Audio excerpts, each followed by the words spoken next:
and here they were ready to meet death. These, I say, were in this mind, but the Persians meanwhile with Epialtes and Hydons made no account of the Phocians, but descended a mountain with all speed. 219. To the Hellenes who were in Thermopylae, first the soothsayer Megistius, after looking into the victims which were sacrificed, declared the death which was to come to them at dawn of day, and afterwards deserters brought the report of the Persians having gone round. These signified it to them while it was yet night, and thirdly came the day watchers, who had run down from the heights when day was already dawning.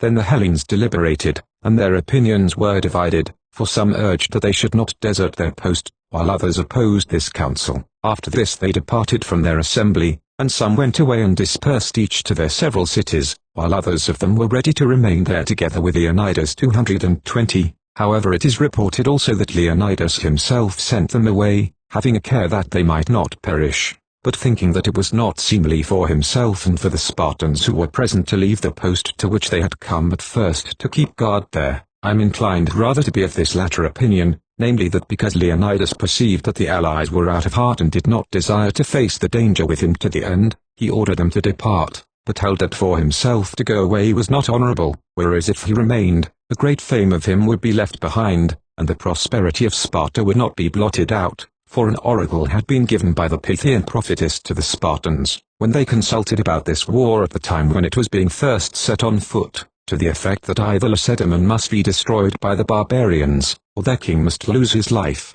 This reply the prophetess gave them in hexameter verses, and it ran thus.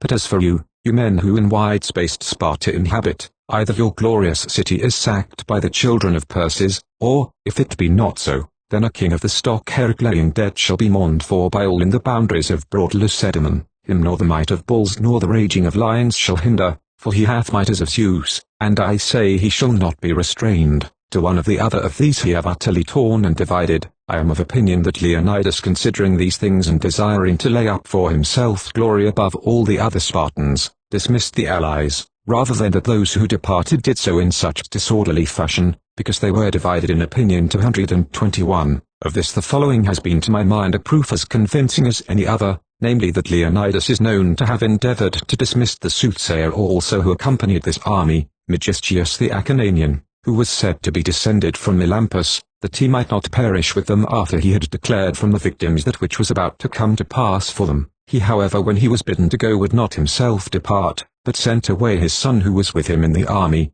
besides whom he had no other child. 222. The allies then who were dismissed departed and went away, obeying the word of Leonidas, and only the Thespians and the Thebans remained behind with the Lacedaemonians.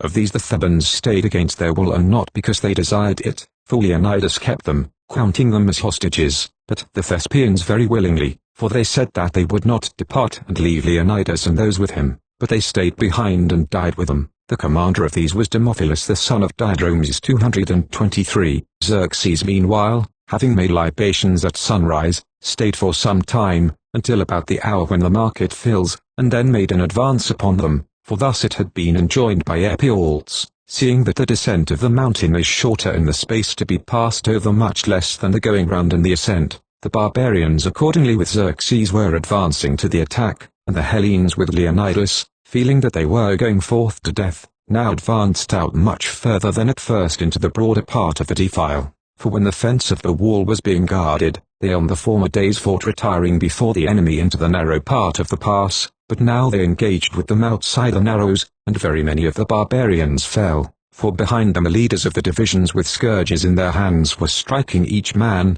ever urging them on to the front. Many of them then were driven into the sea and perished, and many more still were trodden down while yet alive by one another, and there was no reckoning of the number that perished. For knowing the death which was about to come upon them by reason of those who were going round the mountain, they displayed upon the barbarians all the strength which they had, to its greatest extent, disregarding danger and acting as if possessed by a spirit of recklessness. 224. Now by this time the spears of the greater number of them were broken, so it chanced, in this combat, and they were slaying the Persians with their swords, and in this fighting fell Leonidas, having proved himself a very good man, and others also of the Spartans with him, men of note, of whose names I was informed as of men who had proved themselves worthy, and indeed I was told also the names of all the 300. Moreover of the Persians there fell here, besides many others of note, especially 2 sons of Darius, Abrocomes and Hyperanthes, born to Darius of Phratagone the daughter of Artanes. Now Artanes was the brother of King Darius and the son of Hystaspes, the son of Arsames, and he in giving his daughter in marriage to Darius gave also with her all his substance, because she was his only child. 225. 2 brothers of Xerxes, I say, fell here fighting, and meanwhile over the body of Leonidas there arose a great struggle between the Persians and the Lacedaemonians, until the Hellenes by valor dragged this away from the enemy and turned their opponents to flight 4 times. This conflict continued until those who had gone on with Epialtes came up, and when the Hellenes learnt that these had come, from that moment the nature of the combat was changed, for they retired backwards to the narrow part of the way, and having passed by the wall they went and placed themselves upon the hillock, all in a body together except only the Thebaans. Now this hillock is in the entrance, where now the stone line is placed for Leonidas, on this spot while defending themselves with daggers, that is those who still had them left, and also with hands and with teeth, they were overwhelmed by the missiles of the barbarians, some of these having followed directly after them and destroyed the fence of the wall, while others had come round and stood about them on all sides. 226. Such were the proofs of valor given by the Lacedaemonians and Thespians, yet the Spartan Dynax is said to have proved himself the best man of all, the same who, as they report, uttered this saying before they engaged battle with the Medes, being informed by one of the men of Trachis that when the barbarians discharged their arrows they obscured the light of the sun by the multitude of the arrows, so great was the number of their host, he was not dismayed by this, but making small account of the number of the Medes, he said that their guest from Trachis brought them very good news, for if the Medes obscured the light of the sun, the battle against them would be in the shade and not in the sun. 227. This and other sayings of this kind they report that Dynax the Lacedaemonian left as memorials of himself, and after him the bravest they say of the Lacedaemonians were 2 brothers Alpheus and Maron, sons of Orsiphantus. Of the Thespians the man who gained most honor was named Ithyrambus son of Harmatides. 228. The men were buried where they fell, and for these, as well as for those who were slain before being sent away by Leonidas, there is an inscription which runs thus: Here once, facing in fight 300 myriads of foemen, thousands for did contend, men of the Peloponnese. This is the inscription for the whole body, and for the Spartans separately there is this: Stranger, report this word, we pray, to the Spartans, that lying here in this spot we remain, faithfully keeping their laws. This, I say, for the Lacedaemonians, and for the soothsayer as follows: This is the tomb of Megistheus renowned, whom the Median foeman, where Spercheius doth flow, slew when they forded the stream, soothsayer he, who then knowing clearly the fates that were coming, did not endure in the fray Sparta's good leaders to leave. The Amphictyons it was who honored them with inscriptions and memorial pillars, excepting only in the case of the inscription to the soothsayer, but that of the soothsayer Megistheus was inscribed by Simonides the son of Leopreps on account of guest friendship. 229. 2 of these 300, it is said, namely Eurystus and Aristodemus, who, if they had made agreement with one another, might either have come safe home to Sparta together, seeing that they had been dismissed from the camp by Leonidas and were lying at Alpanoi with disease of the eyes, suffering extremely, or again, if they had not wished to return home, they might have been slain together with the rest, when they might, I say, have done either one of these 2 things, would not agree together, but the 2 being divided in opinion, Eurystus, it is said, when he was informed that the Persians had gone round, asked for his arms and having put them on ordered his helot to lead him to those who were fighting, and after he had led him thither, the man who had led him ran away and departed, but Eurystus plunged into the thick of the fighting, and so lost his life, but Aristodemus was left behind fainting. Now if either Aristodemus had been ill alone, and so had returned home to Sparta, or the men had both of them come back together, I do not suppose that the Spartans would have displayed any anger against them, but in this case, as the one of them had lost his life and the other, clinging to an excuse which the first also might have used, had not been willing to die, it necessarily happened that the Spartans had great indignation against Aristodemus. 230. Some say that Aristodemus came safe to Sparta in this manner, and on a pretext such as I have said, but others, that he had been sent as a messenger from the camp, and when he might have come up in time to find the battle going on, was not willing to do so, but stayed upon the road and so saved his life, while his fellow messenger reached the battle and was slain. 213. When Aristodemus, I say, had returned home to Lacedaemon, he had reproach and dishonor, and that which he suffered by way of dishonor was this: no one of the Spartans would either give him light for a fire or speak with him, and he had reproach in that he was called Aristodemus the coward. 232. He however in the battle at Plachaea repaired all the guilt that was charged against him, but it is reported that another man also survived of these 300, whose name was Pandites, having been sent as a messenger to Thessaly, and this man, when he returned back to Sparta and found himself dishonored, is said to have strangled himself. 233. The Thebans however, of whom the commander was Leontiades, being with the Hellenes had continued for some time to fight against the king's army, constrained by necessity, but when they saw that the fortunes of the Persians were prevailing, then and not before, while the Hellenes with Leonidas were making their way with speed to the hillock, they separated from these and holding out their hands came near to the barbarians, saying at the same time that which was most true, namely that they were on the side of the Medes and that they had been among the first to give earth and water to the king, and moreover that they had come to Thermopylae constrained by a necessity, and were blameless for the loss which had been inflicted upon the king, so that thus saying they preserved their lives, for they had also the Thessalians to bear witness to these words. However, they did not altogether meet with good fortune, for some had even been slain as they had been approaching, and when they had come and the barbarians had them in their power, the greater number of them were branded by command of Xerxes with the royal marks, beginning with their leader Leontiades, the same whose son Eurymachus was afterwards slain by the Plataeans, when he had been made commander of 400 Thebans and had seized the city of the Plataeans. 234. Thus did the Hellenes at Thermopylae contend in fight, and Xerxes summoned Demaratus and inquired of him, having first said this: Demaratus, thou art a good man, and this I conclude by the truth of thy words, for all that thou saidest turned out so, as thou didst say. Now, however, tell me how many in number are the remaining Lacedaemonians, and of them how many are like these in matters of war, or are they so even all of them? He said, O king, the number of all the Lacedaemonians is great and their cities are many, but that which thou desirest to learn, thou shalt know. There is in Lacedaemon the city of Sparta, having about 8,000 men, and these are all equal to those who fought here. The other Lacedaemonians are not equal to these, but they are good men too. To this Xerxes said, Demaratus, in what manner shall we with least labor get the better of these men? Come, set forth to us this, for thou knowest the courses of their counsels, seeing that thou wert once their king. 235. He made answer, O king, if thou dost in very earnest take counsel with me, it is right that I declare to thee the best thing. What if thou shouldest send 300 ships from thy fleet to attack the Laconian land? Now there is lying near it an island named Cythera, about which Chilon, who was a very wise man among us, said that it would be a greater gain for the Spartans that it should be sunk under the sea than that it should remain above it, for he always anticipated that something would happen from it of such a kind as I am now setting forth to thee, not that he knew of thy armament beforehand, but that he feared equally every armament of men. Let thy forces then set forth from this island and keep the Lacedaemonians in fear, and while they have a war of their own close at their doors, there will be no fear for thee from them that when the remainder of Hellas is being conquered by the land army, they will come to the rescue there.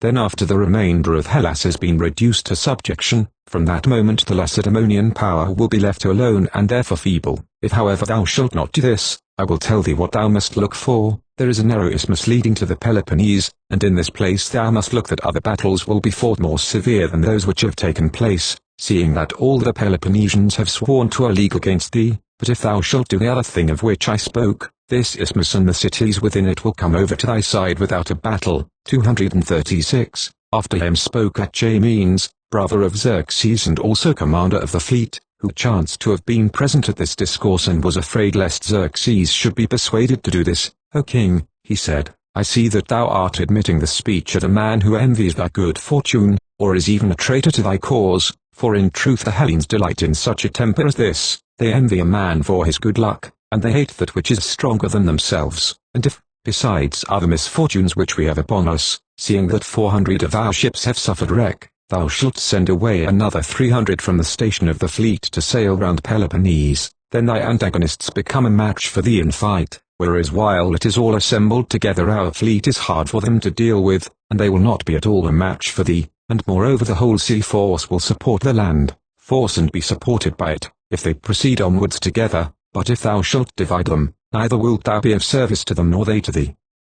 My determination is rather to set thy affairs in good order and not to consider the affairs of the enemy, either where they will set on foot the war or what they will do or how many in number they are, for it is sufficient that they should themselves take thought for themselves, and before ourselves likewise, and if the Lacedaemonians come to stand against the Persians in fight, they will assuredly not heal the wound from which they are now suffering. 237. To him Xerxes made answer as follows, Acche means, I think that thou speakest well, and so will I do, but Demaratus speaks that which he believes to be best for me, though his opinion is defeated by thine, for I will not certainly admit that which thou saidest, namely that he is not well disposed to my cause, judging both by what was said by him before this, and also by that which is the truth, namely that though one citizen envies another for his good fortune and shows enmity to him by his silence, nor would a citizen when a fellow citizen consulted him suggest that which seemed to him the best, unless he had attained to a great height of virtue, and such men doubtless are few, yet guest friend to guest friend in prosperity is well disposed as nothing else on earth, and if his friend should consult him, he would give him the best counsel.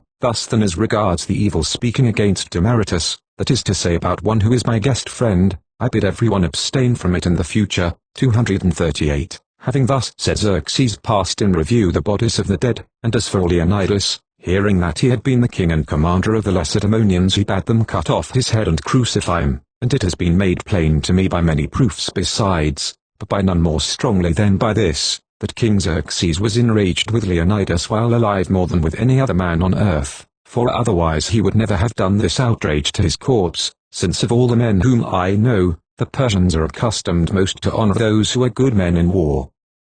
They then to whom it was appointed to do these things, proceeded to do so. 239. I will return now to that point of my narrative where it remained unfinished. The Lacedaemonians had been informed before all others that the king was preparing an expedition against Hellas, and thus it happened that they sent to the oracle at Delphi, where that reply was given them which I reported shortly before this, and they got this information in a strange manner, for Demaratus the son of Ariston after he had fled for refuge to the Medes was not friendly to the Lacedaemonians, as I am of opinion and as likelihood suggests supporting my opinion, but it is open to any man to make conjecture whether he did this thing which follows in a friendly spirit or in malicious triumph over them. When Xerxes had resolved to make a campaign against Hellas, Demaratus, being in Susa and having been informed of this, had a desire to report it to the Lacedaemonians.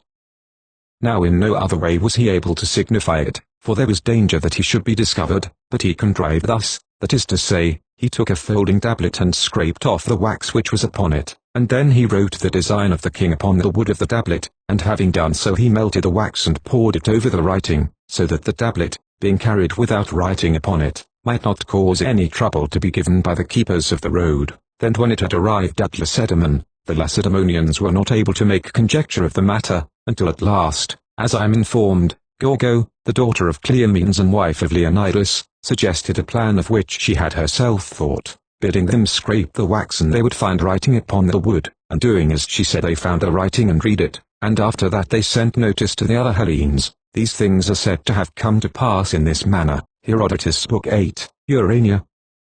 1. Those of the Hellenes who had been appointed to serve in the fleet were these: the Athenians furnished 127 ships, and the Plataeans moved by valor and zeal for the service, although they had had no practice in seamanship, yet joined with the Athenians in manning their ships. The Corinthians furnished 40 ships, the Megarians 20, the Chalcidians manned 20 ships with which the Athenians furnished them, the Aeginetans furnished 18 ships, the Sicyon 12, the Lacedaemonians 10, the Epidaurians 8, the Eretrians 7, the Troezenians 5, the Styrians 2, the Chians 2 ships and 250 oared galleys, while the Locrians of Opis came also to the assistance of the rest with 750 oared galleys too. These were those who joined in the expedition to Artemision, and I have mentioned them according to the number of the ships which they severally supplied. So the number of the ships which were assembled at Artemision was, apart from the 50 oared galleys, 271, and the commander who had the supreme power was furnished by the Spartans, namely Eurybiades son of Eurycleides, since the allies said that they would not follow the lead of the Athenians,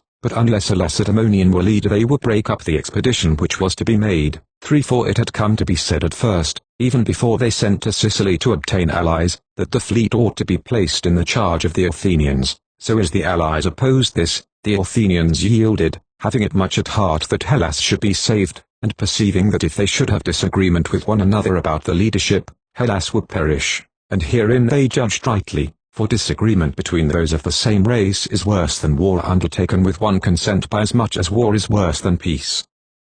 Being assured then of this truth, they did not contend, but gave way for so long time as they were urgently in need of the allies, and that this was so their conduct proved, for when, after repelling the Persian from themselves, they were now contending for his land and no longer for their own, they alleged the insolence of Pausanias as a pretext and took away the leadership from the Lacedaemonians. This however took place afterwards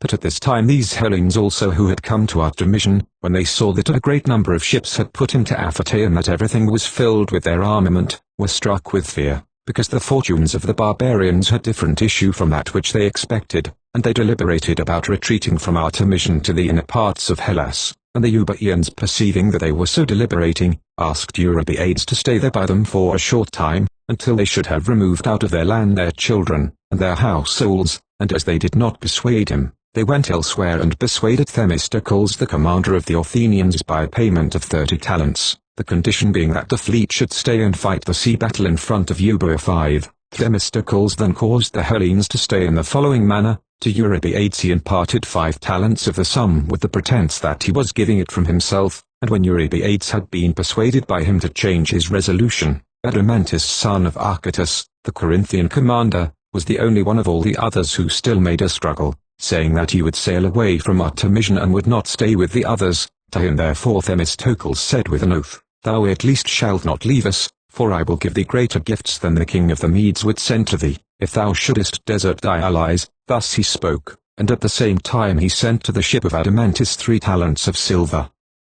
So these all had been persuaded by gifts to change their resolution, and at the same time the request of the Euboeans had been gratified and Themistocles himself gained money, and it was not known that he had the rest of the money, but those who received a share of this money were fully persuaded that it had come from the Athenian state for this purpose. 6. Thus they remained in Euboea and fought a sea battle, and it came to pass as follows: when the barbarians had arrived at Aphatay about the beginning of the afternoon, having been informed even before they came that a few ships of the Hellenes were stationed about Artemision and now seeing them for themselves, they were eager to attack them, to see if they could capture them. Now they did not think it good yet to sail against them directly for this reason, for fear namely that the Hellenes, when they saw them sailing against them, should set forth to take flight and darkness should come upon them in their flight, and so they were likely, thought the Persians, to get away, whereas it was right, according to their calculation, that not even the fire-bearer should escape and save his life. 7. With a view to this then they contrived as follows: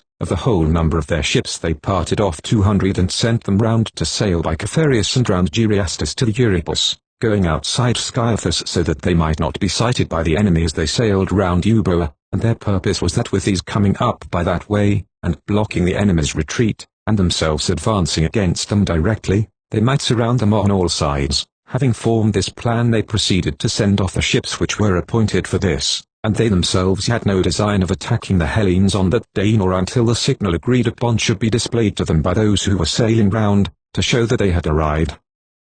These ships, I say, they were sending round, and meanwhile they were numbering the rest at Aphatay 8. During this time, while these were numbering their ships, it happened thus: there was in that camp a man of Skye named Scylius, as a diver the best of all the men of that time, who also in the shipwreck which took place by Pelion had saved for the Persians many of their goods, and many of them also he had acquired for himself. This Scylius it appears had an intention even before this of deserting to the side of the Hellenes, but it had not been possible for him to do so then. In what manner after this attempt he did actually come to the Hellenes, I am not able to say with certainty, but I marvel if the tale is true which is reported, for it is said that he dived into the sea at Aphatay and did not come up till he reached Artemision, having traversed here somewhere about 80 furlongs through the sea. Now there are told about this man several other tales which seem likely to be false, but some also which are true. About this matter however let it be stated as my opinion that he came to Artemision in a boat. Then when he had come, he forthwith informed the commanders about the shipwreck,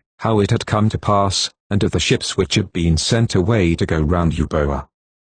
9. Hearing this the Hellenes considered the matter with one another, and after many things had been spoken, the prevailing opinion was that they should remain there that day and encamp on shore, and then, when midnight was past, they should set forth and go to meet those ships which were sailing round. After this however, as no one sailed out to attack them, they waited for the coming of the late hours of the afternoon and sailed out themselves to attack the barbarians. desiring to make a trial both of their manner of fighting and of the trick of breaking their line pen, and seeing them sailing thus against them with few ships, not only the others in the army of Xerxes but also their commanders judged them to be moved by mere madness, and they themselves also put out their ships to sea, supposing that they would easily capture them, and their expectation was reasonable enough, since they saw that the ships of the Hellenes were few, while theirs were many times as numerous and sailed better. Setting their mind then on this, they came round and enclosed them in the middle. Then so many of the Ionians as were kindly disposed to the Hellenes and were serving in the expedition against their will, counted it a matter of great grief to themselves when they saw them being surrounded and felt assured that not one of them would return home, so feeble did they think the power of the Hellenes to be, while those to whom that which was happening was a source of pleasure, were vying with one another, each one endeavoring to be the first to take an Athenian ship and receive gifts from the king, for in their camps there was more report of the Athenians than of any others.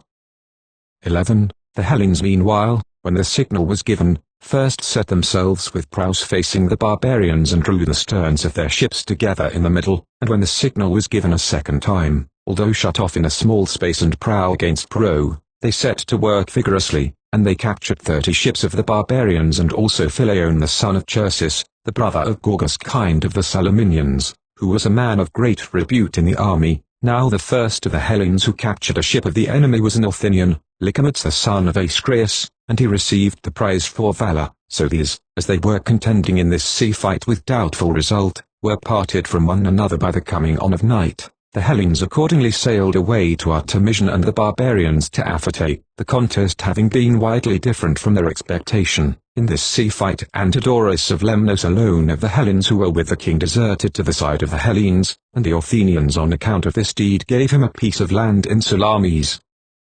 12. When the darkness had come on, although the season was the middle of summer, yet there came on very abundant rain, which lasted through the whole of the night, with crashing thunder from Mount Pelion, and the dead bodies and pieces of wreck were cast up at Aphytae and became entangled round the prows of the ships and struck against the blades of the oars, and the men of the army who were there, hearing these things became afraid, expecting that they would certainly perish. To such troubles had they come, for before they had had even breathing space after the shipwreck and the storm which had arisen off Mount Pelion, there had come upon them a hard sea fight, and after the sea fight a violent storm of rain and strong streams rushing to the sea and crashing thunder. 13. These then had such a night as I have said, and meanwhile those of them who had been appointed to sail round Euboea experienced the very same night, but against them it raged much more fiercely, inasmuch as it fell upon them while they were making their course in the open sea, and the end of it proved distressful to them, for when the storm and the rain together came upon them as they sailed, being then off the hollows of Euboea, they were borne by the wind not knowing by what way they were carried, and were cast away upon the rocks. And all this was being brought about by God in order that the Persian force might be made more equal to that of the Hellenes and might not be by very much a larger. 14. These then, I say, were perishing about the hollows of Euboea, and meanwhile the barbarians at Aphytae, when day had dawned upon them, of which they were glad, were keeping their ships quiet, and were satisfied in their evil plight to remain still for the present time, but to the Hellenes there came as a reinforcement 53 Athenian ships. The coming of these gave them more courage, and at the same time they were encouraged also by a report that those of the barbarians who had been sailing round Euboea had all been destroyed by the storm that had taken place. They waited then for the same time of day as before, and then they sailed and fell upon some Cilician ships, and having destroyed these, they sailed away when the darkness came on, and returned to Artemision. 15. On the third day the commanders of the barbarians, being exceedingly indignant that so small a number of ships should thus do them damage, and fearing what Xerxes might do, did not wait this time for the Hellenes to begin the fight, but passed the word of command and put out their ships to sea about the middle of the day. Now it so happened that these battles at sea and the battles on land at Thermopylae took place on the same days, and for those who fought by sea the whole aim of the fighting was concerned with the channel of Euripus, just as the aim of Leonidas and of his band was to guard the pass. The Hellenes accordingly exhorted one another not to let the barbarians go by into Hellas, while these cheered one another on to destroy the fleet of the Hellenes and to get possession of the straits. 16.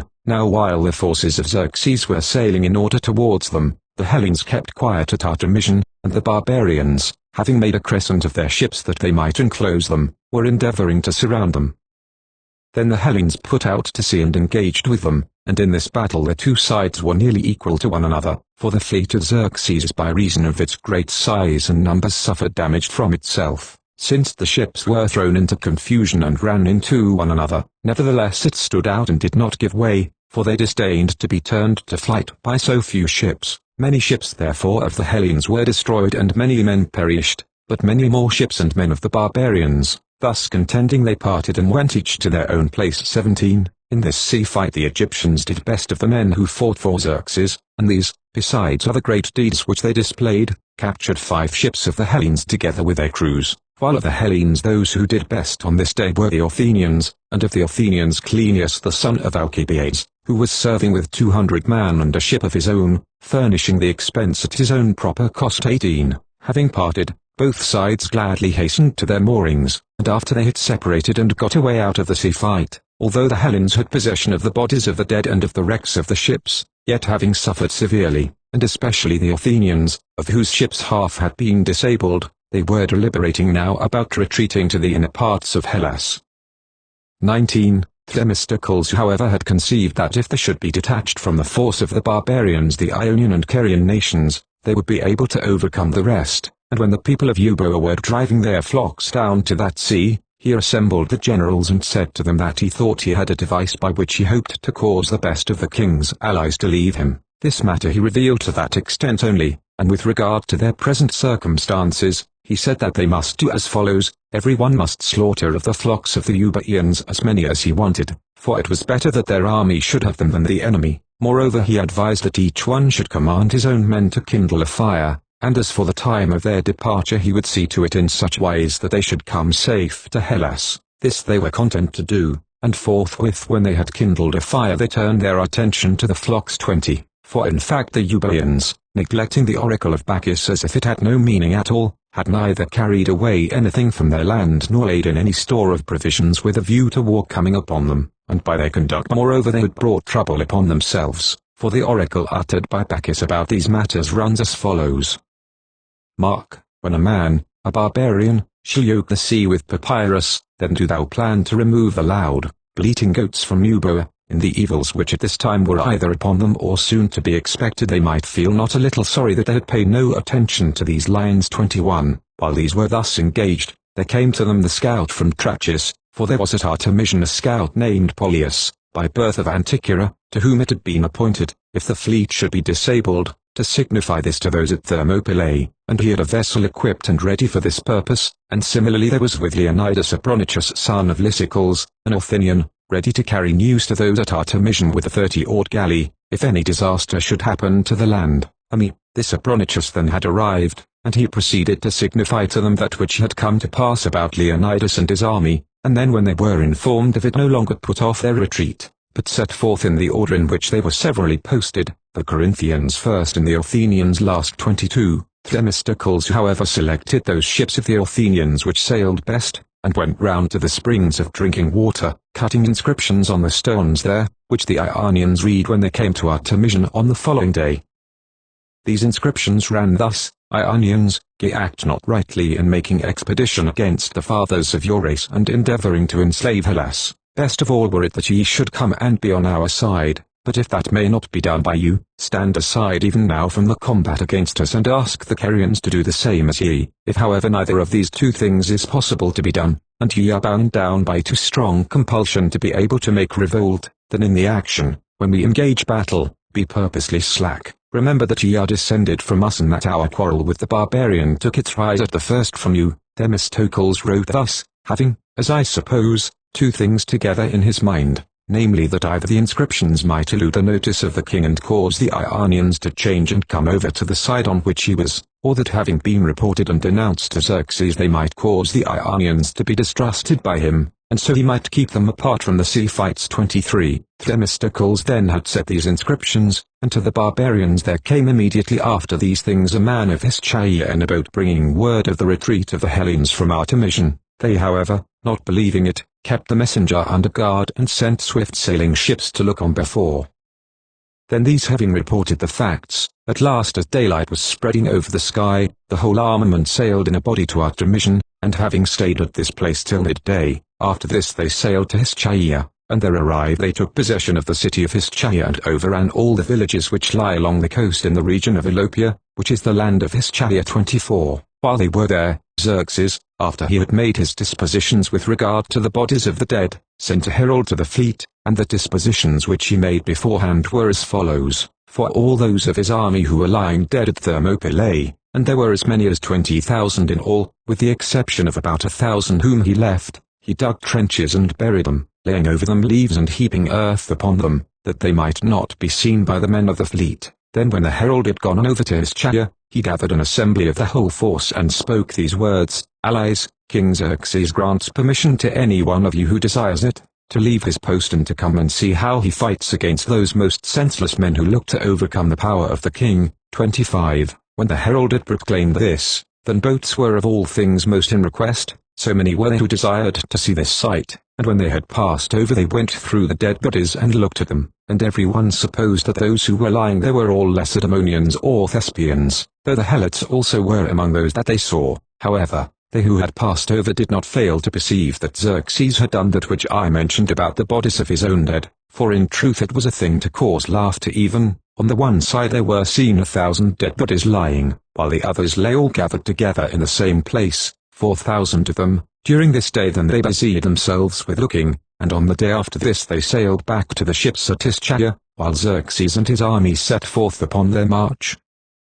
26. There had come also to them a few deserters from Arcadia, men in want of livelihood and desiring to be employed. These the Persians brought into the king's presence and inquired about the Hellenes, what they were doing, and one man it was who asked them this for all the rest. They told them that the Hellenes were keeping the Olympic festival and were looking on at a contest of athletics and horsemanship. He then inquired again, what was the prize proposed to them, for the sake of which they contended, and they told them of the wreath of olive which is given. Then Tigranes the son of Artabanus uttered the thought which was most noble, though thereby he incurred from the king the reproach of cowardice, for hearing that the prize was a wreath and not money, he could not endure to keep silence, but in the presence of all he spoke these words: Ah,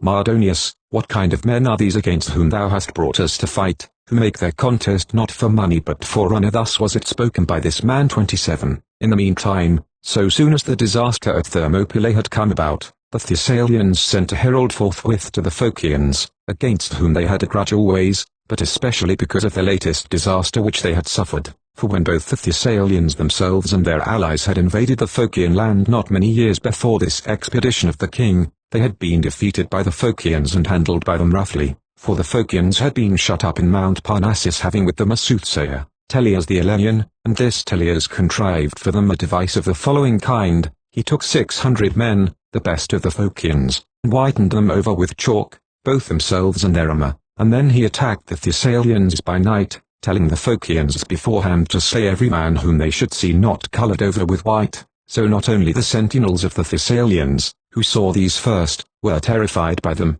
supposing it to be something portentous and other than it was, but also after the sentinels the main body of their army, so that the Phocians remained in possession of 4,000 bodies of slain men and shields, of which last they dedicated half at Abai and half at Delphi, and from the tithe of booty got by this battle were made the large statues which are contending for the tripod in front of the temple at Delphi, and others similar to these are dedicated as an offering at Abai. 28. Thus had the Phocians done to the Thessalian footmen, when they were besieged by them, and they had done irreparable hurt to their cavalry also, when this had invaded their land. For in the pass which is by Amphilis they had dug a great trench and laid down in it empty wine jars, and then having carried earth and laid it on the top and made it like the rest of the ground, they waited for the Thessalians to invade their land.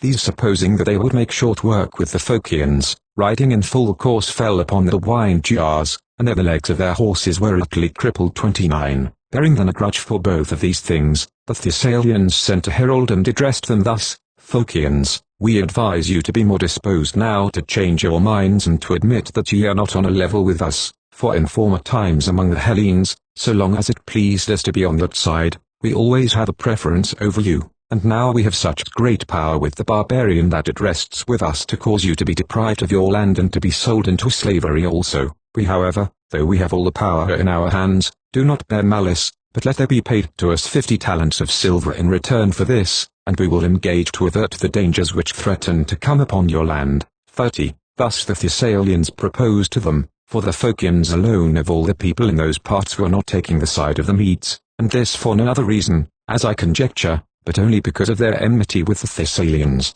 And if the Thessalians had supported the cause of the Hellenes, I am of opinion that the Phocians would have been on the side of the Medes. When the Thessalians proposed this, they said that they would not give the money, and that it was open to them to take the Median side just as much as the Thessalians, if they desired it for other reasons, but they would not with their own will be traitors to Hellas. 31. When these words were reported, then the Thessalians, moved with anger against the Phocians, became guides to the barbarian to show him a way, and from the land of Trachis they entered Doris, for a narrow strip of the Dorian territory extends this way, about 30 furlongs in breadth, lying between Malis and Phocis, the region which was in ancient time called Dryopis. This land is the mother country of the Dorians in Peloponnese. Now the barbarians did not lay waste this land of Doris when they entered it, for the people of it were taking the side of the Medes, and also the Thessalians did not desire it. 32. When however from Doris they entered Phocis, they did not indeed capture the Phocians themselves, for some of them had gone on up to the heights of Parnassus, and that summit of Parnassus is very convenient to receive a large number, which lies by itself near the city of Neon, the name of it being Tithoria. To this, I say, some of them had carried up their goods and gone on up themselves, but most of them had conveyed their goods out to the Azolian Locrians, to the city of Amphissa, which is situated above the Chrysaean plain. The barbarians however overran the whole land of Phocis, for so the Thessalians led their army, and all that they came to as they marched they burned or cut down, and delivered to the flames both the cities and the temples. 33. For they laid everything waste, proceeding this way by the river Cephissus, and they destroyed the city of Drimus by fire, and also the following, namely Cerida, Erochus, Tithronian, Amphicaria, Neon, Pedius, Trites, Elacheria, Hyampolis, Pirapotamia and Abe, at which last named place there was a temple of Apollo, wealthy and furnished with treasuries and votive offerings in abundance, and there was then, as there is even now, the seat of an oracle there. This temple they plundered and burned.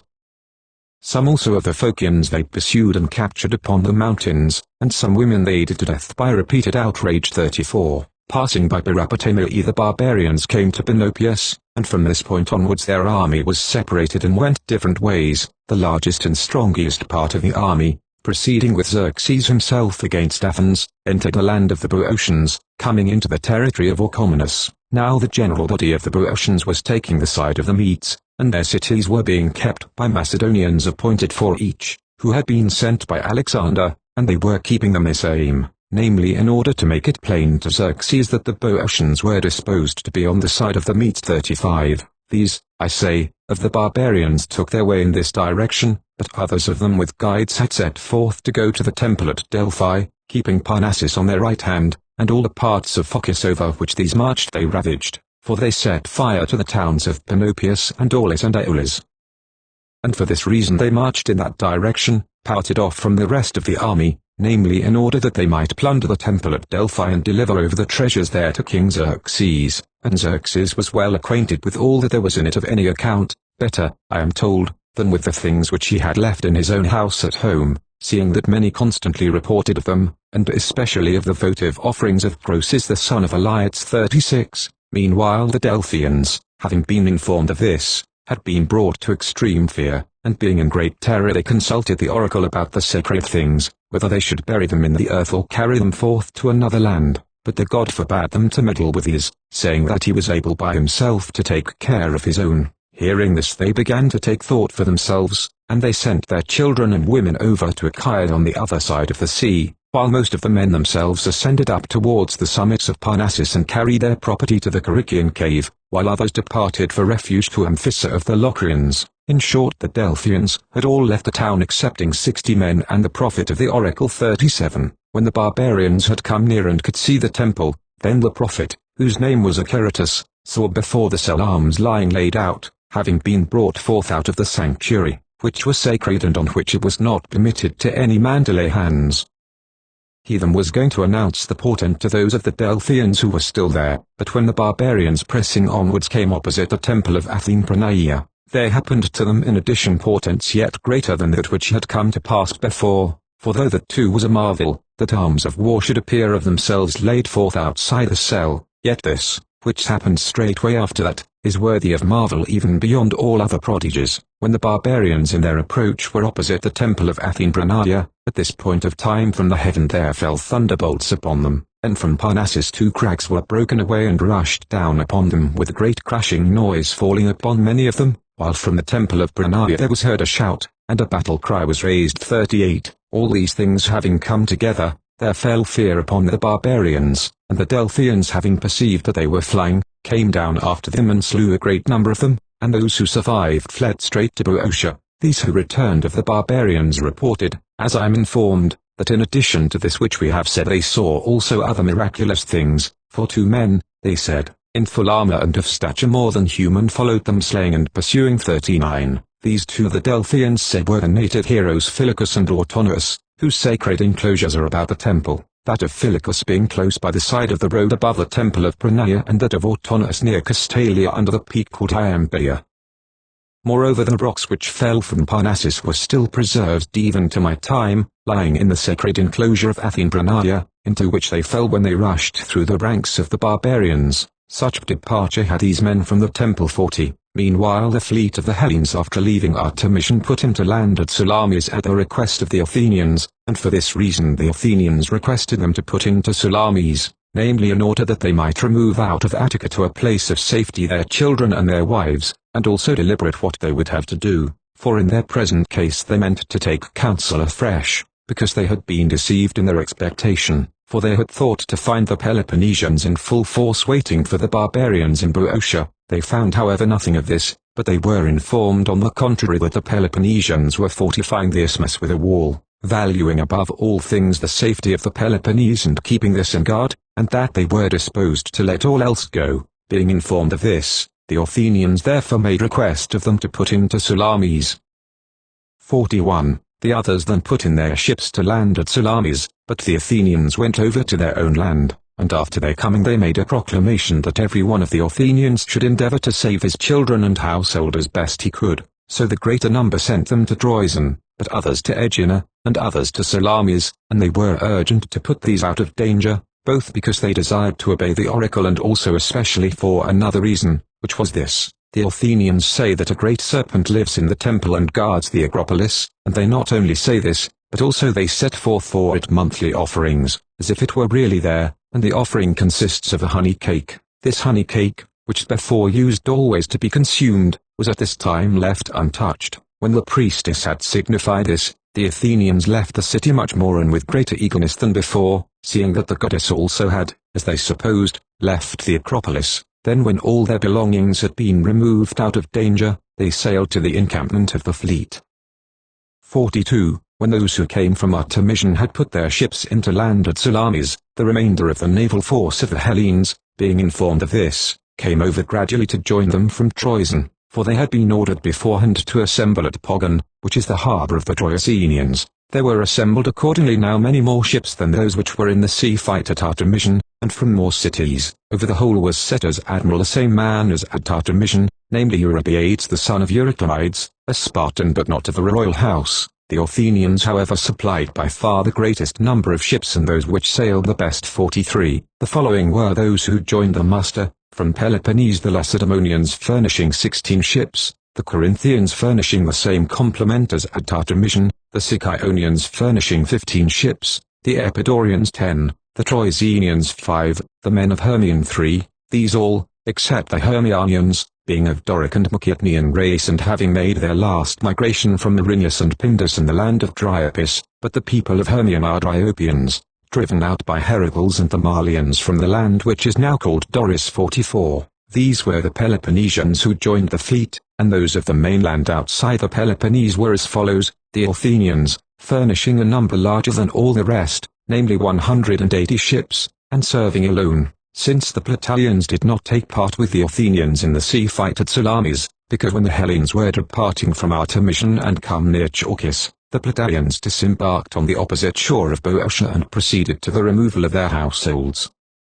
So being engaged in saving these, they had been left behind. As for the Athenians, in the time when the Pelasgians occupied that which is now called Hellas, they were Pelasgians, being named Chroneoi, and in the time of King Cecrops they came to be called Cecropidae. Then when Erechtheus had succeeded to his power, they had their name changed to Athenians, and after Ion the son of Zosthus became commander of the Athenians, they got the name from him of Ionians 45. The Megarians furnished the same complement as at Artemision. The Ampraciots came to the assistance of the rest with 7 ships, and the Leucadians with 3, these being by-race Dorians from Corinth 46. Of the islanders the Aeginetans furnished 30, these had also other ships manned, but with them they were guarding their own land, while with the 30 which sailed best they joined in the sea fight at Salamis. Now the Aeginetans are Dorians from Epidaurus, and their island had formerly the name of Oinon. After the Aeginetans came the Chalcidians with the 20 ships which were at Artemision, and the Eretrians with their 7, these are Ionians. Next the Chians, furnishing the same as before and being by-race Ionians from Athens. The Naxans furnished 4 ships, they having been sent out by the citizens of their state to join the Persians, like the other islanders, but neglecting these commands they had come to the Hellenes, urged thereto by Democritus, a man of repute among the citizens and at that time commander of a trireme. Now the Naxans are Ionians coming originally from Athens. The Styrians furnished the same ships as at Artemision, and the men of Cythnos 1 ship and 150-oared galley, these both being Dryopians. Also the Cerithians, the Scythians and the Melians served with the rest, for they alone of the islanders had not given earth and water to the barbarian 47. These all who have been named dwelt inside the land of the Thesprotians and the river Acheron, for the Thesprotians border upon the land of the Ampraciots and Leucadians, and these were they who came from the greatest distance to serve. But of those who dwell outside these limits the men of Croton were the only people who came to the assistance of Hellas in her danger, and these sent 1 ship, of whom the commander was Phalus, a man who had 3 times won victories at the Pythian games. Now the men of Croton are by descent Acharians 48, all the rest who served in the fleet furnished triremes, but the Melians, Sifnian and Cerithians 50-oared galleys, the Melians, who were by descent from Lacedaemon, furnished 2, the Sifnians and Cerithians, who were Ionians from Athens, each one, and the whole number of the ships, apart from the 50-oared galleys, was 378. 49. When the commanders had assembled at Salamis from the states which have been mentioned, they began to deliberate, Eurybiades having proposed that anyone who desired it should declare his opinion as to where he thought it most convenient to fight a sea battle in those regions of which they had command, for Attica had already been let go, and he was now proposing the question about the other regions, and the opinions of the speakers for the most part agreed that they should sail to the isthmus and there fight a sea battle in defense of the Peloponnese, arguing that if they should be defeated in the sea battle, supposing them to be at Salamis they would be blockaded in an island, where no help would come to them, but at the isthmus they would be able to land where their own men were 50, while the commanders from the Peloponnese argued thus. An Athenian had come in reporting that the barbarians were arrived in Attica and that all the land was being laid waste with fire, for the army which directed its march through Boeotia in company with Xerxes, after it had burnt the city of the Thespians, the inhabitants having left it and gone to the Peloponnese, and that of the Plataeans likewise, had now come to Athens and was laying waste everything in those regions. Now he had burnt Thespiae and Plachalia because he was informed by the Thebans that these were not taking the side of the Medes. 51. So in 3 months from the crossing of the Hellespont, whence the barbarians began their march, after having stayed there 1 month while they crossed over into Europe, they had reached Attica, in the year when Calliades was Archon of the Athenians, and they took the lower city, which was deserted, and then they found that there were still a few Athenians left in the temple, either stewards of the temple or needed persons, who had barred the entrance to the Acropolis with doors and with a palisade of timber and endeavored to defend themselves against the attacks of the enemy, being men who had not gone out to Salamis partly because of their poverty, and also because they thought that they alone had discovered the meaning of the oracle which the Pythian prophetess had uttered to them, namely that the bulwark of wood should be impregnable, and supposed that this was in fact the safe refuge according to the oracle, and not the ships 52. So the Persians taking their post upon the rising ground opposite the Acropolis, which the Athenians call the Hill of Ares, proceeded to besiege them in this fashion, that is they put a round about their arrows and lighted it, and then shot them against the palisade. The Athenians who were besieged continued to defend themselves nevertheless, although they had come to the extremity of distress and their palisade had played them false, nor would they accept proposals for surrender, when the sons of Pisistratus brought them forward, but endeavoring to defend themselves they contrived several contrivances against the enemy, and among the rest they rolled down large stones when the barbarians approached the gates, so that for a long time Xerxes was in a difficulty, not being able to capture them. 53. In time however there appeared for the barbarians a way of approach after their difficulties, since by the oracle it was destined that all of Attica which is on the mainland should come to be under the Persians. Thus then it happened that on the front side of the Acropolis behind the gates and the way up to the entrance, in a place where no one was keeping guard, nor would one have supposed that any man could ascend by this way, here men ascended by the temple of Aglaris the daughter of Cecrops, although indeed the place is precipitous, and when the Athenians saw that they had ascended up to the Acropolis, some of them threw themselves down from the wall and perished, while others took refuge in the sanctuary of the temple. Then those of the Persians who had ascended went first to the gates, and after opening these they proceeded to kill the suppliants, and when all had been slain by them, they plundered the temple and set fire to the whole of the Acropolis. 54. Then Xerxes, having fully taken possession of Athens, sent to Susa a mounted messenger to report to Artabanus the good success which they had, and on the next day after sending the herald he called together the exiles of the Athenians who were accompanying him, and bade them go up to the Acropolis and sacrifice the victims after their own manner, whether it was that he had seen some vision of a dream which caused him to give this command, or whether perchance he had a scruple in his mind because he had set fire to the temple. The Athenian exiles did accordingly that which was commanded them. 55. And the reason why I made mention of this I will here declare. There is in this Acropolis a temple of Herodotus, who is said to have been born of the earth, and in this there is an olive tree and a sea, which, according to the story told by the Athenians, Poseidon and Athene, when they contended for the land, set as witnesses of themselves. Now it happened to this olive tree to be set on fire with the rest of the temple by the barbarians, and on the next day after the conflagration those of the Athenians who were commanded by the king to offer sacrifice, so when they had gone up to the temple that a shoot had run up from the stock of the tree about a cubit in length, these then made report of this. 56. The Hellenes meanwhile at Salamis, when it was announced to them how it had been as regards the Acropolis of the Athenians, were disturbed so greatly that some of the commanders did not even wait for the question to be decided which had been proposed, but began to go hastily to their ships and to put up their sails, meaning to make off with speed, and by those of them who remained behind it was finally decided to fight at sea in defense of the isthmus. So night came on, and they having been dismissed from the council were going to their ships. 57. And when Themistocles had come to his ship, Nicephilus an Athenian asked him what they had resolved, and being informed by him that it had been determined to take out the ships to the isthmus and fight a battle by sea in defense of the Peloponnese, he said, Then, if they set sail with the ships from Salamis, thou wilt not fight any more sea battles at all for the fatherland, for they will all take their way to their several cities and neither Eurybiades nor any other man will be able to detain them or to prevent the fleet from being dispersed, and Hellas will perish by reason of evil counsels. But if thou by any means, go thou and try to unsettle that which has been resolved, if perchance thou mayest persuade Eurybiades to change his plans, so as to stay here. 58. This advice very much commended itself to Themistocles, and without making any answer he went to the ship of Eurybiades. Having come thither he said that he desired to communicate to him a matter which concerned the common good, and Eurybiades bade him come into his ship and speak, if he desired to say anything. Then Themistocles sitting down beside him repeated to him all those things which he had heard Nicephilus say, making as if they were his own thoughts, and adding to them many others, until at last by urgent request he persuaded him to come out of his ship and gather the commanders to the council.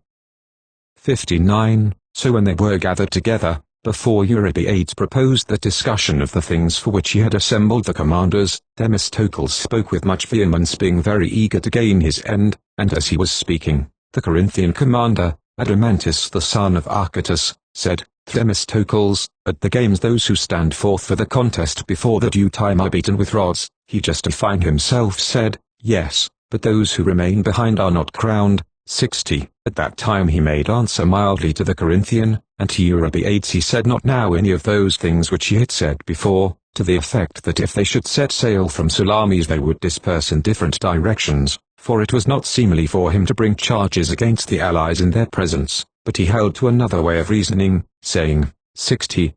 Now it is in thy power to save Hellas, if thou wilt follow my advice, which is to stay here and here to fight a sea battle, and if thou wilt not follow the advice of those among these men who bid thee remove the ships to the isthmus, for here both ways, and then set them in comparison, if thou engage battle at the isthmus, thou wilt fight in an open sea, into which it is by no means convenient for us that we go to fight, seeing that we have ships which are heavier and fewer in number than those of the enemy.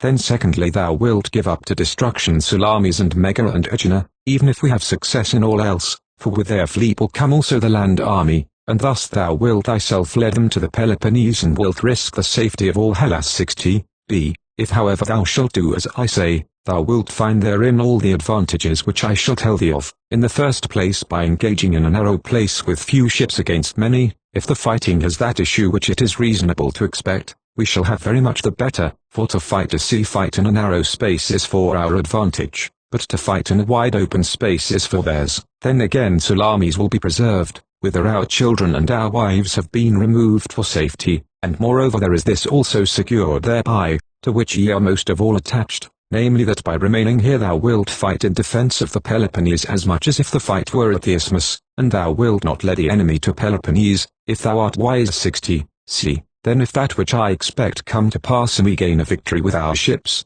the barbarians will not come to you at the isthmus nor will advance further than Attica, but they will retire in disorder, and we shall be the gainers by the preservation of Megara and Aegina and Salamis, at which place twin oracle tells us that we shall get the victory over our enemies. Now when men take counsel reasonably for themselves, reasonable issues are wont as a rule to come, but if they do not take counsel reasonably, then God is not wont generally to attach himself to the judgment of men.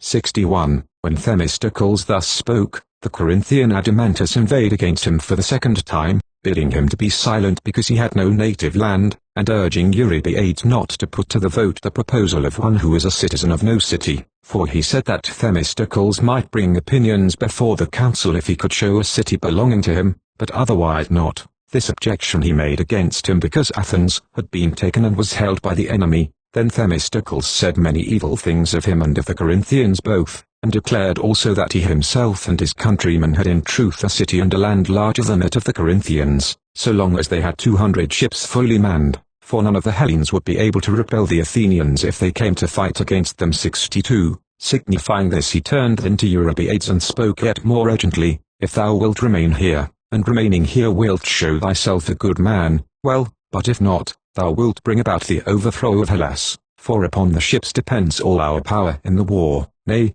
but do as I advise. If, however, thou shalt not do so, we shall forthwith take up our households and voyage to Syris in Italy, which is as already of old, and the oracles say that it is destined to be colonized by us, and ye, when ye are left alone and deprived of allies such as we are, will remember my words. 63. When Themistocles thus spoke, Eurybiades was persuaded to change his mind, and, as I think, he changed his mind chiefly from fear lest the Athenians should depart and leave them, if he should take the ships to the isthmus, for if the Athenians left them and departed, the rest would be no longer able to fight with the enemy. He chose then this counsel, to stay in that place and decide matters there by a sea fight. 64. Thus those at Salamis, after having skirmished with one another in speech, were making preparations for a sea fight there, since Eurybiades had so determined, and as day was coming on, at the same time when the sun rose there was an earthquake felt both on the land and on the sea, and they determined to pray to the gods and to call upon the sons of Aeacus to be their helpers, and as they had determined, so also they did, for when they had prayed to all the gods, they called Ajax and Telamon to their help from Salamis, where the fleet was, and sent a ship to Aegina to bring Aeacus himself and the rest of the sons of Aeacus. 65. Moreover Dicæus the son of Theochides, an Athenian, who was an exile and had become of great repute among the Medes at this time, declared that when the Attic land was being ravaged by the land army of Xerxes, having been deserted by the Athenians, he happened then to be in company with Demaratus the Lacedaemonian in the Thriasian plain, and he saw a cloud of dust going up from Eleusis, as if made by a company of about 30,000 men, and they wondered at the cloud of dust, by what men it was caused. Then forthwith they heard a sound of voices, and Dicæus perceived that the sound was the mystic Cryaicus, but Demaratus, having no knowledge of the sacred rites which are done at Eleusis, asked him what this was that uttered the sound, and he said, Demaratus, it cannot be but that some great destruction is about to come to the army of the king, for as to this, it is very manifest, seeing that Attica is deserted, that this which utters the sound is of the gods, and that it is going from Eleusis to help the Athenians and their allies. If then it shall come down in the Peloponnese, there is danger for the king himself and for the army which is upon the mainland, but if it shall direct its course towards the ships which are at Salamis, the king will be in danger of losing his fleet. This feast the Athenians celebrate every year to the mother and the daughter, and he that desires it, both of them and of the other Hellenes, is initiated in the mysteries, and the sound of voices which thou hearest is the cry Icus which they utter at this feast. To this Demaratus said, Keep silence and tell not this tale to any other man, for if these words of thine be reported to the king, thou wilt surely lose thy head, and neither I nor any other man upon earth will be able to save thee, but keep thou quiet. And about this expedition the gods will provide, he then thus advised, and after the cloud of dust and the sound of voices there came a mist which was borne aloft and carried towards Salamis to the camp of the Hellenes, and thus they learnt, said he, that the fleet of Xerxes was destined to be destroyed. Such was the report made by Dicæus the son of Theodicus, appealing to Demaratus and others also, as witnesses 66. Meanwhile those who were appointed to serve in the fleet of Xerxes, having gazed in Trachis upon the disaster of the Lacedaemonians and having passed over from thence to Ischia, after staying 3 days sailed through Euripus, and in other 3 days they had reached Phaleron. And, as I suppose, they made their attack upon Athens not fewer in number both by land and sea than when they had arrived at Sepias and at Thermopylae. For against those of them who perished by reason of the storm and those who were slain at Thermopylae and in the sea fights at Artemision, I will set those who at that time were not yet accompanying the king, the Malians, Dorians, Locrians, and Boeotians, who accompanied him in a body, except the Thespians and Plataeans, and moreover those of Carystus, Andros, and Tinas, with all the other islanders except the 5 cities of which I mentioned the names before. For the more the Persian advanced towards the centre of Hellas, the more nations accompanied him 67. So then, when all these had come to Athens except the Perians, now the Perians had remained behind at Kithnus waiting to see how the war would turn out, when all the rest, I say, had come to Phaleron, then Xerxes himself came down to the ships desiring to visit them and to learn the opinions of those who sailed in them, and when he had come and was set in a conspicuous place, then those who were despots of their own nations or commanders of divisions being sent for came before him from their ships, and took their seats as the king had assigned rank to each one, first the king of Sidon, then he of Tyre, and after them the rest, and when they were seated in due order, Xerxes sent Mardonius and inquired, making trial of each one, whether he should fight a battle by sea 68. So when Mardonius went round asking them, beginning with the king of Sidon, the others gave their opinions all to the same effect, advising him to fight a battle by sea, but Artemisia spoke these words, 68,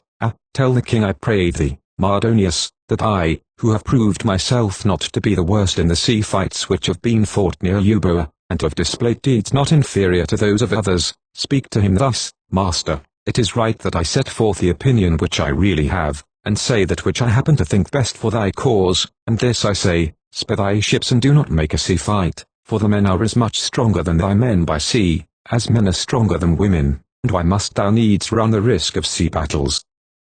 Hast thou not Athens in thy possession, for the sake of which thou didst set forth on thy march, and also the rest of Hellas, and no man stands in thy way to resist, but those who did stand against thee came off as it was fitting that they should 68. B. Now the manner in which I think the affairs of thy adversaries will have their issue, I will declare, if thou do not hasten to make a sea fight, but keep thy ships here by the land, either remaining here thyself or even advancing on to the Peloponnese, that which thou hast come to do, O master, will easily be effected. For the Hellenes are not able to hold out against thee for any long time, but thou wilt soon disperse them and they will take flight to their several cities, since neither have they provisions with them in this island, as I am informed, nor is it probable that if thou shalt march thy land army against the Peloponnese, they who have come from thence will remain still, for these will have no care to fight a battle in defence of Athens 68. See, if however thou hasten to fight forthwith, I fear that damage done to the fleet may ruin the land army also.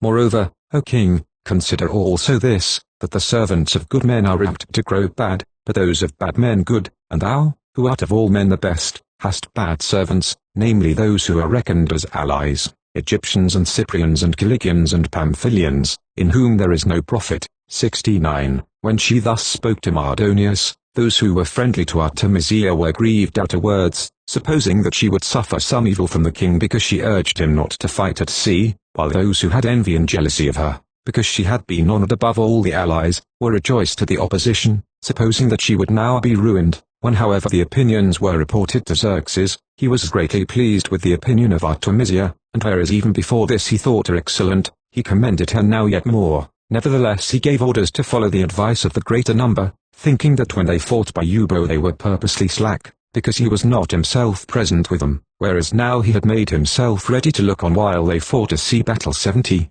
so when they passed the word to put out to sea, they brought their ships out to Salamis and quietly ranged themselves along the shore in their several positions.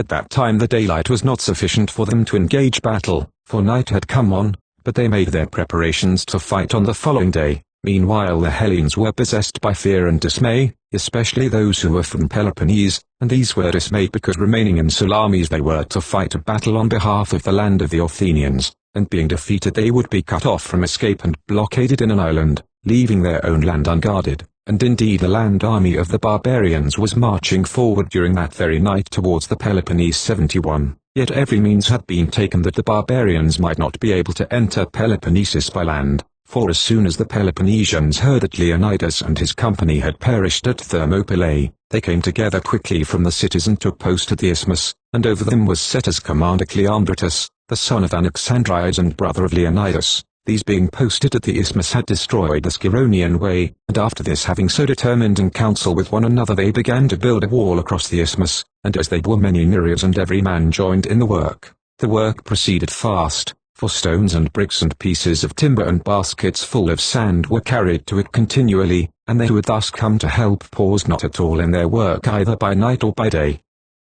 72. Now those of the Hellenes who came in full force to the isthmus to help their country were these, the Lacedaemonians, the Arcadians of every division, the Illyrians, Corinthians, Sicyonians, Epidaurians, Phrygians, Troezenians and Hermionians. These were they who came to the help of Hellas in her danger and who had apprehension for her, while the rest of the Peloponnesians showed no care, and the Olympic and Carnean festivals had by this time gone by 73. Now Peloponnesus is inhabited by 7 races, and of these, 2 are natives of the soil and are settled now in the place where they dwelt of old, namely the Arcadians and the Kyneurians, and 1 race, that of the Achaeans, though it did not remove from the Peloponnese, yet removed in former time from its own land and dwells now in that which was not its own. The remaining races, 4 in number, have come in from without, namely the Dorians, Aetolians, Dryopians and Lemnians. Of the Dorians there are many cities and of great renown, of the Aetolians, Elis alone, of the Dryopians, Hermion and Asine, which latter is opposite Cardamyle in the Laconian land, and of the Lemnians, all the Peroritae. The Kyneurians, who are natives of the soil, seem alone to be Ionians, but they have become Dorians completely because they are subject to the Argives and by lapse of time, being originally citizens of Orni or the dwellers in the country round Orni. Of these 7 nations the remaining cities, except those which I enumerated just now, stood aside and did nothing, and if one may be allowed to speak freely, in thus standing aside they were in fact taking the side of the Medes 74. Those at the isthmus were struggling with the labor which I have said, since now they were running a course in which their very being was at stake, and they did not look to have any brilliant success with their ships, while those who were at Salamis, though informed of this work, were yet dismayed, not fearing so much for themselves as for Peloponnesus. For some time then they spoke of it in private, one man standing by another, and they marveled at the ill counsel of Eurybiades, but at last it broke out publicly, a meeting accordingly was held, and much was spoken about the same points as before, some saying that they ought to sail away to Peloponnesus and run the risk in defense of that, and not stay and fight for a land which had been captured by the enemy, while the Athenians, Aeginetans and Megarians urged that they should stay there and defend themselves. 75. Then Themistocles, when his opinion was like to be defeated by the Peloponnesians, secretly went forth from the assembly, and having gone out he sent a man to the encampment of the Medes in a boat, charging him with that which he must say. This man's name was Sicinus, and he was a servant of Themistocles and tutor to his children, and after these events Themistocles entered him as a Thespian citizen, when the Thespians were admitting new citizens, and made him a wealthy man. He at this time came with a boat and said to the commanders of the barbarians these words, "The commander of the Athenians sent me privately without the knowledge of the other Hellenes, for, as it chances, he is disposed to the cause of the king, and desires rather that your side should gain a victory than that of the Hellenes, to inform you that the Hellenes are planning to take flight, having been struck with dismay, and now it is possible for you to execute a most noble work, if ye do not permit them to flee away, for they are not of one mind with one another, and they will not stand against you in fight, but ye shall see them fighting a battle by sea with one another, those who are disposed to your side against those who are not. 76. He then, having signified to them this, departed out of the way, and they, thinking that the message deserved credit, landed first a large number of Persians in the small island of Scythia, which lies between Salamis and the mainland, and then, as midnight came on, they put out the western wing of their fleet to sea, circling round towards Salamis, and also those stationed about Chios and Kynosura put out their ships to sea, and they occupied all the passage with their ships as far as Munichia, and for this reason they put out their ships, namely in order that the Hellenes might not even be permitted to get away, but being cut off in Salamis might pay the penalty for the contests at Artemision, and they disembarked men of the Persians on the small island called Scythia for this reason, namely that when the fight should take place, these might save the men of one side and destroy those of the other, since there especially it was likely that the men and the wrecks of ships would be cast up on shore, for the island lay in the way of the sea fight which was to be. These things they did in silence, that the enemy might not have information of them. 77. They then were making their preparations thus in the night without having taken any sleep at all, and with regard to oracles, I am not able to make objections against them that they are not true, for I do not desire to attempt to overthrow the credit of them when they speak clearly, looking at such matters as these which here follow, but when with ships they shall join the sacred strand of the goddess, Artemis golden sword girded, and the wave-washed Kynosura, urged by a maddening hope, having given rich Athens to plunder, then shall justice divine quell riot, of insolence firstborn, longing to overthrow all things and terribly panting for blood-hushed. Brass shall encounter with brass, and Ares the sea shall in purple, tinging its waves with the blood. Then a day of freedom for Hellas cometh from wide-seeing Zeus and from victory, lady and mother, looking to such things as this. And when Bacchus speaks so clearly, I do not venture myself to make any objections about oracles, nor can I admit them from others. 78. Now between the commanders that were at Salamis there came to be great contention of speech, and they did not yet know that the barbarians were surrounding them with their ships, but they thought that they were still in their place as they saw them disposed in the day. 79. Then while the commanders were engaged in strife, there came over from Aegina Aristides the son of Lysimachus, an Athenian who had been ostracized by the people, a man whom I hold, according to that which I hear of his character, to have been the best and most upright of all Athenians. This man came into the council and called forth Themistocles, who was to him not a friend, but an enemy to the last degree, but because of the greatness of the present troubles he let those matters be forgotten and called him forth, desiring to communicate with him. Now he had heard beforehand that the Peloponnesians were pressing to take the ships away to the isthmus, so when Themistocles came forth to him, Aristides spoke these words, both at other times when occasion arises, and also especially at this time we ought to carry on rivalry as to which of us shall do more service to our country, and I tell thee now that it is indifferent whether the Peloponnesians say many words or few about sailing away from hence, for having been myself an eye witness I tell thee that now not even if the Corinthians and Eurybates himself desire to sail out, will they be able, for we are encompassed round by the enemy. Go thou in then, and signify this to them. 80. He made answer as follows, Thou advisest very well, and also the news which thou hast brought is good, since thou art come having witnessed with thine own eyes that which I desired might come to pass, for know that this which is being done by the Medes is of my suggestion, because, when the Hellenes would not come to a battle of their own will, it was necessary to bring them over to us against their will. Do thou however, since thou art come bearing good news, thyself report it to them, for if I say these things, I shall be thought to speak that which I have myself invented, and I shall not persuade them, but they will think that the barbarians are not doing so. Do thou thyself however come forward to speak, and declare to them how things are, and when thou hast declared this, if they are persuaded, that will be the best thing, but if this is not credible to them, it will be the same thing so far as concerns us, for they will no longer be able to take to flight, if we are encompassed on all sides, as thou sayest. 81. Aristides accordingly came forward and told them this, saying that he had come from Aegina and had with difficulty escaped without being perceived by those who were blockading them, for the whole encampment of the Hellenes was encompassed by the ships of Xerxes, and he counselled them to get ready to defend themselves. He then having thus spoken retired, and among them again there arose dispute, for the greater number of the commanders did not believe that which was reported to them. 83. And while these were doubting, there came a trireme manned by Athenians, deserting from the enemy, of which the commander was Panasius the son of Sosomenes, which brought them the whole truth. For this deed the Athenians were inscribed at Delphi on the tripod among those who had conquered the barbarians, with the ship which deserted at Salamis and the Lemnian ship which deserted before and came to Artemision. The naval force of the Hellenes was completed to the number of 380 ships, for before this 2 ships were yet wanting to make up this number 83. The Hellenes then, since they believed that which was said by the Athenians, were preparing for a sea fight, and as the dawn appeared, they made an assembly of those who fought on board the ships and addressed them, Themistocles making a speech which was eloquent beyond the rest, and the substance of it was to set forth all that is better as opposed to that which is worse, of the several things which arise in the nature and constitution of man, and having exhorted them to choose the better, and thus having wound up his speech, he bade them embark in their ships. These then proceeded to embark, and there came in meanwhile the trireme from Aegina which had gone away to bring the sons of Aeacus.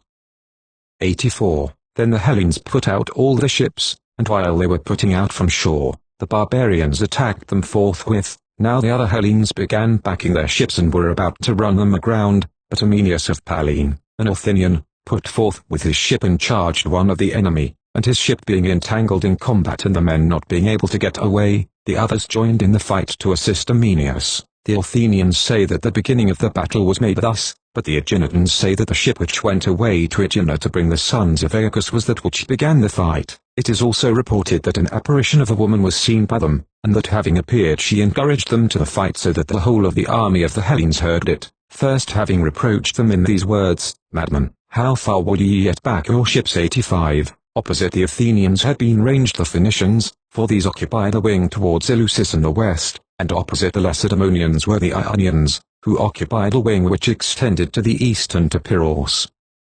Of them however a few were purposely slack in the fight according to the injunctions of Themistocles, but the greater number were not so. I might mention now the names of many captains of ships who destroyed ships of the Hellenes, but I will make no use of their names except in the case of Theomester, the son of Androdamus, and Phylacus the son of Histiarius, of Samos both, and for this reason I make mention of these and not of the rest, because Theomester on account of this deed became despot of Samos, appointed by the Persians, and Phylacus was recorded as a benefactor of the king and received much land as a reward. Now the benefactors of the king are called in the Persian tongue Orosange. 86. Thus it was with these, but the greater number of their ships were disabled at Salamis, being destroyed some by the Athenians and others by the Aeginetans, for since the Hellenes fought in order and ranged in their places, while the barbarians were no longer ranged in order nor did anything with design, it was likely that there would be some such result as in fact followed. Yet on this day they surpassed themselves much more than when they fought by Euboea, everyone being eager and fearing Xerxes, and each man thinking that the king was looking especially at him. 87. As regards the rest I cannot speak of them separately, or say precisely how the barbarians or the Hellenes individually contended in the fight, but with regard to Artemisia that which happened was this, whence she gained yet more esteem than before from the king, when the affairs of the king had come to great confusion. At this crisis a ship of Artemisia was being pursued by an Athenian ship, and as she was not able to escape, for in front of her were other ships of her own side, while the ship, as it chanced, was furthest advanced towards the enemy, she resolved what she would do, and it proved also much to her advantage to have done so. While she was being pursued by the Athenian ship she charged with full career against a ship of her own side manned by Calindians and in which the king of the Calindians Damosithimus was embarked. Now, even though it be true that she had had some strife with him before, while they were still about the Hellespont, yet I am not able to say whether she did this by intention, or whether the Calindian ship happened by chance to fall in her way. Having charged against it however and sunk it, she enjoyed good fortune and got for herself good in 2 ways. For first the captain of the Athenian ship, when he saw her charge against a ship manned by barbarians, turned away and went after others, supposing that the ship of Artemisia was either a Hellenic ship or was deserting from the barbarians and fighting for the Hellenes. 88. First, I say, it was her fortune to have this, namely to escape and not suffer destruction, and then secondly it happened that though she had done mischief, she had gained great reputation by this thing with Xerxes.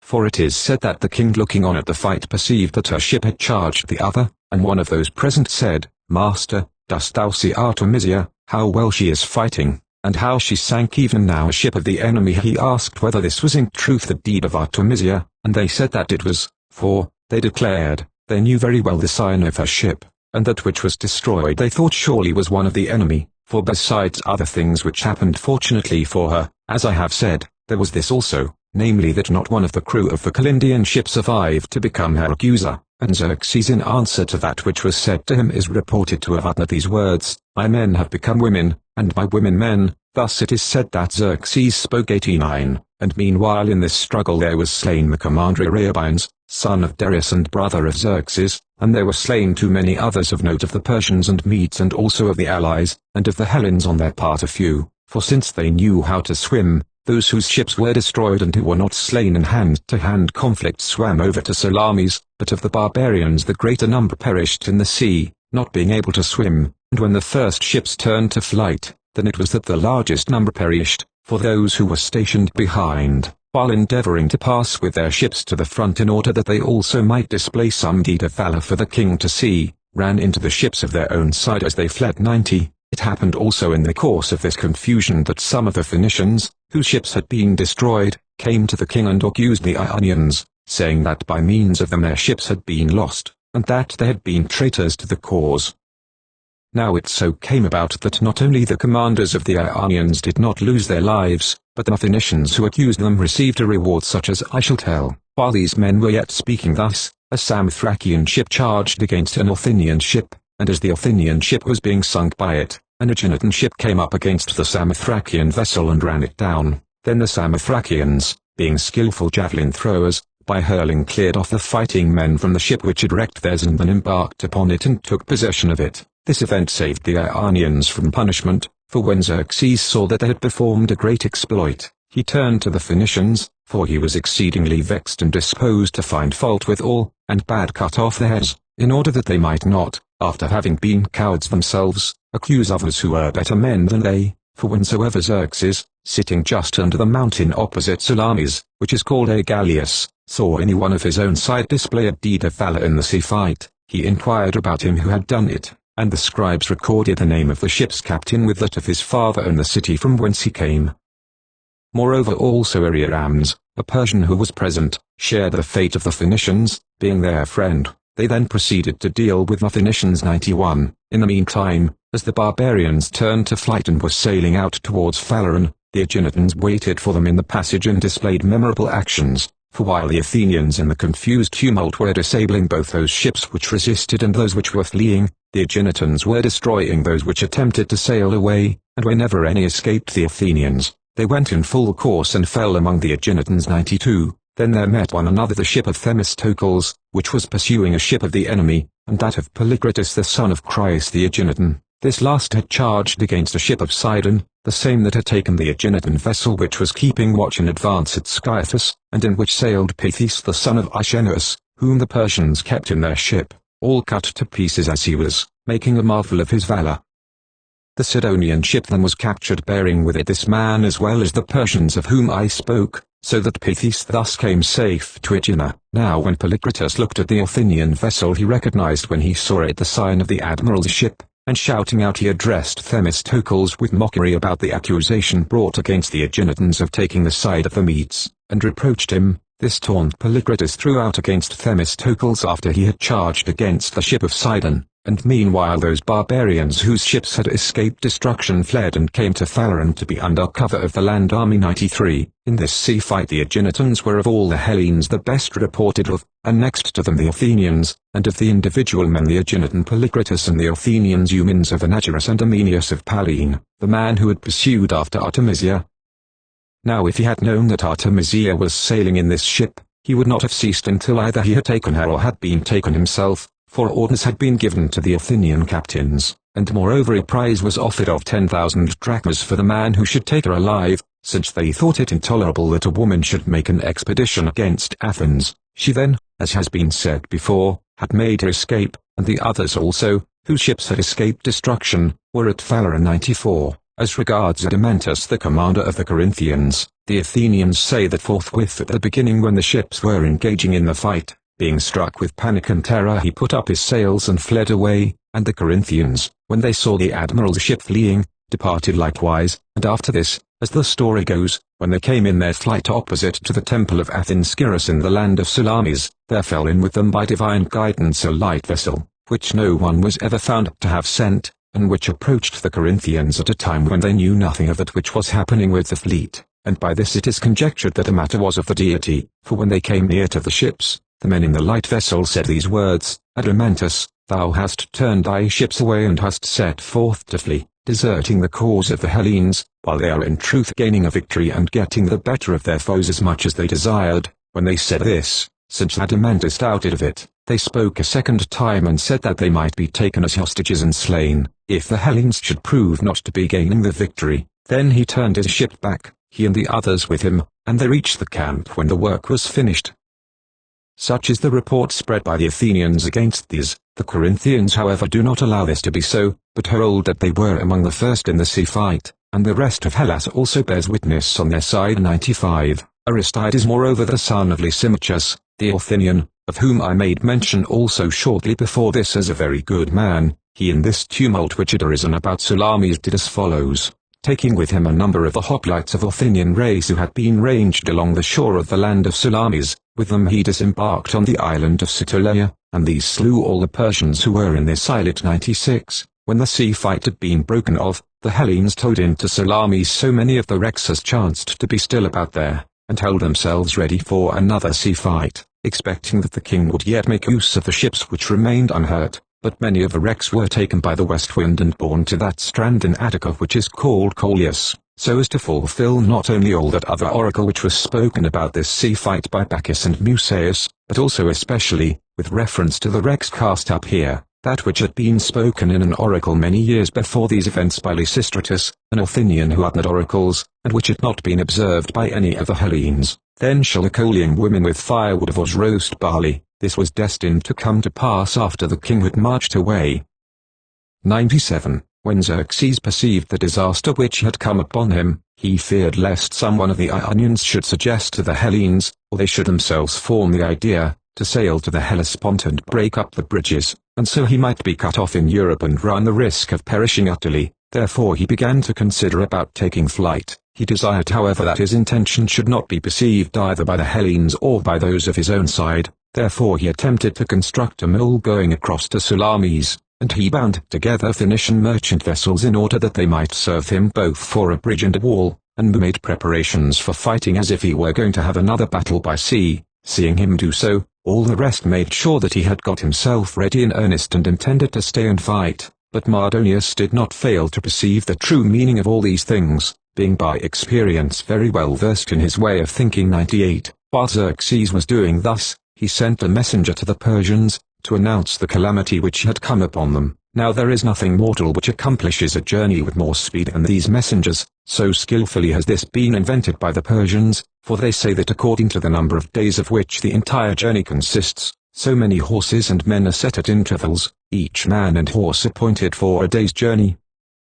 These neither snow nor rain nor heat nor darkness of night prevents from accomplishing each one the task proposed to him, with the very utmost speed. The first then rides and delivers the message with which he is charged to the second, and the second to the third, and after that it goes through them handed from one to the other, as in the torch race among the Hellenes, which they perform for Hephaestus. This kind of running of their horses the Persians call Hungarian. 99. The first message then which came to Susa, announcing that Xerxes had Athens in his possession, so greatly rejoiced the Persians who had been left behind, that they strewed all the ways with myrtle boughs and offered incense perpetually, and themselves continued in sacrifices and feasting. The second message however, which came to them after this, so greatly disturbed them that they all tore their garments and gave themselves up to crying and lamentation without stint, laying the blame upon Mardonius. And this the Persians did not so much because they were grieved about the ships, as because they feared for Xerxes himself. 100. As regards the Persians this went on for all the time which intervened, until the coming of Xerxes himself caused them to cease, and Mardonius seeing that Xerxes was greatly troubled by reason of the sea fight, and suspecting that he was meaning to take flight from Athens, considered with regard to himself that he would have to suffer punishment for having persuaded the king to make an expedition against Hellas, and that it was better for him to run the risk of either subduing Hellas or ending his own life honorably, placing his safety in suspense for a great end. Though his opinion was rather that he would subdue Hellas, he reckoned up these things, I say, and addressed his speech to the king as follows: Master, be not thou grieved, nor feel great trouble on account of this thing which has come to pass, for it is not upon a contest of timbers that all our fortunes depend, but of men and of horses, and none of these who suppose now that all has been achieved by them will attempt to disembark from the ships and stand against thee, nor will any in this mainland do so, but those who did stand against us pay the penalty. If therefore thou thinkest this good to do, let us forthwith attempt the Peloponnese, or if thou thinkest good to hold back, we may do that. Do not despond however, for there is no way of escape for the Hellenes to avoid being thy slaves, after they have first given an account of that which they did to thee both now and at former times. Thus it were best to do, but if thou hast indeed resolved to retire thyself and to withdraw thy army, I have another counsel to offer for that case too. Do not thou, O king, let the Persians be an object of laughter to the Hellenes, for none of thy affairs have suffered by means of the Persians, nor wilt thou be able to mention any place where we proved ourselves cowards. But if Phoenicians or Egyptians or Cyprians or Cilicians prove themselves cowards, the calamity which followed does not belong to the Persians in any way. Now therefore, since it is not the Persians who are guilty towards thee, follow my counsel. If thou hast determined not to remain here, retire thou to thine own abode, taking with thee the main body of the army, and it must then be for me to deliver over to thee Hellas reduced to subjection, choosing for this purpose 30 myriads from the army 101. Hearing this Xerxes was rejoiced and delighted so far as he might be after his misfortunes, and to Mardonius he said that when he had taken counsel he would reply and say which of these two things he would do. So when he was taking counsel with those of the Persians who were called to be his advisers, it seemed good to him to send for Artemisia also to give him counsel, because at the former time she alone had showed herself to have perception of that which ought to be done. So when Artemisia had come, Xerxes removed from him all the rest, both the Persian counselors and also the spearmen of the guard, and spoke to her thus: Mardonius bids me stay here and make an attempt on the Peloponnese, saying that the Persians and the land army are not guilty of any share in my calamity, and that they would gladly give me proof of this. He bids me therefore either do this or, if not, he desires himself to choose 30 myriads from the army and to deliver over to me Hellas reduced to subjection, and he bids me withdraw with the rest of the army to my own abode. Do thou therefore, as thou didst well advise about the sea fight which was fought, urging that we should not bring it on, so also now advise me which of these things I shall do, that I may succeed in determining well. 102. He thus consulted her, and she spoke these words: O king, it is hard for me to succeed in saying the best things when one asks me for counsel, yet it seems good to me at the present that thou shouldest retire back and leave Mardonius here, if he desires it and undertakes to do this, together with those whom he desires to have. For on the one hand if he subdue those whom he says that he desires to subdue, and if those matters succeed well which he has in mind when he thus speaks, the deed will after all be thine, master, seeing that thy slaves achieved it. And on the other hand if the opposite shall come to pass of that which Mardonius intends, it will be no great misfortune, seeing that thou wilt thyself remain safe, and also the power in those parts which concerns thy house. For if thou shalt remain safe with thy house, many contests many times over repeated will the Hellenes have to pass through for their own existence. Of Mardonius however, if he suffer any disaster, no account will be made, and if the Hellenes conquer they gain a victory which is no victory, having destroyed one who is but thy slave. Thou however wilt retire having done that, for which thou didst make thy march, that is to say, having delivered Athens to the fire.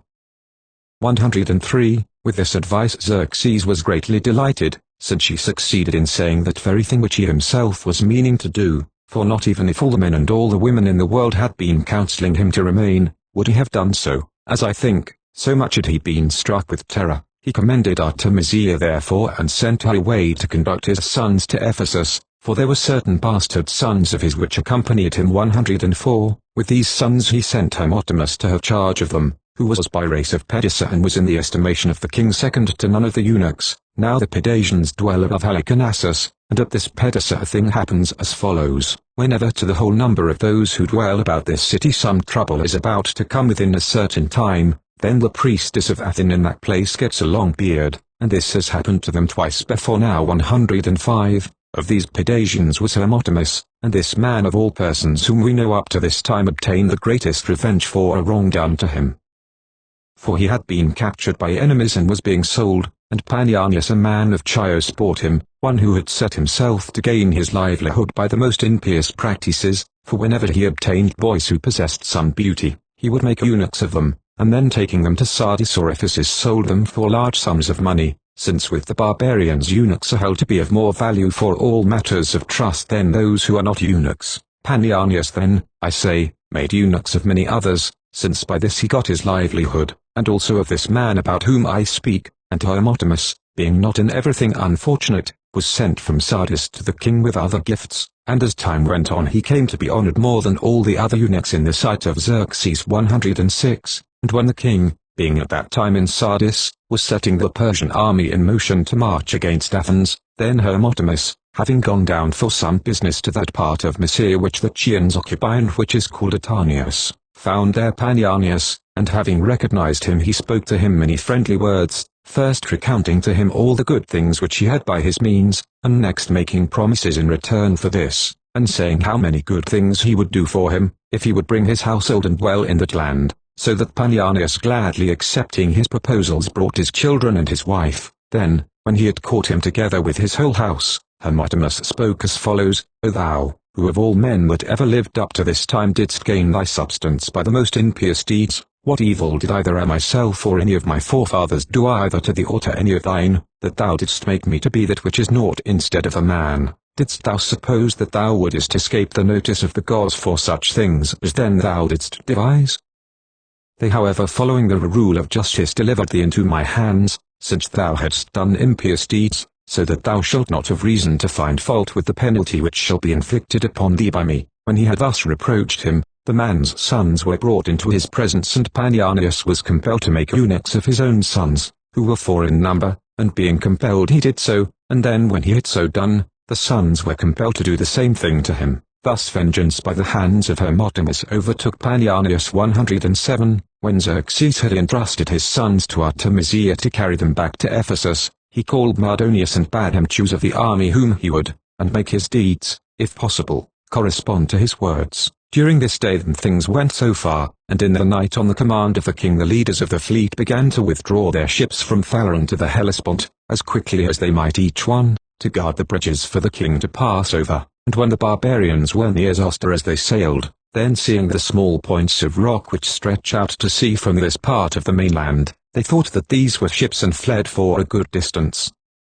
In time however, perceiving that they were not ships but points of rock, they assembled together again and continued on their voyage 108. When day dawned, the Hellenes, seeing that the land army was staying still in its place, supposed that the ships also were about Phaleron, and thinking that they would fight another sea battle, they made preparations to repel them. When however they were informed that the ships had departed, forthwith upon this they thought it good to pursue after them. They pursued therefore as far as Andros, but did not get a sight of the fleet of Xerxes, and when they had come to Andros, they deliberated what they should do. Themistocles then declared as his opinion that they should take their course through the islands and pursue after the ships, and afterwards sail straight to the Hellespont to break up the bridges. But Eurybiades expressed the opposite opinion to this, saying that if they should break up the floating bridges, they would therein do the greatest possible evil to Hellas, for if the Persians should be cut off and compelled to remain in Europe, he would endeavor not to remain still, since if he remained still, neither could any of his affairs go forward, nor would any way of returning home appear, but his army would perish of hunger, whereas if he made the attempt and persevered in it, all Europe might be brought over to him, city by city and nation by nation, the inhabitants being either conquered or surrendering on terms before they were conquered. Moreover they would have for food the crops of the Hellenes which grew year by year. He thought however that conquered in the sea fight the Persian would not stay in Europe, and therefore he might be allowed to flee until in his flight he came to his own land. Then after that they might begin the contest for the land which belonged to the Persian. To this opinion the commanders of the other Peloponnesians adhered also 109. When Themistocles perceived that he would not be able to persuade them, or at least the greater number of them, to sail to the Hellespont, he changed his counsel and turning to the Athenians, for these were grieved most at the escape of the enemy and were anxious to sail to the Hellespont even by themselves alone, if the others were not willing, to them he spoke as follows: I myself also have been present before now on many occasions, and have heard of many more, on which something of this kind came to pass, namely that men who were forced into great straits, after they had been defeated fought again and repaired their former disaster. And as for us, since we have won as a prize from fortune the existence of ourselves and of Hellas by repelling from our land so great a cloud of men, let us not pursue enemies who flee from us, for of these things not we were the doors, but the gods and heroes, who grudged that one man should become king of both Asia and of Europe, and he a man unholy and presumptuous, one who made no difference between things sacred and things profane, burning and casting down the images of the gods, and who also scourged the sea and let down into it fetters. But as things are at present, it is well that we should now remain in Hellas and look after ourselves and our households, and let each man repair his house, and have a care for sowing his land, after he has completely driven away the barbarian, and then at the beginning of the spring let us sail down towards the Hellespont and Ionia. Thus he spoke, intending to lay up for himself a store of gratitude with the Persian, in order that if after all any evil should come upon him at the hands of the Athenians, he might have a place of refuge, and this was in fact that which came to pass. 110. Themistocles then speaking thus endeavored to deceive them, and the Athenians followed his advice, for he had had a reputation even in former times of being a man of ability, and he had now proved himself to be in truth both able and of good judgment. Therefore they were ready in every way to follow his advice when he spoke. So when these had been persuaded by him, forthwith after this Themistocles sent men with a vessel, whom he trusted to keep silence, to whatever test they might be brought, of that which he himself charged them to tell the king, and of them Sicinius his servant again was one. When these came to Attica, the rest stayed behind in the ship, while Sicinius went up to Xerxes and spoke these words, Themistocles the son of Nearchus sent me, who is commander of the Athenians, and of all the allies the best and ablest man, to tell thee that Themistocles the Athenian, desiring to be of service to thee, held back the Hellenes when they were desirous to pursue after thy ships and to destroy the bridges on the Hellespont. Now therefore thou mayest make thy way home quite undisturbed. They having signified this sailed away again. 111. The Hellenes meanwhile, having resolved not to pursue after the ships of the barbarians further, nor to sail to the Hellespont to break up the passage, were investing Andros intending to take it, for the Andrians were the first of the islanders who, being asked by Themistocles for money, refused to give it, and when Themistocles made proposals to them and said that the Athenians had come having on their side two great deities, persuasion and compulsion, and therefore they must by all means give them money, they replied to this that not without reason, as it now appeared, was Athens great and prosperous, since the Athenians were well supplied with serviceable deities, but as for the Andrians, they were poor, having in this respect attained to the greatest eminence, and there were two unprofitable deities which never left their island but always remained attached to the place, poverty, namely, and helplessness, and the Andrians being possessed of these deities would not give money, for never could the power of the Athenians get the better of their inability.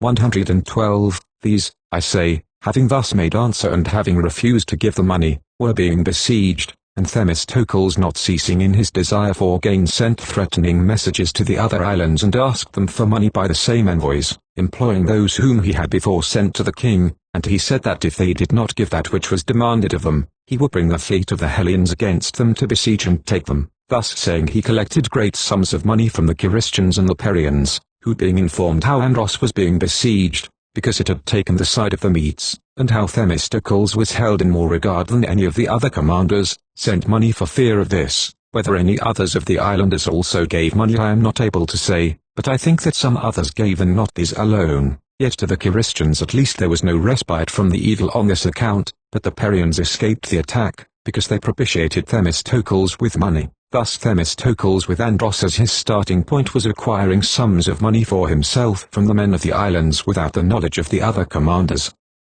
113. Xerxes meanwhile with his army stayed for a few days after the sea fight, and then they all began to march forth towards Boeotia by the same way by which they had come, for Mardonius thought both that it was well for him to escort the king on his way, and also that it was now too late in the year to carry on the war. It was better, he thought, to winter in Thessaly and then at the beginning of spring to attempt the Peloponnese. When he came to Thessaly, then Mardonius chose out for himself first all those Persians who are called immortals, except only their commander Hydarnes, for Hydarnes said that he would not be left behind by the king, and after them of the other Persians those who wore cuirasses, and the body of 1,000 horse, also the Medes, Saccans, Bactrians and Indians, foot and horsemen both. These nations he chose in the mass, but from the other allies he selected by few at a time, choosing who had fine appearance of those of whom he knew that they had done good service. From the Persians he chose more than from any other single nation, and these wore collars of twisted metal and bracelets, and after them came the Medes, who in fact were not inferior in number to the Persians, but only in bodily strength. The result was that there were 30 myriads in all, including cavalry.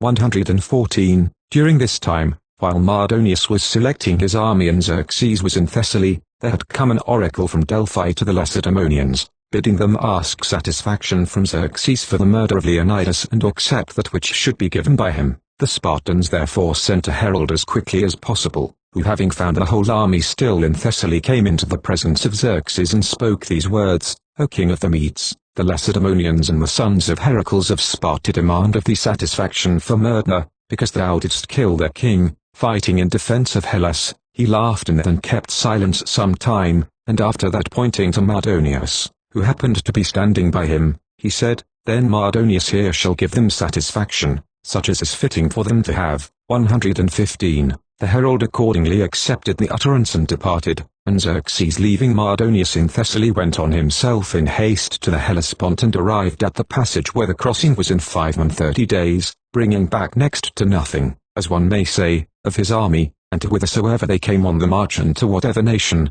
they seized the crops of that people and used them for provisions, and if they found no crops, then they took the grass which was growing up from the earth, and stripped off the bark from the trees and plucked down the leaves and devoured them, alike of the cultivated trees and of those growing wild, and they left nothing behind them. Thus they did by reason of famine. Then plague too seized upon the army and dysentery, which destroyed them by the way, and some of them also who were sick the king left behind, laying charge upon the cities where at the time he chanced to be in his march, to take care of them and support them. Of these he left some in Thessaly, and some at Syrus in Paeonia, and some in Macedonia. In these parts too he had left behind him the sacred chariot of Zeus, when he was marching against Hellas, but on his return he did not receive it back, for the Paeonians had given it to the Thracians, and when Xerxes asked for it again, they said that the mares while at pasture had been carried off by the Thracians of the upper country, who dwelt about the source of the Strymon.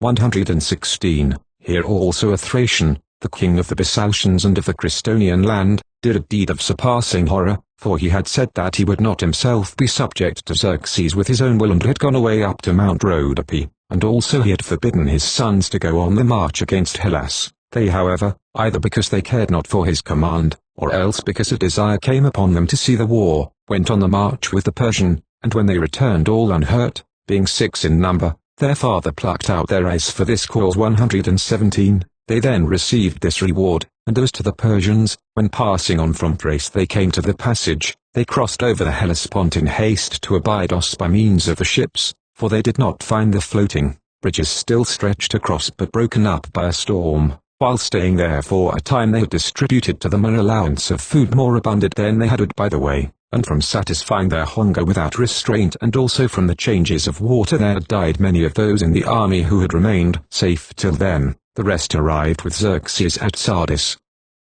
118. There is also another story reported as follows, namely that when Xerxes on his march away from Athens came to Ion on the Strymon, from that point he did not continue further to make marches by road, but delivered his army to Hydons to lead back to the Hellespont, while he himself embarked in a Phoenician ship and set forth for Asia, and as he sailed he was seized by a wind from the Strymon, violent and raising great waves, and since he was tossed by the storm more and more, the ship being heavily laden for there were upon the deck great numbers of Persians, those namely who went with Xerxes, the king upon that falling into fear shouted aloud and asked the pilot whether there were for them any means of safety. He said, Master, there are none, unless some way be found of freeing ourselves of the excessive number of passengers. Then it is said that Xerxes, when he heard this, spoke thus, Persians, now let each one of you show that he has care for the king, for my safety, as it seems, depends upon you. He, they say, thus spoke, and they made obeisance to him and leapt out into the sea, and so the ship being lightened came safe to Asia. As soon as they had landed Xerxes, they say, first presented the pilot with a wreath of gold, because he had saved the life of the king, and then cut off his head, because he had caused the death of many of the Persians. 119. This other story, I say, is reported about the return of Xerxes, but I for my part can by no means believe it, either in other respects or as regards this which is said to have happened to the Persians, for if this which I have related had in truth been said by the pilot to Xerxes, not one person's opinion in 10,000 will differ from mine that the king would have done some such thing as this, that is to say, he would have caused those who were upon the deck to go down below into the hold, seeing that they were Persians of the highest rank among the Persians, and of the rowers, who were Phoenicians, he would have thrown out into the sea a number equal to the number of those. In fact, however, as I have said before, he made his return to Asia together with the rest of the army by road. 120. And this also which follows is a strong witness that it was so, for Xerxes is known to have come to Abdera on his way back, and to have made with them a guest friendship and presented them with a Persian sword of gold and a gold-spangled tiara, and as the men of Abdera themselves say, though I for my part can by no means believe it, he loosed his girdle for the first time during his flight back from Athens, considering himself to be in security. Now Abdera is situated further towards the Hellespont than the river Strymon and Ion, from which place the story says that he embarked in the ship 121. The Hellenes meanwhile, when it proved that they were not able to conquer Andros, turned towards Carystus, and having laid waste the land of that people they departed and went to Salamis. First and for the gods they chose out first fruits of the spoil, and among them 3 Persian triremes, one to be dedicated as an offering at the Isthmus, which remained there still up to my time, another at Sunion, and the third to Ajax and Salamis where they were. After this they divided the spoil among themselves and sent the first fruits to Delphi, of which was made a statue holding in its hand the beak of a ship and in height measuring 12 cubits. This statue stood in the same place with the golden statue of Alexander the Macedonian 122. Then when the Hellenes had sent first fruits to Delphi, they asked the god on behalf of all whether the first fruits which he had received were fully sufficient and acceptable to him. He said that from the Hellenes he had received enough, but not from the Aeginetans, and from them he demanded the offering of their prize of valor for the sea fight at Salamis. Hearing this, the Aeginetans dedicated golden stars, 3 in number, upon a ship's mast of bronze, which are placed in the corner close to the mixing bowl of Croesus 123. After the division of the spoil the Hellenes sailed to the Isthmus, to give the prize of valor to him who of all the Hellenes had proved himself the most worthy during this war. And when they had come thither and the commanders distributed their votes at the altar of Poseidon, selecting from the whole number the first and the second in merit, then every one of them gave in his vote for himself, each man thinking that he himself had been the best, but for the second place the greater number of votes came out in agreement, assigning that to Themistocles. They then were left alone in their votes, while Themistocles in regard to the second place surpassed the rest by far. 124. And although the Hellenes would not give decision of this by reason of envy, but sailed away each to their own city without deciding, yet Themistocles was loudly reported of and was esteemed throughout Hellas to be the man who was the ablest by far of the Hellenes, and since he had not received honor from those who had fought at Salamis, although he was the first in the voting, he went forthwith after this to Lacedaemon, desiring to receive honor there, and the Lacedaemonians received him well and gave him great honors. As a prize of valor they gave to Eurybiades a wreath of olive, and for ability and skill they gave to Themistocles also a wreath of olive, and presented him besides with the chariot which was judged to be the best in Sparta. So having much commended him, they escorted him on his departure with 300 picked men of the Spartans, the same who are called the horsemen, as far as the boundaries of Tegea, and he is the only man of all we know to whom the Spartans ever gave escort on his way. 125. When however he had come to Athens from Lacedaemon, Timardamas of Aphidnae, one of the opponents of Themistocles, but in other respects not among the men of distinction, maddened by envy attacked him, bringing forward against him his going to Lacedaemon, and saying that it was on account of Athens that he had those marks of honor which he had from the Lacedaemonians, and not on his own account. Then, as Timardamas continued ceaselessly to repeat this, Themistocles said, I tell thee thus it is, if I had been a native of Belbene I should never have been thus honored by the Spartans, but neither wouldest thou, my friend, for all that thou art an Athenian. So far then went these matters. 126. At Abyssus meanwhile the son of Pharnax, a man who was held in esteem among the Persians even before this and came to be so yet more after the events about Plachaea, was escorting the king as far as the passage with 6 myriads of that army which Mardonius had selected for himself, and when the king was in Asia and at Abyssus on his march back came near to Pallene, finding that Mardonius was wintering in Thessaly and Macedonia and was not at present urgent with him to come and join the rest of the army, he thought it not good to pass by without reducing the Potidalians to slavery, whom he had found in revolt, for the men of Potidania, when the king had marched by them and when the fleet of the Persians had departed in flight from Salamis, had openly made revolt from the barbarians, and so also had the others done who occupied Pallene. 127. So upon this Artabazus began to besiege Potijaya, and suspecting that the men of Olynthus also were intending revolt from the king, he began to besiege this city too, which was occupied by Bactrians who had been driven away from the Thermaean Gulf by the Macedonians. So when he had taken these men by siege, he brought them forth to a lake and slew them there, and the city he delivered to Critobulus of Torone to have in charge, and to the natives of Chalkidike. And thus it was that the Chalkidians got possession of Olynthus 128. Having taken this city, Artabazus set himself to attack Potijaya with vigor, and as he was setting himself earnestly to this work, Timoxenus the commander of the troops from Scion concerted with him to give up the town by treachery.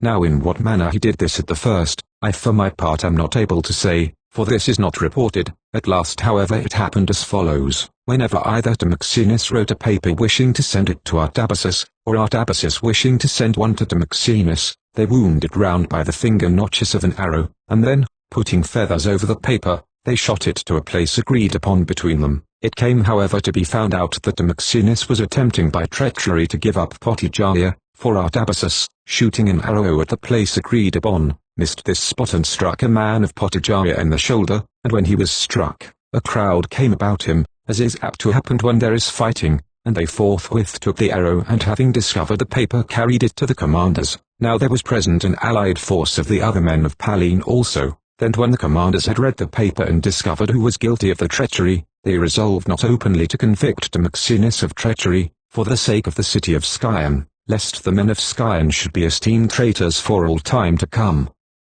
129. Heathen in such a manner as this had been discovered, and when 3 months had gone on by while Artabazus was besieging the town, there came to be a great ebb of the sea backwards, which lasted for a long time, and the barbarians, seeing that shallow water had been produced, endeavored to get by into the peninsula of Pallene, but when they had passed through 2/5 parts of the distance, and yet 3/5 remained, which they must pass through before they were within Pallene, then there came upon them a great flood tide of the sea, higher than ever before, as the natives of the place say, the high tides come often, so those of them who could not swim perished, and those who could were slain by the men of Potijaya who put out to them in boats. The cause of the high tide and flood and of that which befell the Persians was this, as the Potidaians say, namely that these same Persians who perished by means of the sea had committed impiety towards the temple of Poseidon and his image in the suburb of their town, and in saying that this was the cause, in my opinion they say well. The survivors of his army Artabazus led away to Thessaly to join Mardonius. Thus it fared with these who escorted the king on his way. 130. The fleet of Xerxes, so much of it as remained, when it had touched Asia in its flight from Salamis, and had conveyed the king and his army over from the Chersonese to Abydos, passed the winter at Kyme, and when spring dawned upon it, it assembled early at Samos, where some of the ships had even passed the winter, and most of the Persians and Medes still served as fighting men on board of them. To be commanders of them there came Mardons the son of Bagaeus, and Artanes the son of Artaches, and with them also Ithamitus was in joint command, who was brother's son to Artanes and had been added by the choice of Artanes himself. They then, since they had suffered a heavy blow, did not advance further up towards the west, nor did anyone compel them to do so, but they remained still in Samos and kept watch over Ionia, lest it should revolt, having 300 ships including those of the Ionians, and they did not expect that the Hellenes on their part would come to Ionia, but thought that it would satisfy them to guard their own land, judging from the fact that they had not pursued after them in their flight from Salamis but were well contented than to depart homewards. As regards the sea then their spirit was broken, but on land they thought that Mardonius would get much the advantage. So they being at Samos were taking counsel to do some damage if they could to their enemies, and at the same time they were listening for news how the affairs of Mardonius would fall out. 131. The Hellenes on their part were roused both by the coming on of spring and by the presence of Mardonius in Thessaly. Their land army had not yet begun to assemble, when the fleet arrived at Aegina, in number 110 ships, and the commander and admiral was Leartychides, who was the son of Menes, the son of Hegesilaos, the son of Hippocrates, the son of Leartychides, the son of Anaxilaos, the son of Archidamus, the son of Anaximrides, the son of Theopompus, the son of Nicander, the son of Chirilaos, the son of Eunomus, the son of Polydates, the son of Prytanis, the son of Euryphon, the son of Procles, the son of Aristodemus, the son of Aristomachus, the son of Cleardaeus, the son of Hyllus, the son of Heracles, being of the other royal house. These all, except the two enumerated first after Laertichides, had been kings of Sparta, and of the Athenians the commander was Xanthippus the son of From 132, when all the ships had arrived at Aegina, there came Ionian envoys to the camp of the Hellenes, who also came a short time before this to Sparta and asked the Lacedaemonians to set Ionia free, and of them one was Herodotus the son of Basilides. These had banded themselves together and had plotted to put to death Stratus the despot of Chios, being originally 7 in number, but when one of those who took part with them gave information of it and they were discovered to be plotting against him, then the remaining 6 escaped from Chios and came both to Sparta and also at this time to Aegina, asking the Hellenes to sail over to Ionia, but they with difficulty brought them forward as far as Delos, for the parts beyond this were all fearful to the Hellenes, since they were without experience of those regions and everything seemed to them to be filled with armed force, while their persuasion was that it was as long a voyage to Samos as to the Pillars of Heracles. Thus at the same time it so chanced that the barbarians dared sail no further up towards the west than Samos, being smitten with fear, and the Hellenes no further down towards the east than Delos, when the Chians made request of them, so fear was guard of the space which lay between them. 133, the Hellenes, I say, sailed to Delos, and Mardonius meanwhile had been wintering in Thessaly. From thence he sent round a man, a native of Euripus, whose name was Myes, to the various oracles, charging him to go everywhere to consult, wherever they were permitted to make trial of the oracles. What he desired to find out from the oracles when he gave this charge, I am not able to say, for that is not reported, but I conceive for my part that he sent to consult about his present affairs and not about other things. 134. This Myes is known to have come to Labageia and to have persuaded by payment of money one of the natives of the place to go down to Trophonius, and also he came to the oracle at Abe of the Phocians, and moreover when he came for the first time to Thebes, he not only consulted the Ismenian Apollo, there one may consult just as at Olympia with victims, but also by payment he persuaded a stranger who was not a Theban, and induced him to lie down to sleep in the temple of Amphiaraos. In this temple no one of the Thebans is permitted to seek divination, and that for the following reason: Amphiaraos dealing by oracles bade them choose which they would of these two things, either to have him as a diviner or else as an ally in war, abstaining from the other use, and they chose that he should be their ally in war. For this reason it is not permitted to any of the Thebans to lie down to sleep in that temple. 135. After this a thing which to me is a very great marvel is said by the Thebans to have come to pass. It seems that this man Myes of Euripus, as he journeyed round to all the oracles, came also to the sacred enclosure of the Tone Apollo. This temple is called Toon, and belongs to the Thebans, and it lies above the lake Copais at the foot of the mountains, close to the town of Acraphia. When the man called Myes came to this temple with 3 men chosen from the citizens in his company, who were sent by the public authority to write down that which the god should utter in his divination, forthwith it is said the prophet of the god began to give the oracle in a barbarian tongue, and while those of the Thebans who accompanied him were full of wonder, hearing a barbarian instead of the Hellenic tongue, and did not know what to make of the matter before them, it is said that the man of Euripus, Myes, snatched from them the tablet which they bore and wrote upon it that which was being spoken by the prophet, and he said that the prophet was giving his answer in the Carian tongue, and then when he had written it, he went away and departed to Thessaly. 136, Mardonius having read that which the oracles uttered, whatever that was, after this sent as an envoy to Athens Alexander the son of Amyntas, the Macedonian, both because the Persians were connected with him by marriage, for Gygaea the sister of Alexander and daughter of Amyntas had been married to a Persian Bubas, and from her had been born to him that Amyntas who lived in Asia, having the name of his mother's father, to whom the king gave Alexander, a great city of Phrygia, to possess, and also Mardonius was sending him because he was informed that Alexander was a public guest friend and benefactor of the Athenians, for by this means he thought that he would be most likely to gain over the Athenians to his side, about whom he heard that they were a numerous people and braving war, and of whom he knew moreover that these were they who more than any others had brought about the disasters which had befallen the Persians by sea. Therefore if these should be added to him, he thought that he should easily have command of the sea, and this in fact would have been the case, while on land he supposed himself to be already much superior in force. Thus he reckoned that his power would be much greater than that of the Hellenes. Perhaps also the oracles told him this beforehand, counseling him to make the Athenian his ally, and so he was sending in obedience to their advice.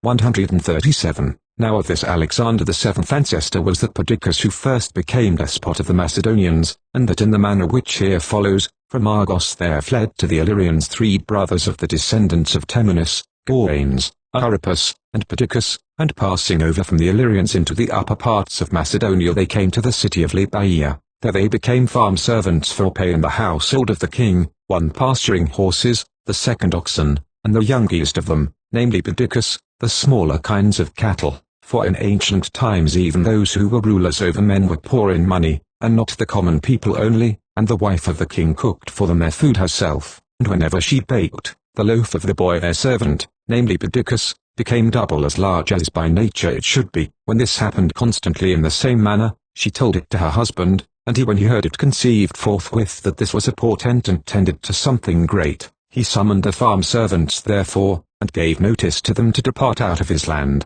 and they said that it was right that before they went forth they should receive the wages which were due.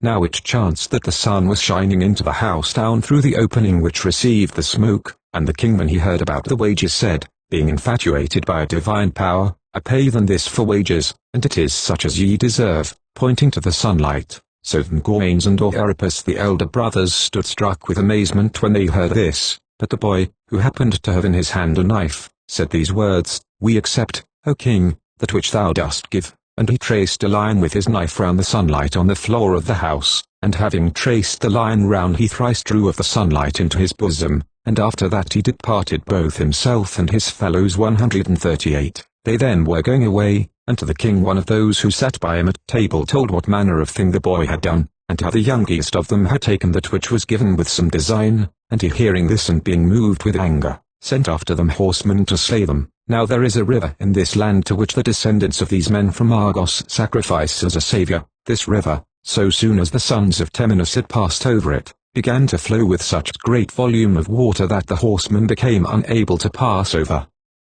So the brothers, having come to another region of Macedonia, took up their dwelling near the so-called gardens of Midas the son of Gordius, where roses grow wild which have each one 60 petals and excel all others in perfume. In these gardens Silenus was captured, as is reported by the Macedonians, and above the gardens is situated a mountain called Bermion, which is inaccessible by reason of the cold. Having taken possession of that region, they made this their starting point, and proceeded to subdue also the rest of Macedonia 139. From this Perdiccas the descent of Alexander was as follows. Alexander was the son of Amyntas, Amyntas was the son of Alcetes, the father of Alcetes was of Aripus, of him Philip, of Philip Argaeus, and of this last the father was Perdiccas, who first obtained the kingdom 140. Thus then, I say, Alexander the son of Amyntas was descended, and when he came to Athens sent from Mardonius, he spoke as follows, Athenians, Mardonius speaks these words, There has come to me a message from the king which speaks in this manner, To the Athenians I remit all the offences which were committed against me, and now, Mardonius, thus do, first give them back their own land, then let them choose for themselves another in addition to this, whichsoever they desire, remaining independent, and set up for them again all their temples, which I set on fire, provided that they consent to make a treaty with me. This message having come to me, it is necessary for me to do so, unless by your means I am prevented, and thus I speak to you now. Why are ye so mad as to raise up war against the king, since neither will ye overcome him, nor are ye able to hold out against him forever? For ye saw the multitude of the host of Xerxes and their deeds, and ye are informed also of the power which is with me at the present time, so that even if ye overcome and conquer us, of which ye can have no hope if ye are rightly minded, another power will come many times as large. Do not ye then desire to match yourselves with the king, and so to be both deprived of your land and forever running a course for your own lives, but make peace with him, and ye have a most honourable occasion to make peace, since the king has himself set out upon this road, agree to a league with us then without fraud or deceit, and remain free 140. B. These things Mardonius charged me to say to you, O Athenians, and as for me, I will say nothing of the goodwill towards you on my part, for ye would not learn that now for the first time, but I ask of you to do as Mardonius says, since I perceive that ye will not be able to war with Xerxes forever. If I perceived in your ability to do this, I should never have come to you speaking these words, for the power of the king is above that of a man and his arm is very long. If therefore ye do not make an agreement forthwith, when they offer you great things as the terms on which they are willing to make a treaty, I have fear on your behalf, seeing that ye dwell more upon the highway than any of your allies, and are exposed ever to destruction alone, the land which ye possess being parted off from the rest and lying between the armies which are contending together. Nay, but be persuaded, for this is a matter of great consequence to you, that you alone of the Hellenes the great king remits the offences committed and desires to become a friend. 141. Thus spoke Alexander, and the Lacedaemonians having been informed that Alexander had come to Athens to bring the Athenians to make a treaty with the barbarians, and remembering the oracles, who it was destined that they together with the other Dorians should be driven forth out of the Peloponnesus by the Medes and the Athenians combined, had been very greatly afraid lest the Athenians should make a treaty with the Persians, and forthwith they had resolved to send envoys. It happened moreover that they were introduced at the same time with Alexander, for the Athenians had waited for them, protracting the time, because they were well assured that the Lacedaemonians would hear that an envoy had come from the barbarians to make a treaty, and that having heard it they would themselves send envoys with all speed. They acted therefore of set purpose, so as to let the Lacedaemonians see their inclination. 142. So when Alexander had ceased speaking, the envoys from Sparta followed him forthwith and said, As for us, the Lacedaemonians sent us to ask of you not to make any change in that which concerns Hellas, nor to accept proposals from the barbarian, since this is not just in any way nor honorable for any of the Hellenes to do, but least of all for you, and that for many reasons.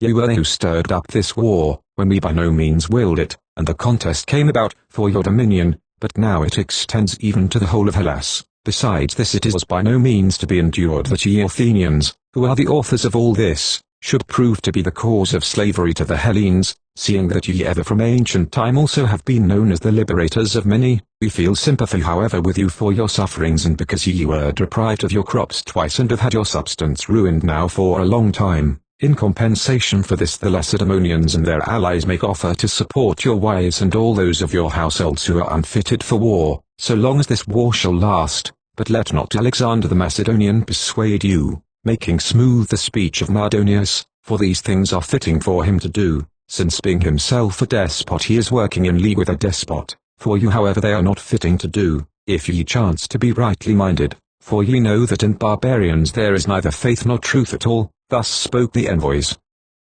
143. And to Alexander the Athenians made answer thus, Even of ourselves we know so much, that the Mede has a power many times as numerous as us, so that there is no need for thee to cast this up against us. Nevertheless, because we long for liberty we shall defend ourselves as we may be able, and do not thou endeavour to persuade us to make a treaty with the barbarian, for we on our part shall not be persuaded. And now report to Mardonius that the Athenians say thus, So long as the sun goes on the same course by which he goes now, we will never make an agreement with Xerxes, but we will go forth to defend ourselves against him, trusting in the gods and the heroes as allies, for whom he had no respect when he set fire to their houses and to their sacred images. And in the future do not thou appear before the Athenians with any such proposals as these, nor think that thou art rendering them good service in advising them to do that which is not lawful. For we do not desire that thou shouldest suffer anything unpleasant at the hands of the Athenians, who art their public guest and friend. 144. To Alexander they thus made answer, but to the envoys from Sparta as follows, that the Lacedaemonians should be afraid lest we should make a treaty with the barbarian was natural no doubt,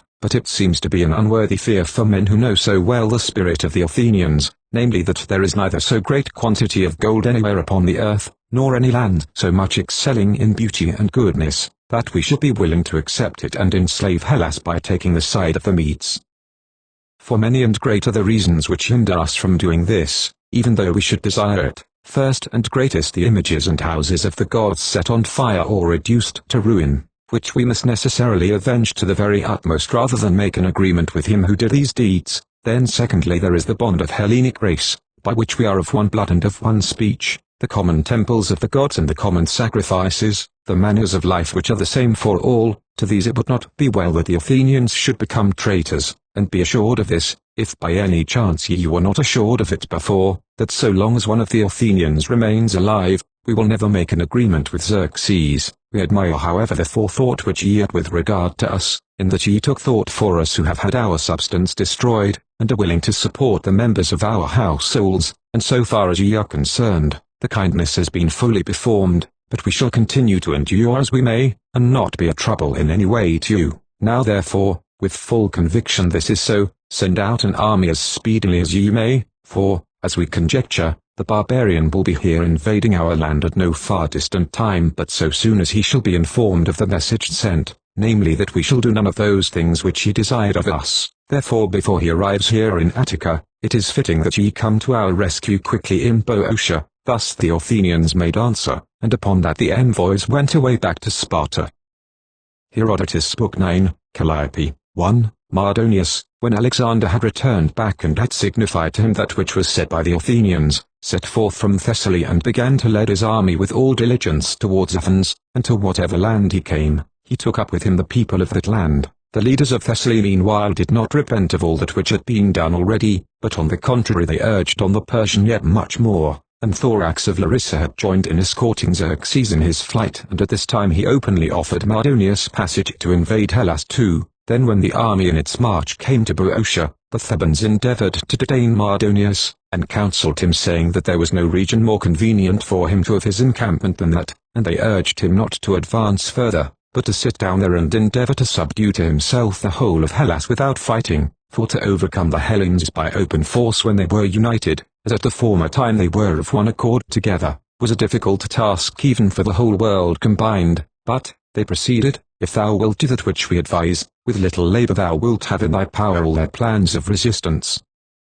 Send money to the men who have power in their cities, and thus sending thou wilt divide Hellas into 2 parties, after that thou wilt with ease subdue by the help of thy party those who are not inclined to thy side." 3. Thus they advised, but he did not follow their counsel, for there had instilled itself into him a great desire to take Athens for the second time, partly from obstinacy and partly because he meant to signify to the king in Sardis that he was in possession of Athens by beacon fires through the islands. However, he did not even at this time find the Athenians there when he came to Attica, but he was informed that the greater number were either in Salamis or in the ships, and he captured the city finding it deserted. Now the capture of the city by the king had taken place 10 months before the later expedition of Mardonius against it, for, when Mardonius had come to Athens, he sent to Salamis Morichides, a man of the Hellespont, bearing the same proposals as Alexander the Macedonian had brought over to the Athenians. These he sent for the second time, being aware beforehand that the dispositions of the Athenians were not friendly, but hoping that they would give way and leave their obstinacy, since the Attic land had been captured by the enemy and was in his power. 5. For this reason he sent Morichides to Salamis, and he came before the council and reported the words of Mardonius. Then one of the councillors, Lycidas, expressed the opinion that it was better to receive the proposal which Morichides brought before them and refer it to the assembly of the people. He, I say, uttered this opinion, whether because he had received money from Mardonius, or because this was his own inclination. However, the Athenians forthwith, both those of the council and those outside, when they heard of it, were very indignant, and they came about Lycidas and stoned him to death, but the Hellespontian Morichides they dismissed unhurt. Then when there had arisen much uproar in Salamis about Lycidas, the women of the Athenians heard of that which was being done, and one woman passing the word to another and one taking another with her, they went of their own accord to the house of Lycidas and stoned his wife and his children to death.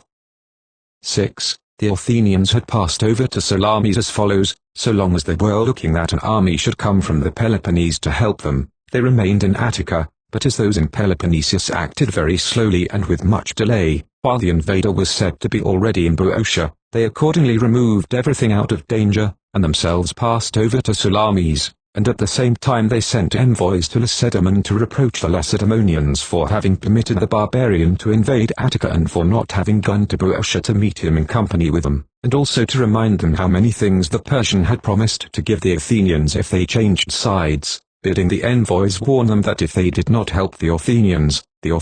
would find some shelter for themselves. 7. For the Lacedaemonians in fact were keeping a feast during this time, and celebrating the Hyacinthia, and they held it of the greatest consequence to provide for the things which concerned the god, while at the same time their wall which they had been building at the isthmus was just at this moment being completed with battlements. And when the envoys from the Athenians came to Lacedaemon, bringing with them also envoys from Megara and Plachaea, they came in before the ephors and said as follows: 7.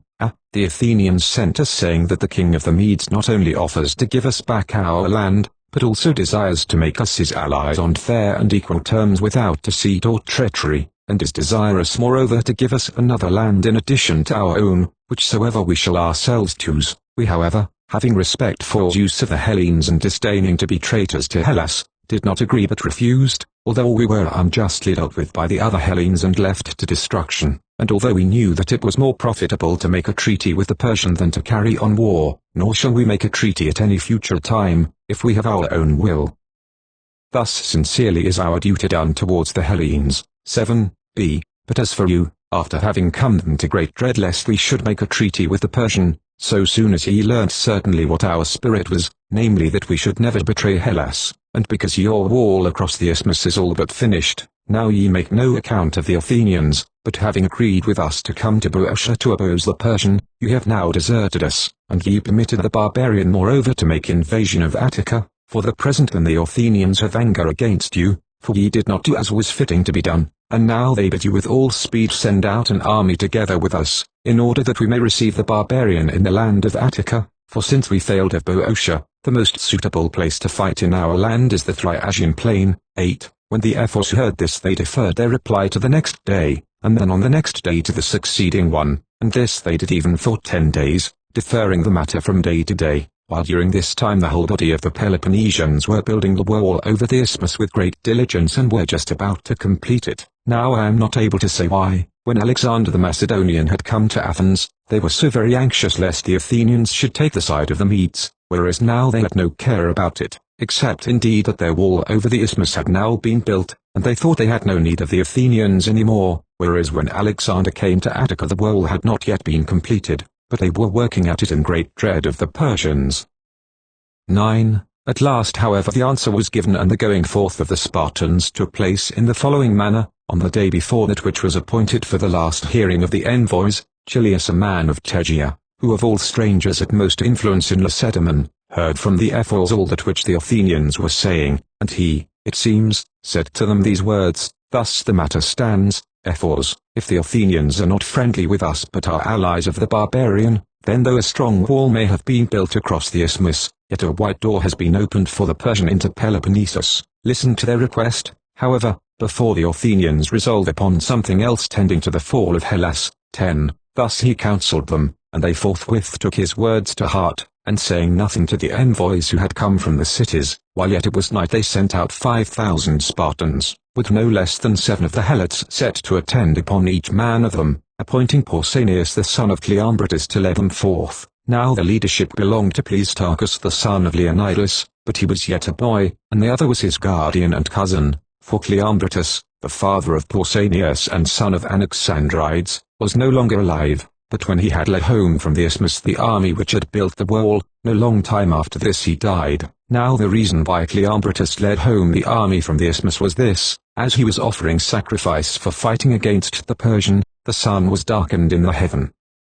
And Pausanias chose as commander in addition to himself Eurynax the son of Dorias, a man of the same house. 11. So Pausanias with his army had gone forth out of Sparta, and the envoys, when they had come, not knowing anything of this going forth, came in before the Ephors meaning to depart also, each to his own state, and when they had come in before them they said these words, Ye, O Lacedaemonians, are remaining here and celebrating this high Cynthia and disporting yourselves, having left your allies to destruction, and the Athenians being wronged by you and for want of allies will make peace with the Persians on such terms as they can, and having made peace, evidently we become allies of the king, and therefore we shall join with him in expeditions against any land to which the Persians may lead us, and ye will learn them what shall be the issue for you of this matter. When the envoys spoke these words, the Ephors said and confirmed it with an oath, that they supposed by this time the men were at Orestian on their way against the strangers, for they used to call the barbarians strangers, so they, not knowing of the matter,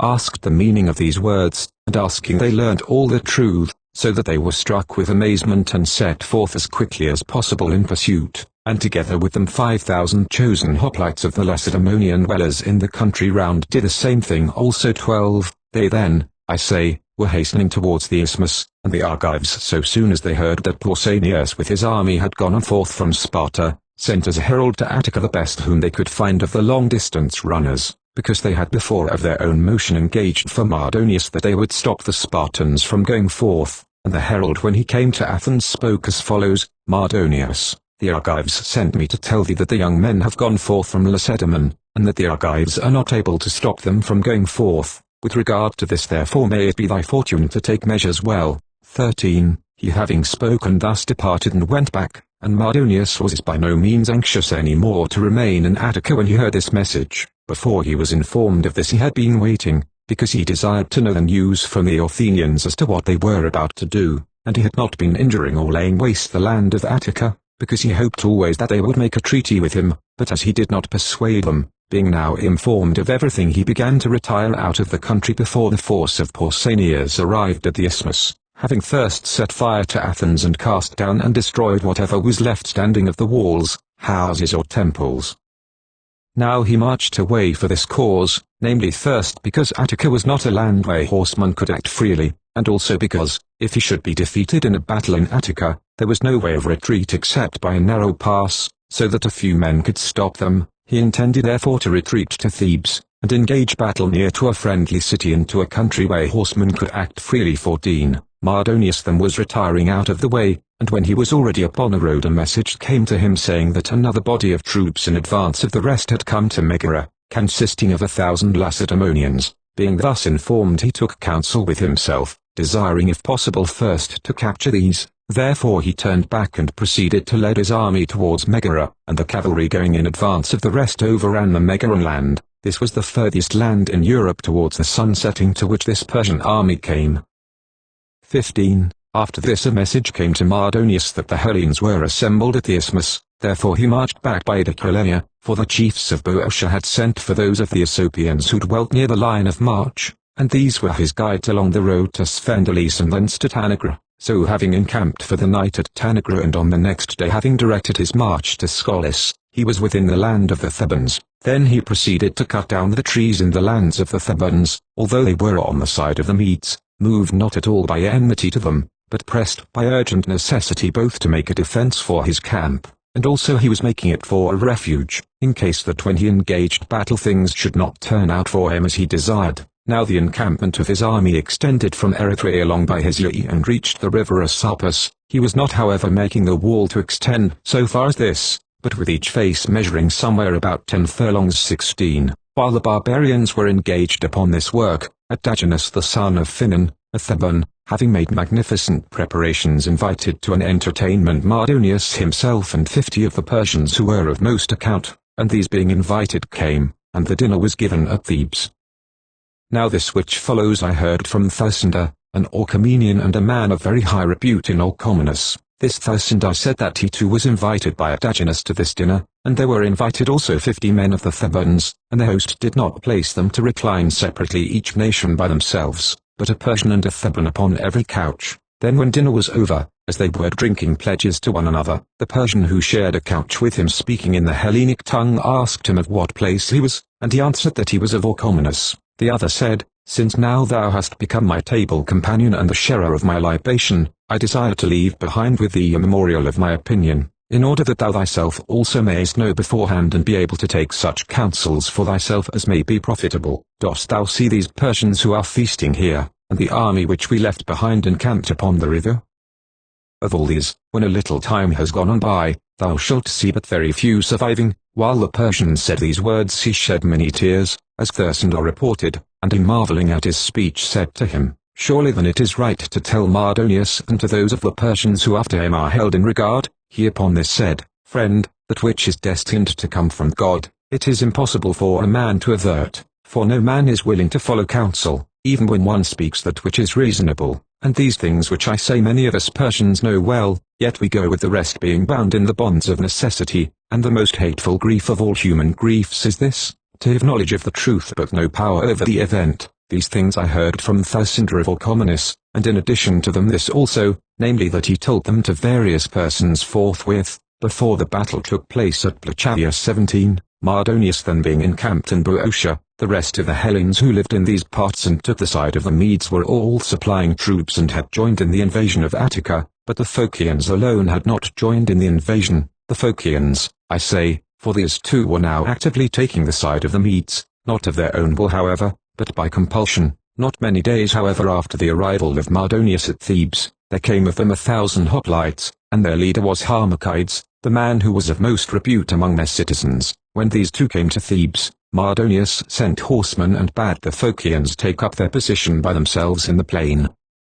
After they had so done, forthwith the whole cavalry appeared, and upon this there went a rumour through the army of Hellenes which was with the Medes that the cavalry was about to shoot them down with javelins, and this same report went through the Phocians themselves also. Then their commander Harmachides exhorted them, speaking as follows: Phocians, it is manifest that these men are meaning to deliver us to a death which we may plainly foresee, because we have been falsely accused by the Thessalians, as I conjecture. Now therefore it is right that every one of you prove himself a good man, for it is better to bring our lives to an end doing deeds of valor and defending ourselves, than to be destroyed by a dishonorable death offering ourselves for the slaughter. Let each man of them learn that they are barbarians and that we, against whom they contrived murder, are Hellenes. 18. While he was thus exhorting them, the horsemen having encompassed them round were riding towards them as if to destroy them, and they were already aiming their missiles as if about to discharge them, nay some perhaps did discharge them, and meanwhile the Phocians stood facing them gathered together and with their ranks closed as much as possible every way.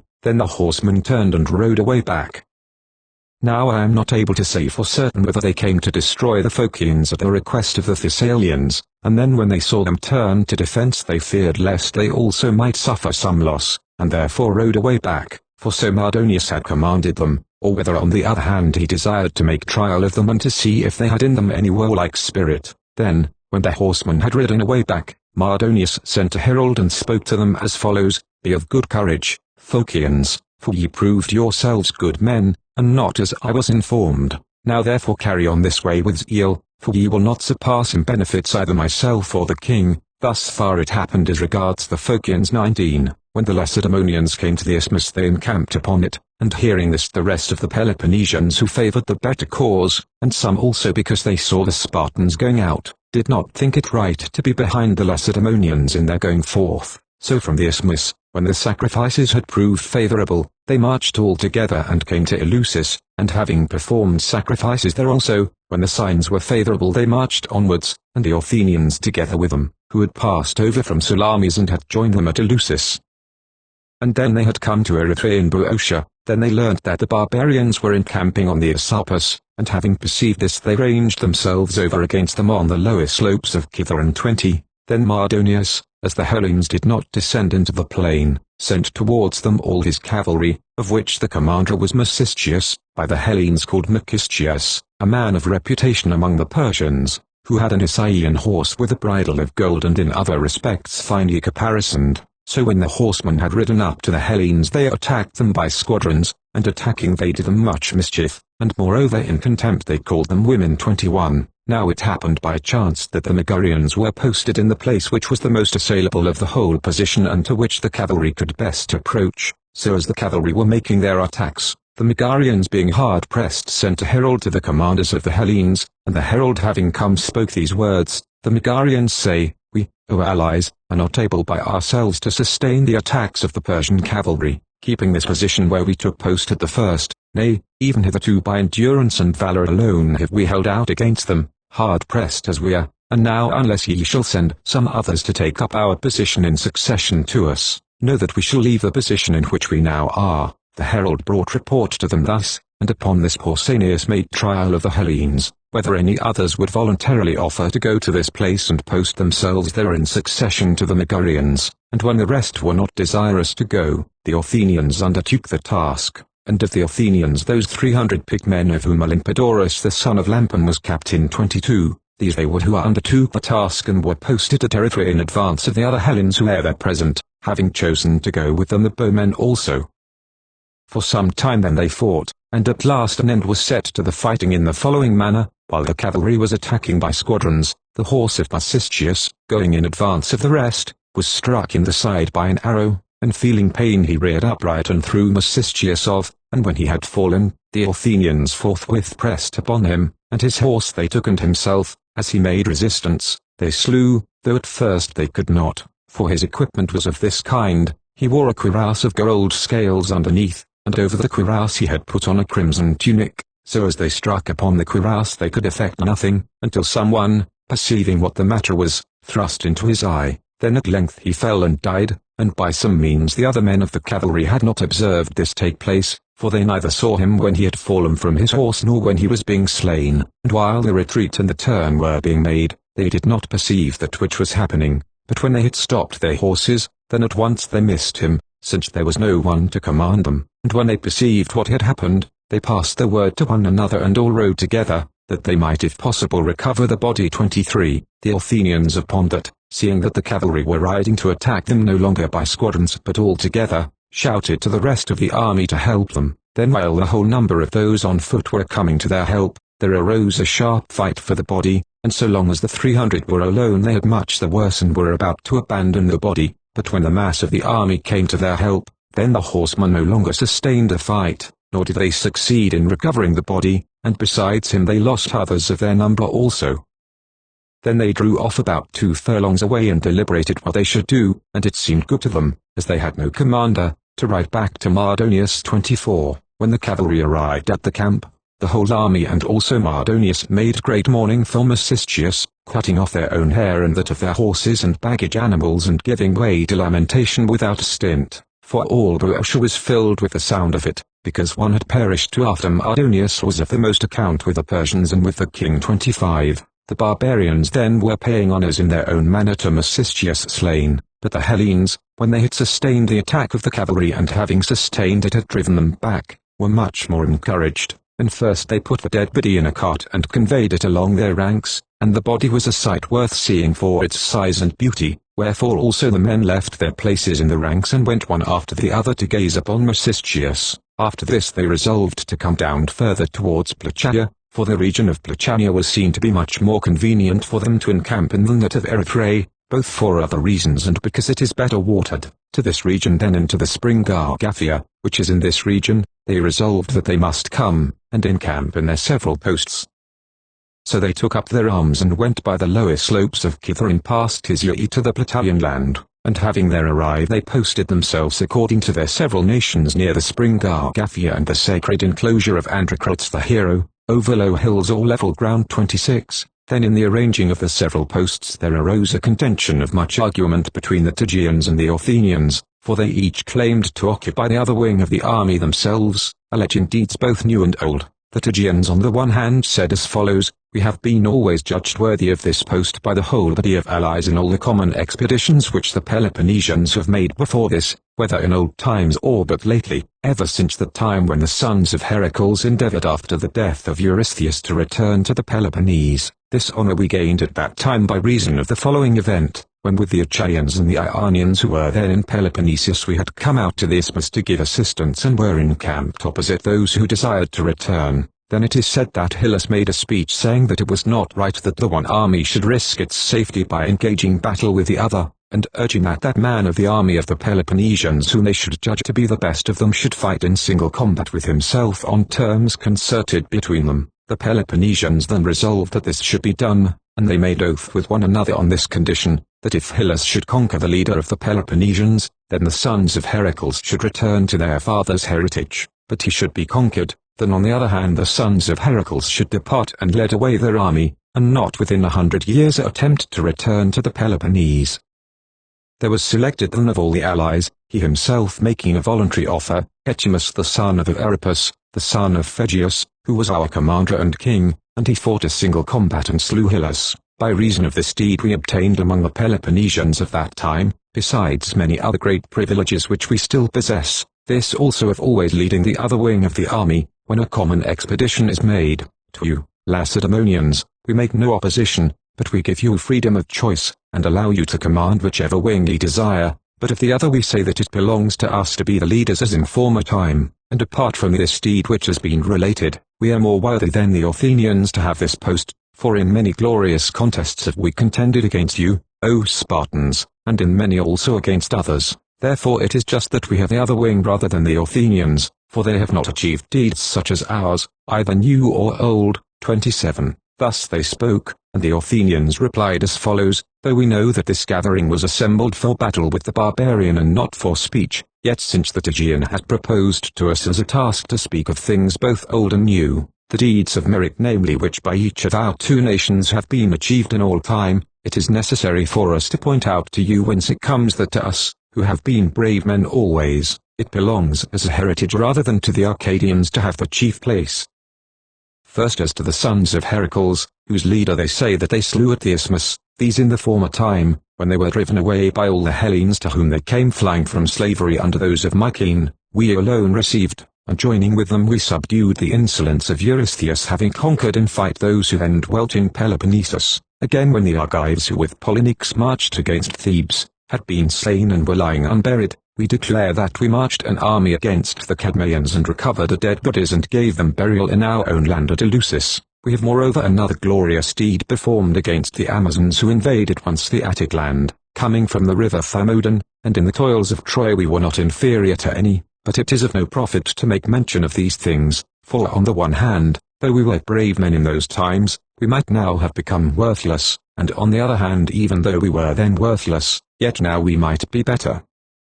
Let it suffice therefore about ancient deeds, but if by us no other deed has been displayed, as many there have been and glorious, not less than by any other people of the Hellenes, yet even by reason of the deed wrought at Marathon alone we are worthy to have this privilege and others besides this, seeing that we alone of all the Hellenes fought in single combat with the Persian, and having undertaken so great a deed we overcame and conquered 46 nations. Are we not worthy then to have this post by reason of that deed alone? However, since at such a time as this it is not fitting to contend for post, we are ready to follow your saying, O Lacedaemonians, as to where ye think it most convenient that we should stand and opposite to whom, for wheresoever we are posted, we shall endeavor to be brave men, prescribe to us therefore and we shall obey. They made answer thus, and the whole body of the Lacedaemonians shouted aloud that the Athenians were more worthy to occupy the wing than the Arcadians. Thus the Athenians obtained the wing, and overcame the Tegeans.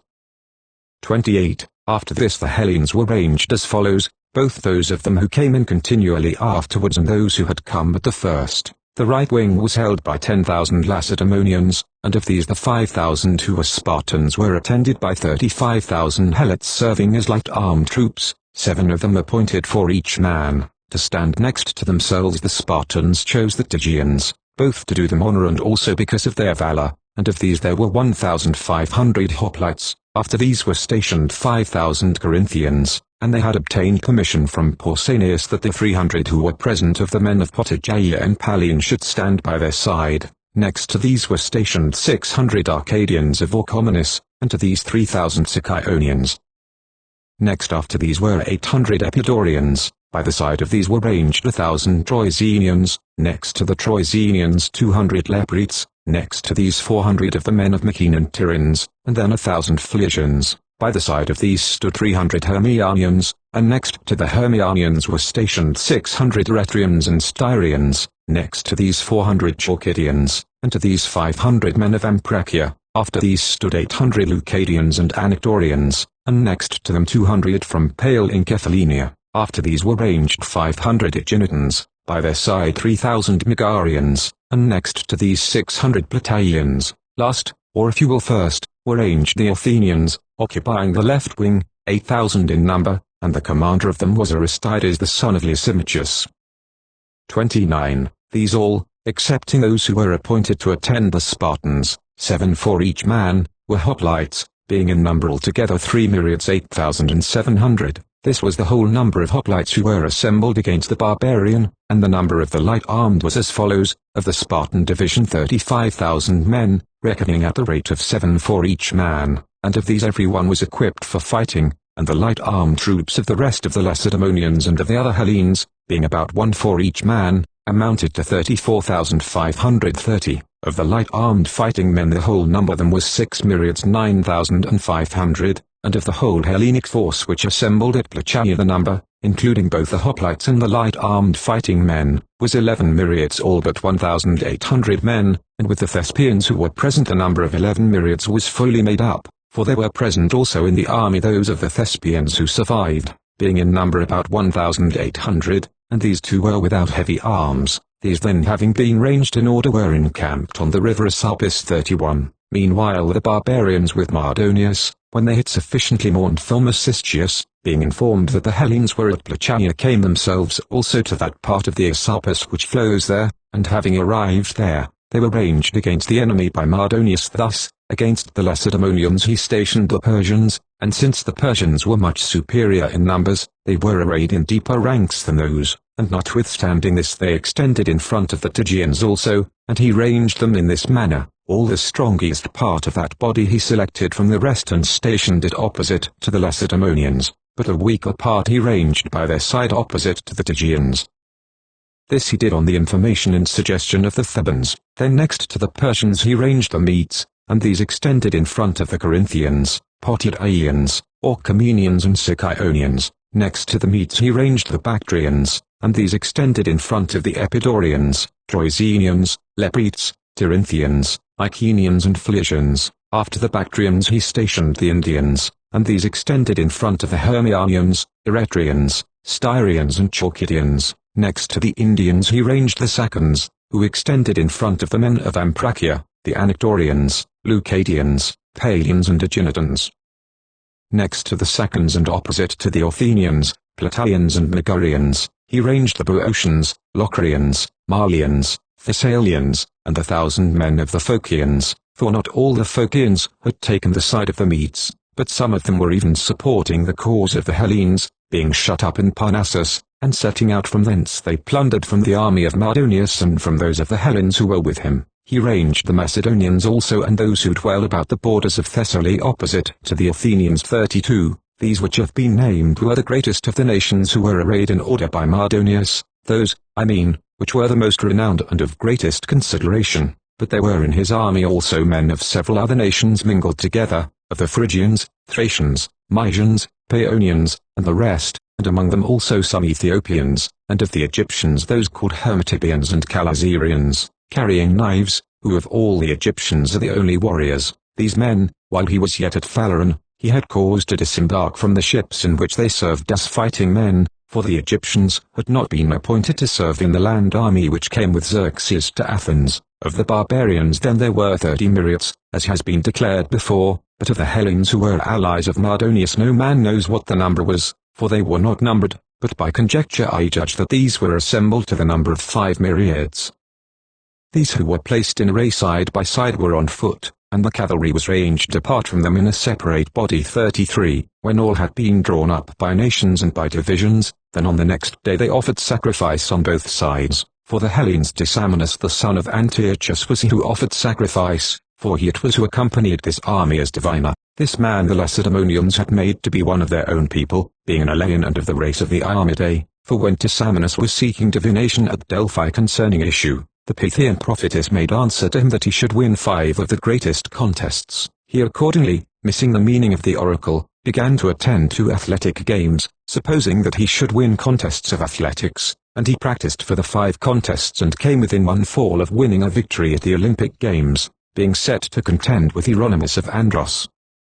The Lacedaemonians however perceived that the oracle given to Deisamonus had reference not to athletic but to martial contests, and they endeavored to persuade Deisamonus by payment of money, and to make him a leader in their wars together with the kings of the race of Heracles. He then, seeing that the Spartans set much store on gaining him over as a friend, having perceived this, I say, he raised his price and signified to them that he would do as they desired, if they would make him a citizen of their state and give him full rights, but for no other payment. The Spartans at first when they heard this displayed indignation and altogether gave up their request, but at last, when great terror was hanging over them of this Persian armament, they gave way and consented. He then perceiving that they had changed their minds, said that he could not now be satisfied even so, nor with these terms alone, but it was necessary that his brother Hegeus also should be made a Spartan citizen on the same terms as he himself became 134. By saying this he followed the example of Melampus in his request, if one may compare royal power with mere citizenship,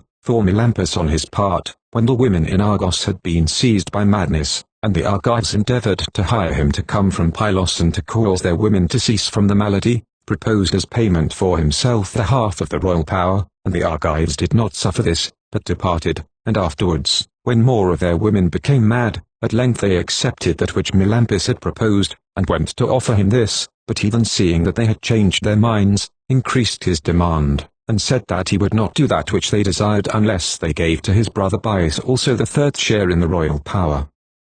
And the Argives, being driven into straits, consented to this also 35, just so the Spartans also, being very much in need of Dissamenus, agreed with him on any terms which he desired, and when the Spartans had agreed to this demand also, then Dissamenus the Elean, having become a Spartan, had part with them in winning 5 of the greatest contests as their diviner, and these were the only men who ever were made fellow citizens of the Spartans. Now the 5 contests were these, 1, and the first of them was this at Plachaea, and after this the contest at Tegea, which took place with the Tegeans and the Argives, then that at Dipaeus against all the Arcadians except the Mantineans, after that the contest with the Messenians at Ithome, and last of all that which took place at Tanagra against the Athenians and Argives. This, I say, was accomplished last of the 5 contests. 36. This Dissamenus was acting now as diviner for the Hellenes in the Plataean land, being brought by the Spartans.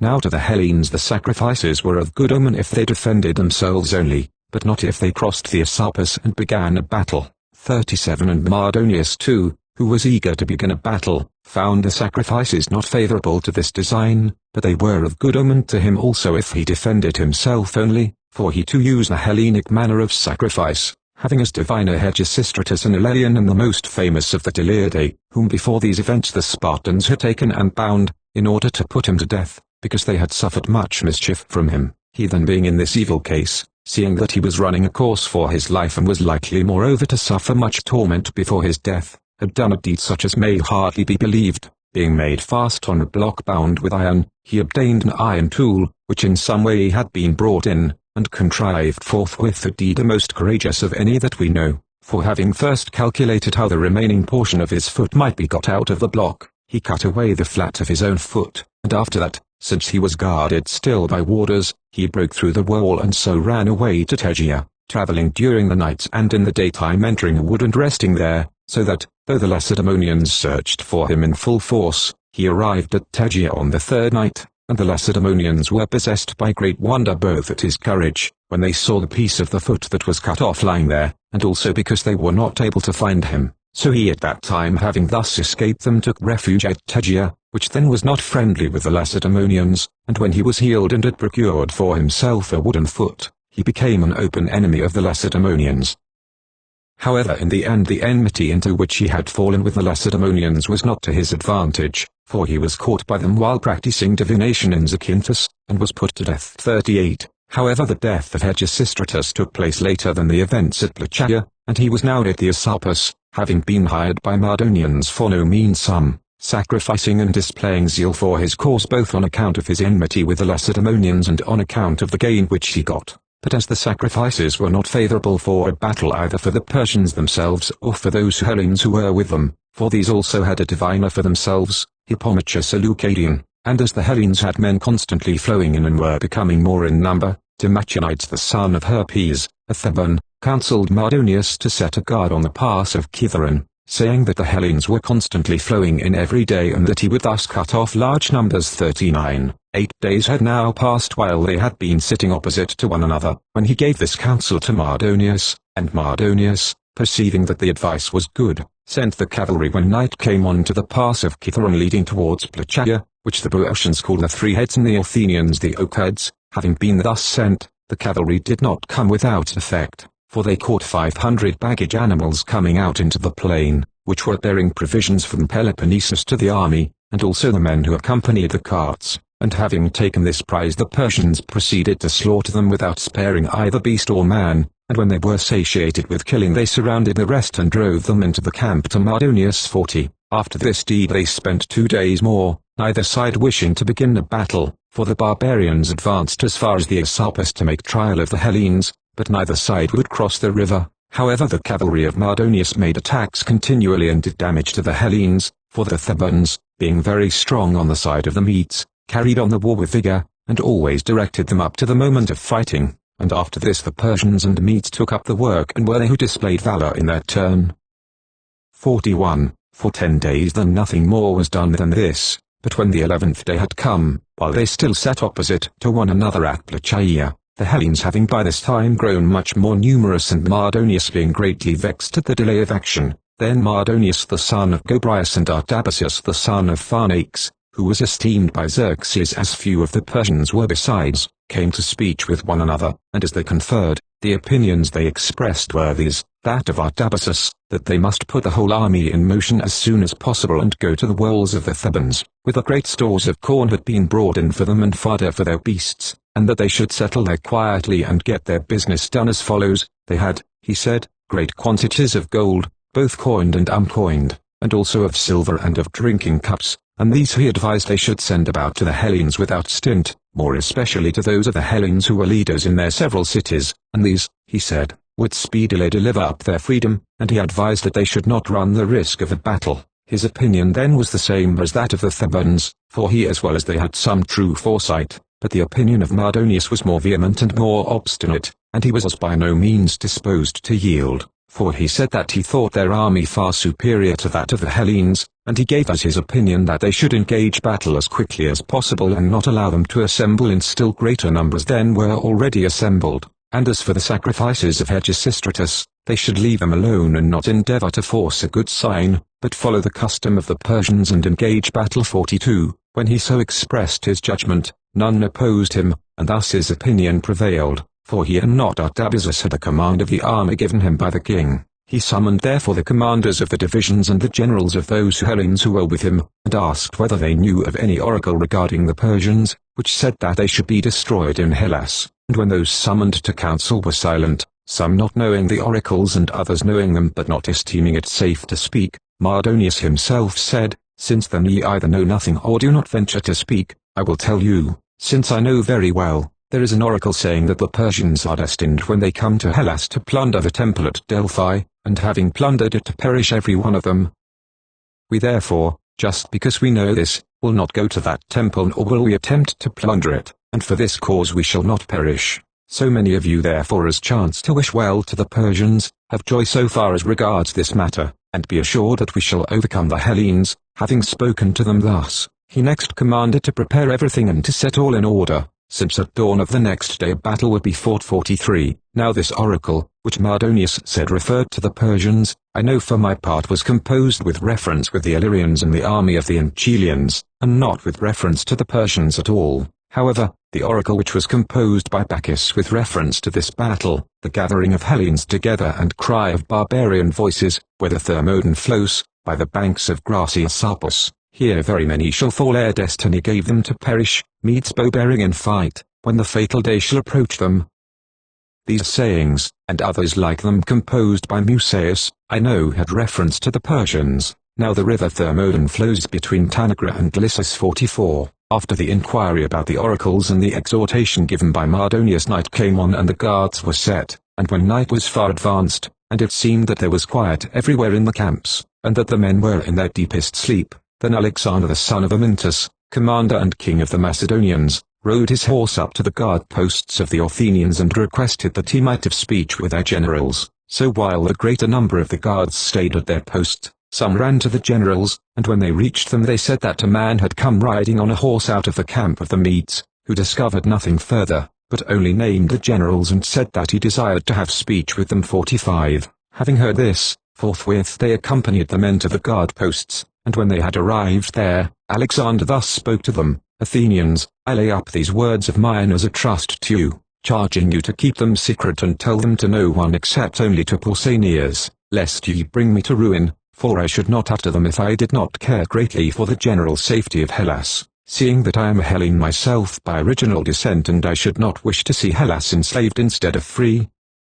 I say then that Mardonius and his army cannot get the offerings to be according to their mind, for otherwise ye would long ago have fought. Now however he has resolved to let the offerings alone and to bring on a battle at dawn of day, for, as I conjecture, he fears lest ye should assemble in greater numbers. Therefore prepare yourselves, and if after all Mardonius should put off the battle and not bring it on, stay a year and hold out patiently, for they have provisions only for a few days remaining, and if this way shall have its issue according to your mind, then each one of you ought to remember me also concerning liberation, since I have done for the sake of the Hellenes so hazardous a deed by reason of my zeal for you, desiring to show you the design of Mardonius, in order that the barbarians may not fall upon you when ye are not as yet expecting them. And I am Alexander the Macedonian. Thus having spoken he rode away back to the camp and to his own position. 46. Then the generals of the Athenians came to the right wing and told Pausanias that which they had heard from Alexander.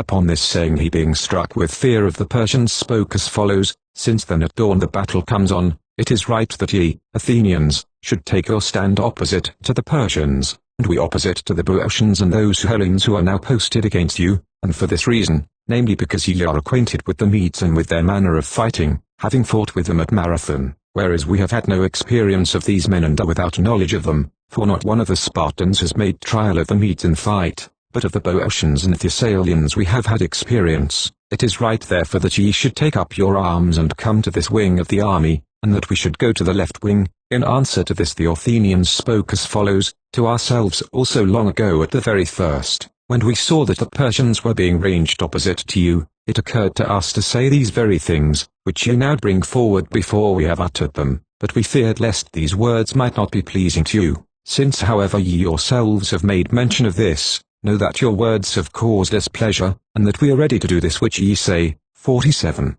Both men were content to do this, and as dawn appeared they began to change their positions with one another, and the Boeotians perceiving that which was being done reported it to Mardonius, who, when he heard it, forthwith himself also endeavored to change positions, bringing the Persians along so as to be against the Lacedaemonians, and when Pausanias learnt that this was being done, he perceived that he was not unobserved, and he led the Spartans back again to the right wing, and just so also did Mardonius upon his left. 48. When they had been thus brought to their former positions, Mardonius sent a herald to the Spartans and said as follows: Lacedaemonians, ye are said forsooth by those who are here to be very good men, and they have admiration for you because ye do not flee in war nor leave your post, but stay there and either destroy your enemies or perish yourselves. In this however, as it now appears, there is no truth, for before we engaged battle and came to hand conflict we saw you already flee and leave your station, desiring to make the trial with the Athenians first, while ye ranged yourselves opposite to our slaves. These are not at all the deeds of good men in war, but we were deceived in you very greatly, for we expected by reason of your renown that ye would send a herald to us, challenging us and desiring to fight with the Persians alone, but though we on our part were ready to do this, we did not find that ye said anything of this kind, but rather that ye cowered with fear. Now therefore, since ye were not the first to say this, we are the first. Why do we not forthwith fight, ye on behalf of the Hellenes, since ye have the reputation of being the best, and we on behalf of the barbarians, with equal numbers on both sides? And if we think it good that the others should fight also, then let them fight afterwards, and if on the other hand we should not think it good, but think it sufficient that we alone should fight, then let us fight it out to the end, and whichsoever of us shall be the victors, let these be counted as victorious with our whole army.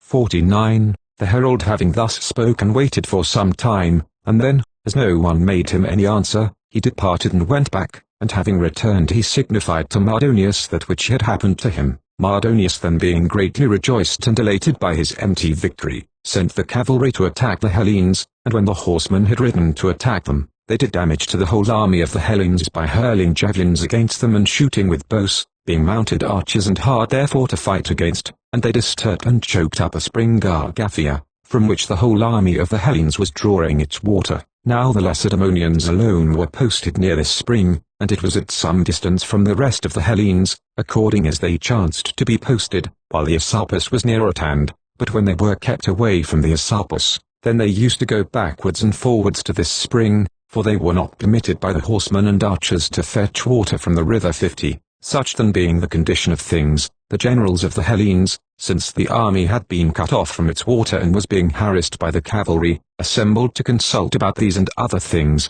coming to Pausanias upon the right wing, for other things too troubled them yet more than these of which we have spoken, since they no longer had provisions, and their attendants who had been sent to Peloponnese for the purpose of getting them had been cut off by the cavalry and were not able to reach the camp. 51. It was resolved then by the generals in council with one another, that if the Persians put off the battle for that day, they would go to the island. This is distant 10 furlongs from the Esarpus and the spring Gargaphia, where they were then encamped, and is in front of the city of the Plataeans, and if it be asked how there can be an island on the mainland, thus it is: the river parts in two above, as it flows from Kithron down to the plain, keeping a distance of about 3 furlongs between its streams, and after that it joins again in one stream, and the name of it is Oro, said by the natives of the country to be the daughter of Esarpus. To this place of which I speak they determined to remove, in order that they might be able to get an abundant supply of water and that the cavalry might not do them damage, as now when they were right opposite, and they proposed to remove when the second watch of the night should have come, so that the Persians might not see them set forth and harass them with the cavalry pursuing. They proposed also, after they had arrived at this place, round which, as I say, Ohero the daughter of Asapus flows, parting into two streams as she runs from Kithaeron, to send half the army to Kithaeron during this same night, in order to take up their attendants who had gone on to get the supplies of provisions, for these were cut off from them in Kithaeron 52, having thus resolved, during the whole of that day they had trouble unceasingly, while the cavalry pressed upon them, but when the day drew to a close and the attacks of the cavalry had ceased, then as it was becoming night and the time had arrived at which it had been agreed that they should retire from their place, the greater number of them set forth and began to retire, not however keeping it in mind to go to the place which had been agreed upon, but on the contrary, when they had begun to move, they readily took occasion to flee from the cavalry towards the city of the Plataeans, and in their flight they came as far as the temple of Hera, which temple is in front of the city of the Plataeans at a distance of 20 furlongs from the spring Gargaphia, and when they had there arrived they halted in front of the temple. 53. These then were encamping about the temple of Hera, and Pausanias, seeing that they were retiring from the camp, gave the word to the Lacedaemonians also to take up their arms and go after the others who were preceding them, supposing that these were going to the place to which they had agreed to go. Then, when all the other commanders were ready to obey Pausanias, Amynpheratus the son of Polyades, the commander of the Pitonate division, said that he would not flee from the strangers, nor with his own will would he disgrace Sparta, and he expressed wonder at seeing that which was being done, not having been present at the former discussion, and Pausanias and Eurynochus were greatly disturbed that he did not obey them and still more that they should be compelled to leave the Pitonate division behind, since he thus refused, for they feared that if they should leave it in order to do that which they had agreed with the other Hellenes, both Amynpheratus himself would perish being left behind and also the men with him. With this thought they kept the Lacedaemonian force from moving, and meanwhile they endeavored to persuade him that it was not right for him to do so. 54. They then were exhorting Amynpheratus, who had been left behind alone of the Lacedaemonians and Aegeans, and meanwhile the Athenians were keeping themselves quiet in the place where they had been posted, knowing the spirit of the Lacedaemonians, that they were apt to say otherwise than they really meant, and when the army began to move, they sent a horseman from their own body to see whether the Spartans were attempting to set forth, or whether they had in truth no design at all to retire, and they bade him ask Pausanias what they ought to do. 55. So when the herald came to the Lacedaemonians, he saw that they were still in their place and that the chiefs of them had come to strife with one another, for when Eurynochus and Pausanias both exhorted Amynpheratus not to run the risk of remaining behind with his men, alone of all the Lacedaemonians, they did not at all persuade him, and at last they had come to downright strife, and meanwhile the herald of the Athenians had arrived and was standing by them, and Amynpheratus in his contention took a piece of rock in both his hands and placed it at the feet of Pausanias, saying that with this pebble he gave his vote not to fly from the strangers, meaning the barbarians. Pausanias then, calling him a madman and one who was not in his right senses, bade tell the state of their affairs to the Athenian herald, who was asking that which he had been charged to ask, and at the same time he requested the Athenians to come towards the Lacedaemonians and to do in regard to the retreat the same as they did. 56. He then went away back to the Athenians, and as the dawn of day found them yet disputing with one another, Pausanias, who had remained still throughout all this time, gave the signal, and led away all the rest over the low hills, supposing that Amynpheratus would not stay behind when the other Lacedaemonians departed, in which he was in fact right, and with them also went the Aegeans. Meanwhile the Athenians, following the commands which were given them, were going in the direction opposite to that of the Lacedaemonians, for these were clinging to the hills and the lower slope of Kithaeron from fear of the cavalry, while the Athenians were marching below in the direction of the plain.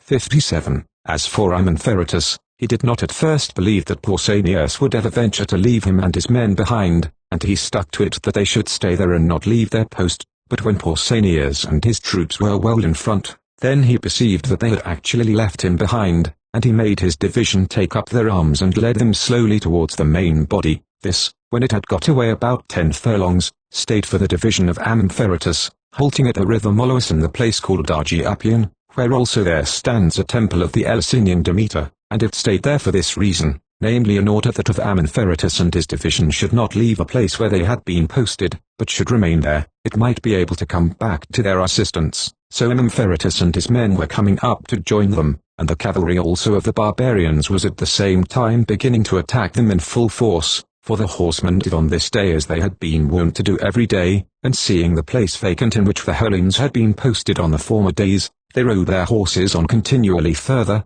and as soon as they came up with them they began to attack them. 58. Then Mardonius, when he was informed that the Hellenes had departed during the night, and when he saw their place deserted, called Thorax of Larissa and his brothers Eurypylus and Thrasydus, and said, Sons of Aluus, will ye yet say anything, now that ye see these places deserted? For ye who dwell near them were wont to say that the Lacedaemonians did not fly from a battle, but were men unsurpassed in war, and these men ye not only saw before this changing from their post, but now we all of us see that they have run away during the past night, and by this they showed clearly, when the time came for them to contend in battle with those who were in truth the best of all men, that after all they were men of no worth, who had been making a display of valor among Hellenes, a worthless race.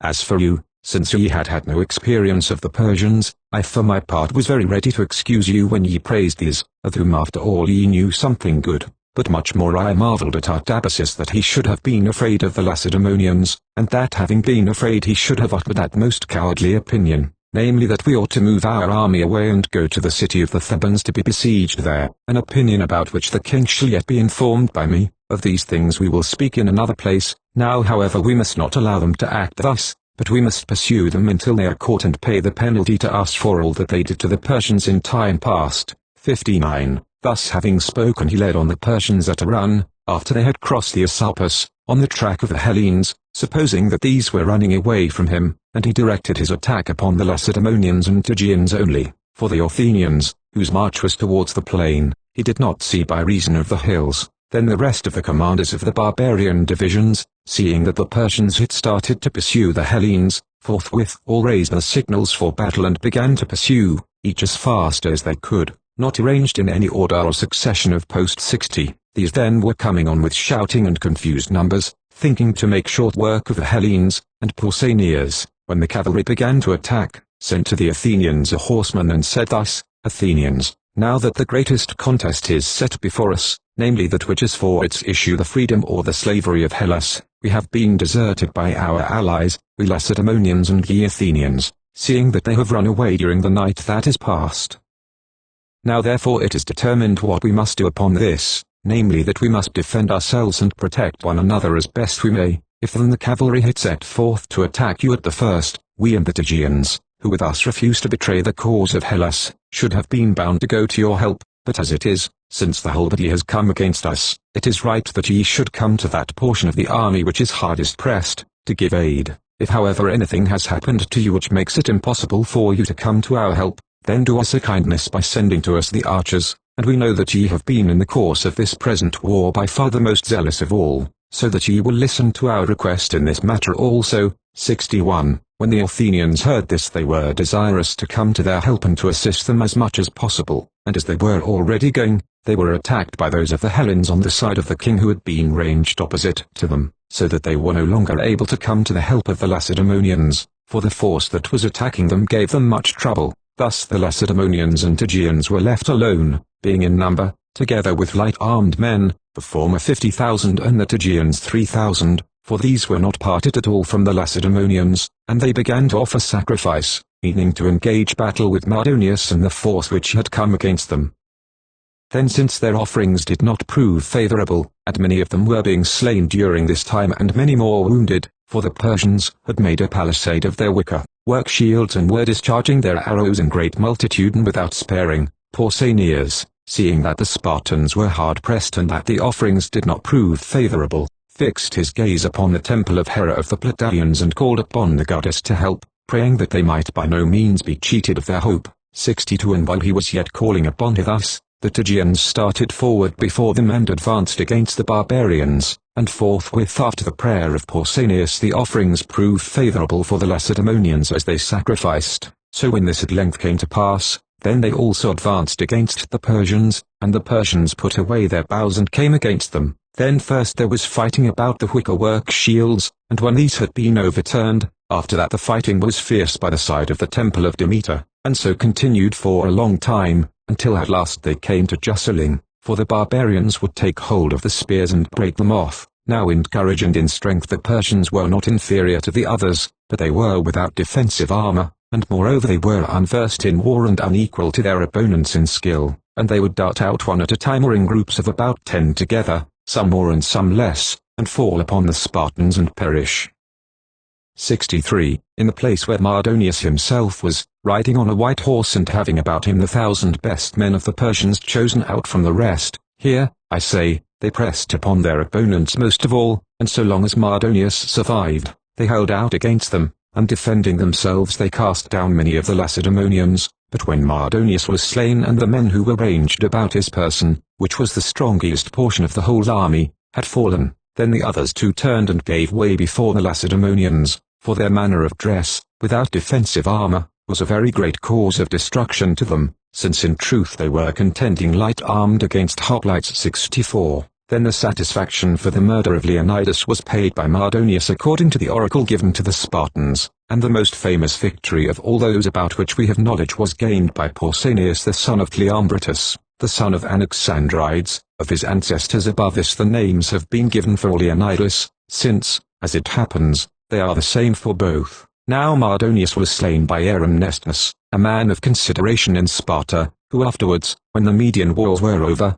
with 300 men fought a battle against the whole army of the Messenians, then at war with the Lacedaemonians, at Stenipterus, and both he was slain and also the 365. When the Persians were turned to flight at Plachaia by the Lacedaemonians, they fled in disorder to their own camp and to the palisade which they had made in the Theban territory, and it is a marvel to me that, whereas they fought by the side of the sacred grove of Demeter, not one of the Persians was found to have entered the enclosure or to have been slain within it, but round about the temple in the unconsecrated ground fell the greater number of the slain. I suppose, if one ought to suppose anything about divine things, that the goddess herself refused to receive them, because they had set fire to the temple, that is to say the palace at Eleusis. 66. Thus far then had this battle proceeded, but Artabazus the son of Pharnax had been displeased at the very first because Mardonius remained behind after the king was gone, and afterwards he had been bringing forward objections continually and doing nothing, but had urged them always not to fight a battle, and for himself he acted as follows, not being pleased with the things which were being done by Mardonius, the men of whom Artabazus was commander, and he had with him no small force but one which was in number as much as 4 myriads of men. These, when the fighting began, being well aware what the issue of the battle would be, he led carefully, having first given orders that all should go by the way which he should lead them and at the same pace at which they should see him go. Having given these orders he led his troops on pretence of taking them into battle, and when he was well on his way, he saw the Persians already taking flight. Then he no longer led his men in the same order as before, but set off at a run, taking flight by the quickest way not to the palisade nor yet to the wall of the Thebans, but towards Phocis, desiring as quickly as possible to reach the Hellespont. 67. These, I say, were thus directing their march, and in the meantime, while the other Hellenes who were on the side of the king were purposely slack in the fight, the Boeotians fought with the Athenians for a long space, for those of the Thebans who took the side of the Medes had no small zeal for the cause, and they fought and were not slack, so that 300 of them, the first and best of all, fell there by the hands of the Athenians, and when these also turned to flight, they fled to Thebes, not to the same place as the Persians, and the main body of the other allies fled without having fought constantly with anyone or displayed any deeds of valor. 68. And this is an additional proof to me that all the fortunes of the barbarians depended upon the Persians, namely that at that time these men fled before they had even engaged with the enemy, because they saw the Persians doing so. Thus all were in flight except only the cavalry, including also that of the Boeotians, and this rendered service to the fugitives by constantly keeping close to the enemy and separating the fugitives of their own side from the Hellenes. 69. The victors then were coming after the troops of Xerxes, both pursuing them and slaughtering them, and during the time when this panic arose, the report was brought to the other Hellenes who had posted themselves about the temple of Hera and had been absent from the battle, that a battle had taken place and that the troops of Pausanias were gaining the victory. When they heard this, then without ranging themselves in any order the Corinthians and those near them turned to go by the skirts of the mountain and by the low hills along the way which led straight up to the temple of Demeter, while the Megarians and Phliasians and those near them went by the plain along the smoothest way, When however the Megarians and Phrygians came near to the enemy, the cavalry of the Thebans caught sight of them from a distance hurrying along without any order, and rode up to attack them, the commander of the cavalry being Asopodorus the son of Timander, and having fallen upon them they slew 600 of them, and the rest they pursued and drove to Kithaeron 70, these then perished thus ingloriously, and meanwhile the Persians and the rest of the throng, having fled for refuge to the palisade, succeeded in getting up to the towers before the Lacedaemonians came, and having got up they strengthened the wall of defence as best they could. Then when the Lacedaemonians came up to attack it, there began between them a vigorous fight for the wall, for so long as the Athenians were away, they defended themselves and had much the advantage over the Lacedaemonians, since these did not understand the art of fighting against walls, but when the Athenians came up to help them, then there was a fierce fight for the wall, lasting for a long time, and at length by valor and endurance the Athenians mounted up on the wall and made a breach in it, through which the Hellenes poured in. Now the Tygians were the first who entered the wall, and these were they who plundered the tent of Mardonius, taking, besides the other things which were in it, also the manger of his horse, which was all of bronze and a sight worth seeing. This manger of Mardonius was dedicated by the Tygians as an offering in the temple of Athenalia, but all the other things which they took, they brought to the common stock of the Hellenes. The barbarians however, after the wall had been captured, no longer formed themselves into any close body, nor did any of them think of making resistance, but they were utterly at a loss, as you might expect from men who were in a panic with many myriads of them shut up together in a small space, and the Hellenes were able to slaughter them so that out of an army of 30 myriads, if those 4 be subtracted which Artabazus took with him in his flight, of the remainder not 3,000 men survived. Of the Lacedaemonians from Sparta there were slain in the battle 91 in all, of the Tygians 16, and of the Athenians 52. 71. Among the barbarians those who proved themselves the best men were, of those on foot the Persians, and of the cavalry the Sacsons, and for a single man Mardonius it is said was the best. Of the Hellenes, though both the Tygians and the Athenians proved themselves good men, yet the Lacedaemonians surpassed them in valor. Of this I have no other proof, for all these were victorious over their opposites, but only this, that they fought against the strongest part of the enemy's force and overcame it, and the man who proved himself in my opinion by much the best was that Aristodemus who, having come back safe from Thermopylae alone of the 300, had reproach and dishonor attached to him. After him the best were Posidonius and Philocyon and Amyntheritus the Spartan. However, when there came to be conversation as to which of them had proved himself the best, the Spartans who were present gave it as their opinion that Aristodemus had evidently wished to be slain in consequence of the charge which lay against him, and so, being as it were in a frenzy and leaving his place in the ranks, he had displayed great deeds, whereas Posidonius had proved himself a good man although he did not desire to be slain, and so far he was the better man of the two. This however they perhaps said from ill will, and all these whose names I mentioned among the men who were killed in this battle, were specially honored, except Aristodemus, but Aristodemus, since he desired to be slain on account of the before-mentioned charge, was not honored. 72. These obtained the most renown of those who fought at Plachaea, for as for Calligrates, the most beautiful who came to the camp, not of the Lacedaemonians alone, but also of all the Hellenes of his time, he was not killed in the battle itself, but when Pausanias was offering sacrifice, he was wounded by an arrow in the side, as he was sitting down in his place in the ranks, and while the others were fighting, he having been carried out of the ranks was dying a lingering death,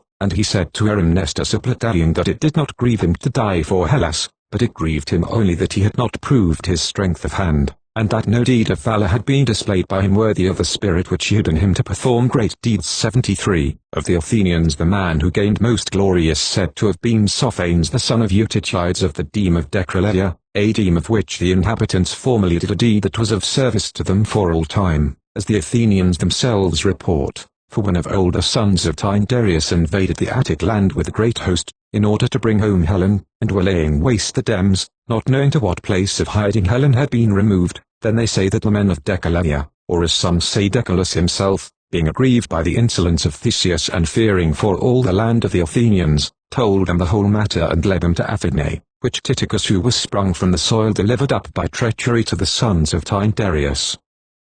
In consequence of this deed the Decaleans have had continually freedom from dues in Sparta and front seats at the games, privileges which exist still to this day. insomuch that even in the war which many years after these events arose between the Athenians and the Peloponnesians, when the Lacedaemonians laid waste all the rest of Attica, they abstained from injury to Decularia 74. To this team belonged Sophanes, who showed himself the best of all the Athenians in this battle, and of him there are two different stories told, one that he carried an anchor of iron bound by chains of bronze to the belt of his crosslet, and this he threw whensoever he came up with the enemy, in order, they say, that the enemy when they came forth out of their ranks might not be able to move him from his place, and when a flight of his opponents took place, his plan was to take up the anchor first and then pursue after them. This story is reported thus, but the other of the stories, disputing the truth of that which has been told above, is reported as follows, namely that upon his shield, which was ever moving about and never remaining still, he bore an anchor as a device, and not one of iron bound to his crosslet. 75. There was another illustrious deed done too by Sophanes, for when the Athenians besieged Aegina he challenged to a fight and slew Eurybates the Argive, one who had been victor in the 5 contests at the games. To Sophanes himself it happened after these events that when he was general of the Athenians together with Legrus the son of Glaucon, he was slain after proving himself a good man by the Edonians at Dayton, fighting for the gold mines. 76. When the barbarians had been laid low by the Hellenes at Plachaia, there approached to these a woman, the concubine of Herodotus the son of Thespis a Persian, coming over of her own free will from the enemy, who when she perceived that the Persians had been destroyed and that the Hellenes were the victors, descended from her carriage and came up to the Lacedaemonians while they were yet engaged in the slaughter. This woman had adorned herself with many ornaments of gold, and her attendants likewise, and she had put on the fairest robe of those which she had, and when she saw that Pausanias was directing everything there, being well acquainted before with his name and with his lineage, because she had heard it often, she recognized Pausanias, and taking hold of his knees she said these words, O King of Sparta, deliver me thy suppliant from the slavery of the captive, for thou hast also done me service hitherto in destroying these, who have regard neither for demigods nor yet for gods. I am by race of Cos, the daughter of Herodotus the son of Antigoras, and the Persian took me by force in Cos and kept me a prisoner. He made answer in these words, Woman, be of good courage, both because thou art a suppliant, and also if in addition to this it chances that thou art speaking the truth and art the daughter of Herodotus the Cone, who is bound to me as a guest friend more than any other of the men who dwell in those parts. Having thus spoken, for that time he gave her in charge to those ephors who were present, and afterwards he sent her away to Aegina, whither she herself desired to go. 77. After the arrival of the woman, forthwith upon this arrived the Mantineans. When all was over, and having learnt that they had come too late for the battle, they were greatly grieved, and said that they deserved to be punished, and being informed that the Medes with Artabazus were in flight, they pursued after them as far as Thessaly, though the Lacedaemonians endeavored to prevent them from pursuing after fugitives. Then returning back to their own country they sent the leaders of their army into exile from the land. After the Mantineans came the Illyrians, and they, like the Mantineans, were greatly grieved by it and so departed home, and these also when they had returned sent their leaders into exile. So much of the Mantineans and Illyrians. 78. At Plachaia among the troops of the Aeginetans was Lampon the son of Pythes, one of the leading men of the Aeginetans, who was moved to go to Pausanias with a most impious proposal, and when he had come with haste, he said as follows, Son of Cleombrotus, a deed has been done by thee which is of marvelous greatness and glory, and to thee God has permitted by rescuing Hellas to lay up for thyself the greatest renown of all the Hellenes about whom we have any knowledge. Do thou then perform also that which remains to do after these things, in order that yet greater reputation may attach to thee, and also that in future every one of the barbarians may beware of being the beginner of presumptuous deeds towards the Hellenes. For when Leonidas was slain at Thermopylae, Mardonius and Xerxes cut off his head and crucified him. To him therefore do thou repay like with like, and thou shalt have praise first from all the Spartans and then secondly from the other Hellenes also, for if thou impale the body of Mardonius, thou wilt then have taken vengeance for Leonidas thy father's brother.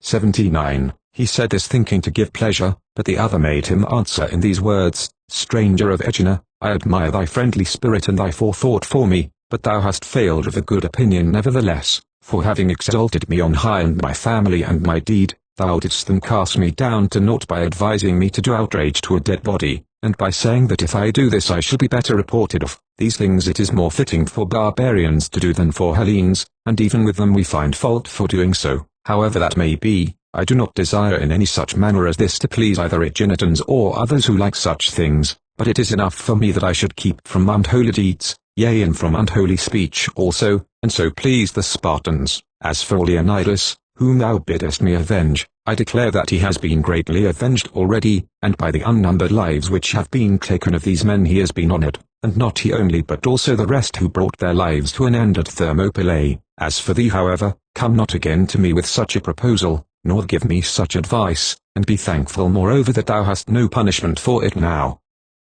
80. He having heard this went his way, and Pausanias made a proclamation that none should lay hands upon the spoil, and he ordered the Helots to collect the things together. They accordingly dispersed themselves about the camp and found tents furnished with gold and silver, and beds overlaid with gold and overlaid with silver, and mixing bowls of gold, and cups and other drinking vessels. They found also sacks laid upon wagons, in which there proved to be cauldrons both of gold and of silver, and from the dead bodies which lay there they stripped bracelets and collars, and also their swords if they were of gold, for as to embroidered raiment, there was no account made of it. Then the Helots stole many of the things and sold them to the Aeginetans, but many things also they delivered up, as many of them as they could not conceal, so that the great wealth of the Aeginetans first came from this, that they bought the gold from the Helots making pretence that it was brass. 81. Then having brought the things together, and having set apart a tithe for the god of Delphi, with which the offering was dedicated of the golden tripod which rests upon the three-headed serpent of bronze and stands close by the altar, and also for the god at Olympia, with which they dedicated the offering of a bronze statue of Zeus 10 cubits high, and finally for the god at the Isthmus, with which was made a bronze statue of Poseidon 7 cubits high. Having set apart these things, they divided the rest, and each took that which they ought to have, including the concubines of the Persians and the gold and the silver and the other things, and also the beasts of burden. How much was set apart and given to those of them who had proved themselves the best men at Plachaea is not reported by any, though for my part I suppose that gifts were made to these also. Pausanias however had 10 of each thing set apart and given to him, that is women, horses, talents, camels, and so also of the other things. 82. It is said moreover that this was done which here follows, namely that Xerxes in his flight from Hellas had left to Mardonius the furniture of his own tent, and Pausanias accordingly seeing the furniture of Mardonius furnished with gold and silver and hangings of different colors ordered the bakers and the cooks to prepare a meal as they were used to do for Mardonius. Then when they did this as they had been commanded, it is said that Pausanias seeing the couches of gold and of silver with luxurious coverings, and the tables of gold and silver, and the magnificent apparatus of the feast, was astonished at the good things set before him, and for sport he ordered his own servants to prepare a Laconian meal, and as, when the banquet was served, the difference between the two was great, Pausanias laughed and sent for the commanders of the Hellenes, and when these had come together, Pausanias said, pointing to the preparation of the two meals severally, Hellenes, for this reason I assembled you together, because I desired to show you the senselessness of this leader of the Medes, who having such fare as this, came to us who have such sorry fare as ye see here, in order to take it away from us. Thus it is said that Pausanias spoke to the commanders of the Hellenes. 83. However, in later time after these events many of the Platalians also found chests of gold and of silver and of other treasures, and moreover afterwards this which follows was seen in the case of the dead bodies here, after the flesh had been stripped off from the bones, for the Platalians brought together the bones all to one place. There was found, I say, a skull with no suture but all of one bone, and there was seen also a jawbone, that is to say the upper part of the jaw, which had teeth joined together and all of one bone, both the teeth that bite and those that grind, and the bones were seen also of a man 5 cubits high. 84. The body of Mardonius however had disappeared on the day after the battle, taken by whom I am not able with certainty to say, but I have heard the names of many men of various cities who are said to have buried Mardonius, and I know that many received gifts from Artance the son of Mardonius for having done this. Who he was however who took up and buried the body of Mardonius I am not able for certain to discover, but Dionysophanes an Ephesian is reported with some show of reason to have been he who buried Mardonius. 85. He then was buried in some such manner as this, and the Hellenes when they had divided the spoil at Plachaea proceeded to bury their dead, each nation apart by themselves. The Spartans made for themselves 3 several burial places, one in which they buried the younger Spartans, of whom also were Posidonius, Amphiratus, Philocine and Calligrates, in one of the graves, I say, were laid the younger men, in the second the rest of the Spartans, and in the third the Helots. these then thus buried their dead, but the Tygians buried theirs all together in a place apart from these, and the Athenians theirs together, and the Megarians and Phliasians those who had been slain by the cavalry. Of all these the burial places had bodies laid in them, but as to the burial places of other states which are to be seen at Plachaia, these, as I am informed, are all mere mounds of earth without any bodies in them, raised by the several peoples on account of posterity, because they were ashamed of their absence from the fight. For among others there is one there called the burial place of the Aeginetans, which I hear was raised at the request of the Aeginetans by Cleates the son of Autodicus, a man of Plachaia who was their public guest friend, no less than 10 years after these events 86, when the Hellenes had buried their dead at Plachaia. Forthwith they determined in common council to march upon Thebes and to ask the Thebans to surrender those who had taken the side of the Medes, and among the first of them Timagenes and Antigonus, who were leaders equal to the first, and if the Thebans did not give them up, they determined not to retire from the city until they had taken it. Having thus resolved, they came accordingly on the 11th day after the battle and began to besiege the Thebans, bidding them give the men up, and as the Thebans refused to give them up, they began to lay waste their land and also to attack their wall 87. So then, as they did not cease their ravages, on the 20th day Demachinides spoke as follows to the Thebans: Thebans, since it has been resolved by the Hellenes not to retire from the siege until either they have taken Thebes or ye have delivered us up to them, now therefore let not the land of Boeotia suffer any more for our sakes, but if they desire to have money and are demanding our surrender as a colour for this, let us give them money taken out of the treasury of the state, for we took the side of the Medes together with the state and not by ourselves alone. But if they are making the siege truly in order to get us into their hands, then we will give ourselves up for trial. In this it was thought that he spoke very well and seasonably, and the Thebans forthwith sent a herald to Pausanias offering to deliver up the men 88. After they had made an agreement on these terms, but Antigonus escaped out of the city, and when his sons were delivered up to Pausanias, he released them from the charge, saying that the sons had no share in the guilt of taking the side of the Medes. As to the other men whom the Thebans delivered up, they supposed that they would get a trial, and they trusted moreover to be able to repel the danger by payment of money. But Pausanias, when he had received them, suspecting this very thing, first dismissed the whole army of allies, and then took the men to Corinth and put them to death there. These were the things which happened at Plachaia and at Thebes.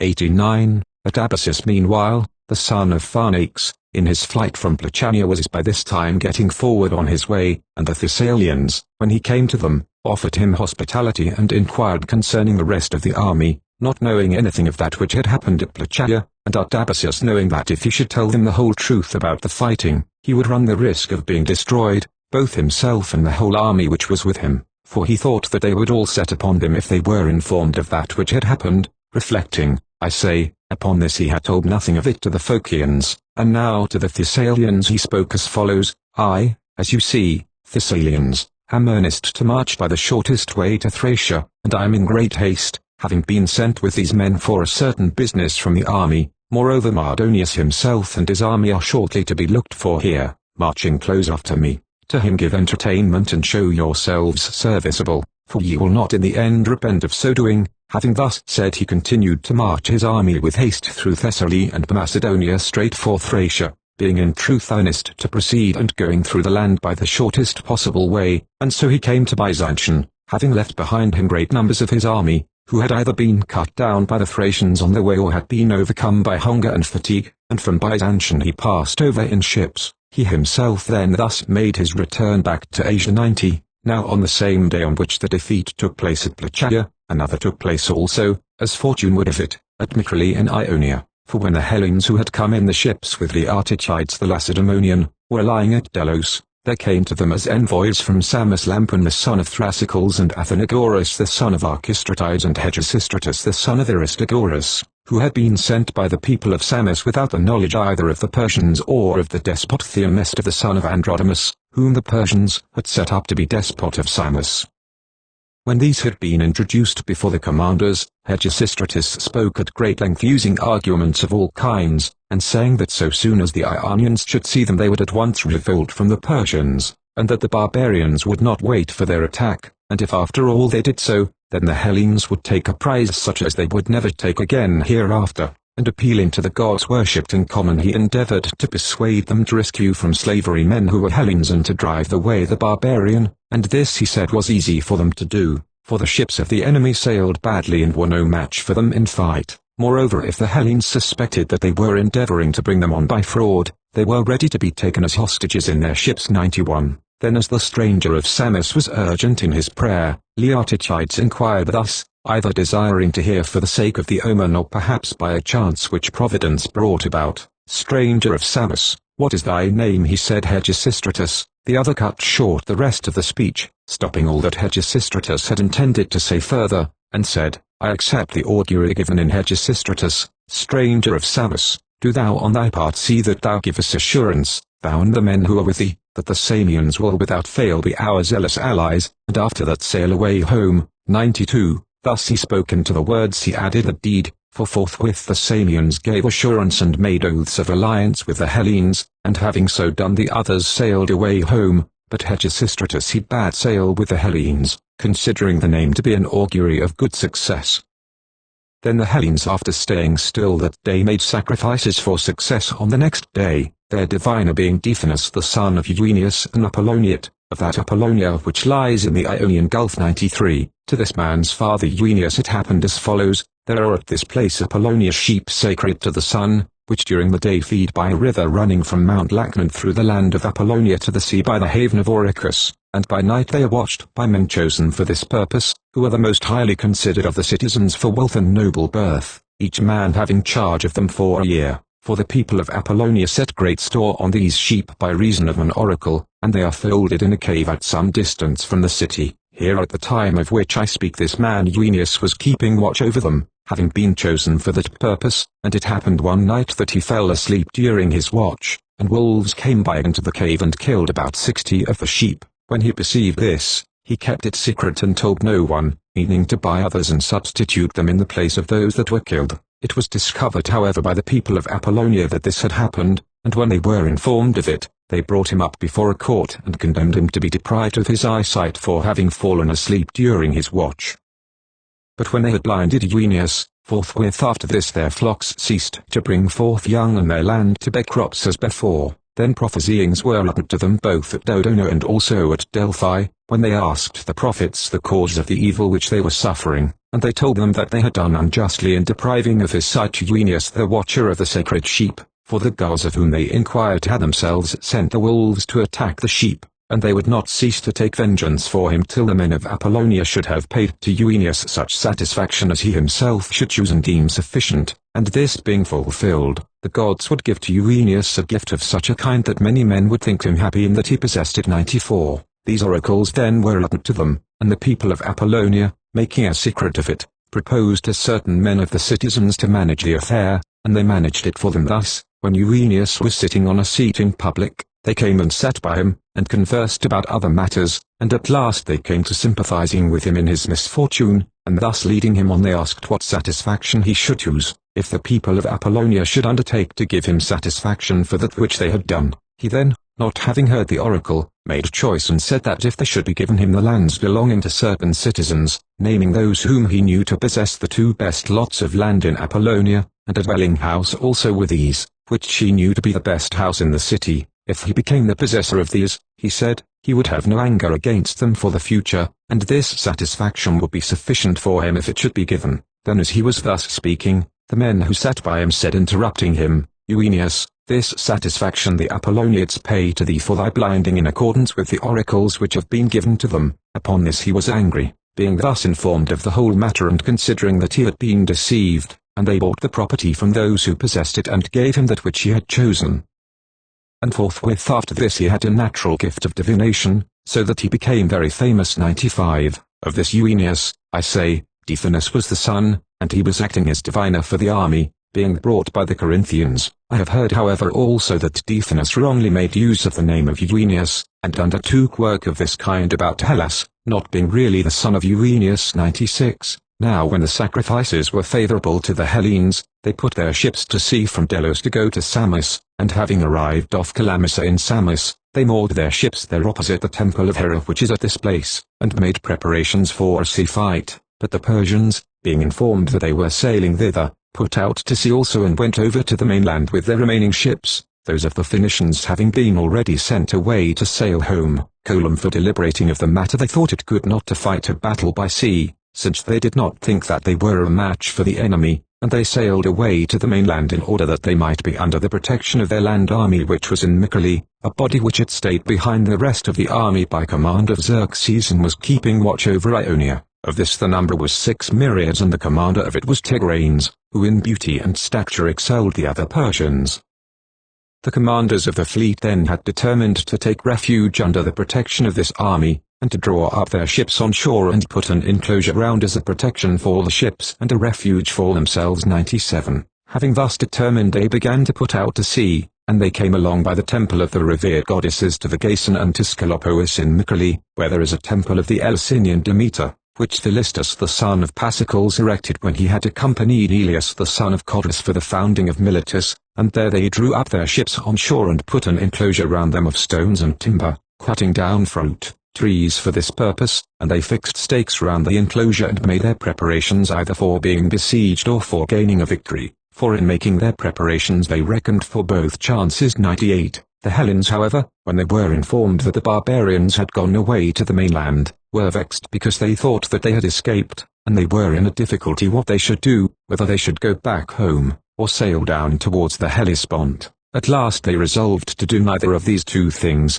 but to sail on to the mainland. Therefore when they had prepared us for a sea fight, both boarding bridges and all other things that were required, they sailed towards Mycale, and when they came near to the camp and no one was seen to put out against them, but they perceived ships drawn up within the wall and a large land army ranged along the shore. Then firstly Artichides, sailing along in his ship and coming as near to the shore as he could, made proclamation by a herald to the Ionians, saying, Ionians, those of you who chance to be within hearing of me, attend to this which I say, for the Persians will not understand anything at all of that which I enjoin to you.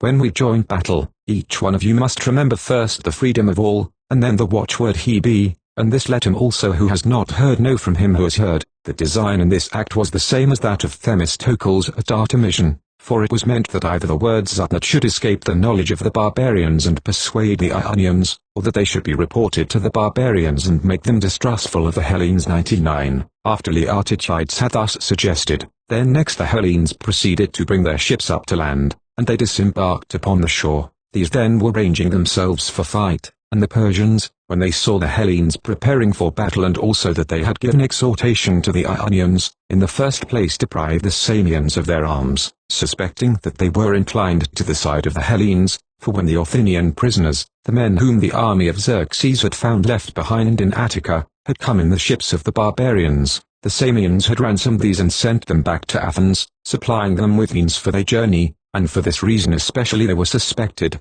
since they had ransomed 500 persons of the enemies of Xerxes. Then secondly the Persians appointed the Milesians to guard the passes which led to the summits of Mycale, on the pretext that they knew the country best, but their true reason for doing this was that they might be out of the camp, against these of the Ionians, who, as they suspected, would make some hostile move if they found the occasion. The Persians sought to secure themselves in the manner mentioned, and they themselves then brought together their work shields to serve them as a fence. 100. Then when the Hellenes had made all their preparations, they proceeded to the attack of the barbarians, and as they went, a rumor came suddenly to their whole army, and at the same time a herald's staff was found lying upon the beach, and the rumor went through their army to this effect, namely that the Hellenes were fighting in Boeotia and conquering the army of Mardonius. Now by many signs is the divine power seen in earthly things, and by this among others, namely that now, when the day of the defeat at Plachaia and of that which was about to take place at Mycale happened to be the same, a rumor came to the Hellenes here, so that the army was encouraged much more and was more eagerly desirous to face the danger. 101. Moreover this other thing by coincidence happened besides, namely that there was a sacred enclosure of the Eleusinian Demeter close by the side of both the battlefields, for not only in the Plataean land did the fight take place close by the side of the temple of Demeter, as I have before said, but also in Mycale it was to be so likewise, and whereas the rumor which came to them said that a victory had been already gained by the Hellenes with Pausanias, this proved to be a true report, for that which was done at Plachaia came about while it was yet early morning, but the fighting at Mycale took place in the afternoon, and that it happened on the same day of the same month as the other became evident to them not long afterwards, when they inquired into the matter. Now they had been afraid before the rumor arrived, not for themselves so much as for the Hellenes generally, lest Hellas should stumble and fall over Mardonius. But when this report had come suddenly to them, they advanced on the enemy much more vigorously and swiftly than before. The Hellenes then and the barbarians were going with eagerness into the battle, since both the islands and the Hellespont were placed before them as prizes of the contest. 102. Now for the Athenians and those who were ranged next to them, to the number perhaps of half the whole army, the road lay along the sea beach and over level ground, while the Lacedaemonians and those ranged in order by these were compelled to go by a ravine and along the mountainside. So while the Lacedaemonians were yet going round, those upon the other wing were already beginning the fight, and as long as the wicker-work shields of the Persians still remained upright, they continued to defend themselves and had rather the advantage in the fight. But when the troops of the Athenians and of those ranged next to them, desiring that the achievement should belong to them and not to the Lacedaemonians, with exhortations to one another set themselves more vigorously to the work, then from that time forth the fortune of the fight was changed, for these pushed aside the wicker-work shields and fell upon the Persians with a rush all in one body, and the Persians sustained their first attack and continued to defend themselves for a long time, but at last they fled to the wall, and the Athenians, Corinthians, Sicyonians and Troezenians, for that was the order in which they were ranged, followed close after them and rushed in together with them to the space within the wall, and when the wall too had been captured, then the barbarians no longer betook themselves to resistance, but began at once to take flight, excepting only the Persians, who formed into small groups and continued to fight with the Hellenes as they rushed in within the wall. Of the commanders of the Persians 2 made their escape and 2 were slain. Ardaenes and Ithamitas commanders of the fleet escaped, while Mardons and the commander of the land army, Tigranes, were slain. 103. Now while the Persians were still fighting, the Lacedaemonians and those with them arrived, and joined in carrying through the rest of the work, and of the Hellenes themselves many fell there, and especially many of the Sicyonians, together with their commander Pyrrhilaos, and those of the Samians who were serving in the army, being in the camp of the Medes and having been deprived of their arms, when they saw that from the very first the battle began to be doubtful, did as much as they could, endeavoring to give assistance to the Hellenes, and the other Ionians seeing that the Samians had set the example, themselves also upon that made revolt from the Persians and attacked the barbarians. 104. The Milesians too had been appointed to watch the passes of the Persians in order to secure their safety, so that if that should after all come upon them, which actually came, they might have guides and so get safe away to the summits of Mycale. The Milesians, I say, had been appointed to do this, not only for that end but also for fear that, if they were present in the camp, they might make some hostile move, but they did in fact the opposite of that which they were appointed to do, for they not only directed them in the flight by other than the right paths, by paths indeed which led towards the enemy, but also at last they themselves became their worst foes and began to slay them. Thus then for the second time Ionia revolted from the Persians. 105. In this battle, of the Hellenes the Athenians were the best men, and of the Athenians Hermolocus the son of Euphoinus, a man who had trained for the pancration. This Hermolocus after these events, when there was war between the Athenians and the Carystians, was killed in battle at Cinis in the Carystian land near Gerastus, and there was buried. After the Athenians the Corinthians, Troezenians and Sicyonians were the best. 106. When the Hellenes had slain the greater number of the barbarians, some in the battle and others in their flight, they set fire to the ships and to the whole of the wall, having first brought out the spoil to the seashore, and among the rest they found some stores of money. So having set fire to the wall and to the ships they sailed away, and when they came to Samos, the Hellenes deliberated about removing the inhabitants of Ionia, and considered whether they ought to settle them in those parts of Hellas of which they had command, leaving Ionia to the barbarians. For it was evident to them that it was impossible on the one hand for them to be always stationed as guards to protect the Ionians, and on the other hand, if they were not stationed to protect them, they had no hope that the Ionians would escape with impunity from the Persians. Therefore it seemed good to those of the Peloponnesians that were in authority that they should remove the inhabitants of the trading ports which belonged to those peoples of Hellas who had taken the side of the Medes, and give that land to the Ionians to dwell in. But the Athenians did not think it good that the inhabitants of Ionia should be removed at all, nor that the Peloponnesians should consult about Athenian colonies, and as these vehemently resisted the proposal, the Peloponnesians gave way, so the end was that they joined as allies to their league Samians, Chians, Lesbians, and the other islanders who chanced to be serving with the Hellenes, binding them by assurance and by oaths to remain faithful and not withdraw from the league, and having bound these by oaths they sailed to break up the bridges, for they supposed they would find them still stretched over the straits. These then were sailing towards the Hellespont. 107 And meanwhile those barbarians who had escaped and had been driven to the heights of Mycale, being not many in number, were making their way to Sardis, and as they went by the way, Masistes the son of Darius, who had been present at the disaster which had befallen them, was saying many evil things of the commander Artanes, and among other things he said that in respect of the generalship which he had shown he was worse than a woman, and that he deserved every kind of evil for having brought evil on the house of the king. Now with the Persians to be called worse than a woman is the greatest possible reproach. So he, after he had been much reviled, at length became angry and drew his sword upon Masistes, meaning to kill him, and as he was running upon him, Xenogoras the son of Praxiteles, a man of Halicarnassus, perceived it, who was standing just behind Artanes, and this man seized him by the middle and lifting him up dashed him upon the ground, and meanwhile the spearmen of Masistes came in front to protect him. Thus did Xenogoras, and thus he laid up thanks for himself both with Masistes and also with Xerxes for saving the life of his brother, and for this deed Xenogoras became ruler of all Cilicia by the gift of the king.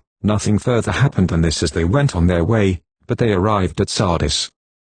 Now at Sardis, as it chanced, King Xerxes had been staying ever since that time when he came thither in flight from Athens, after suffering defeat in the sea fight 108. At that time, while he was in Sardis, he had a passionate desire, as it seems, for the wife of Masistes, who was also there, and as she could not be bent to his will by his messages to her, and he did not wish to employ force because he had regard for his brother Masistes, and the same consideration withheld the woman also, for she well knew that force would not be used towards her. Then Xerxes abstained from all else, and endeavored to bring about a marriage of his own son Darius with a daughter of this woman and of Masistes, supposing that if he should do so he would obtain her more easily. Then having made the betrothal and done all the customary rites, he went away to Susa, and when he had arrived there and had brought the woman into his own house for Darius, then he ceased from the tempting the wife of Masistes, and changing his inclination he conceived a desire for the wife of Darius, who was daughter of Masistes, and obtained her. Now the name of this woman was Artane 109. However as time went on,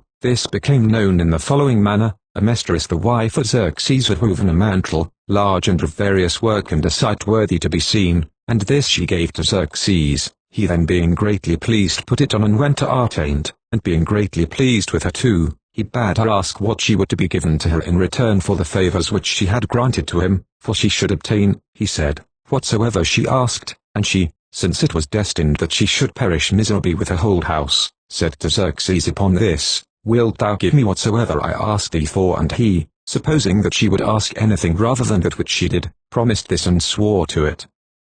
Then when he had sworn, she boldly asked for the mantle, and Xerxes tried every means of persuasion, not being willing to give it to her, and that for no other reason but only because he feared Amestris, lest by her, who even before this had some inkling of the truth, he should thus be discovered in the act, and he offered her cities and gold in any quantity, and an army which no one else should command except herself. Now this of an army is a thoroughly Persian gift. Since however he did not persuade her, he gave her the mantle, and she being overjoyed by the gift wore it and prided herself upon it 110, and Amestris was informed that she had it, and having learnt that which was being done, she was not angry with the woman, but supposing that her mother was the cause and that she was bringing this about, she planned destruction for the wife of Masistes. She waited then until her husband Xerxes had a royal feast set before him. This feast is served up once in the year on the day on which the king was born, and the name of this feast is in Persian Tikta, which in the tongue of the Hellenes means complete. Also on this occasion alone the king washes his head, and he makes gifts then to the Persians. Amestris, I say, waited for this day and then asked of Xerxes that the wife of Masistes might be given to her. And he considered it a strange and untoward thing to deliver over to her his brother's wife, especially since she was innocent of this matter, for he understood why she was making the request 111. At last however as she continued to entreat urgently and he was compelled by the rule, namely that it is impossible among them that he who makes request when a royal feast is laid before the king should fail to obtain it, at last very much against his will consented, and in delivering him up he bade Amestris do as she desired, and meanwhile he sent for his brother and said these words, Masistes, thou art the son of Darius and my brother, and moreover in addition to this thou art a man of worth. I say to thee, live no longer with this wife with whom thou now livest, but I give thee instead of her my daughter, with her live as thy wife. but the wife whom thou now hast, do not keep, for it does not seem good to me that thou shouldest keep her. Macists then, marveling at that which was spoken, said these words, Master, how unprofitable a speech is this which thou utterest to me, in that thou biddest me send away a wife by whom I have sons who are grown up to be young men, and daughters one of whom even thou thyself didst take as a wife for thy son, and who is herself, as it chances, very much to my mind, that thou biddest me, I say, send away and take to wife thy daughter. I, O king, think it a very great matter that I am judged worthy of thy daughter, but nevertheless I will do neither of these things, and do not thou urge me by force to do such a thing as this, but for thy daughter another husband will be found not in any wise inferior to me, and let me, I pray thee, live still with my own wife. He returned answer in some such words as these, and Xerxes being stirred with anger said as follows, This then, Macists, is thy case, I will not give thee my daughter for thy wife, nor yet shalt thou live any longer with that one, in order that thou mayest learn to accept that which is offered thee. He then when he heard this went out, having first said these words, Master, thou hast not surely brought ruin upon me. 112. During this interval of time, while Xerxes was conversing with his brother, Amestris had sent the spearmen of Xerxes to bring the wife of Macists, and she was doing to her shameful outrage, for she cut away her breasts and threw them to dogs, and she cut off her nose and ears and lips and tongue, and sent her back home thus outraged.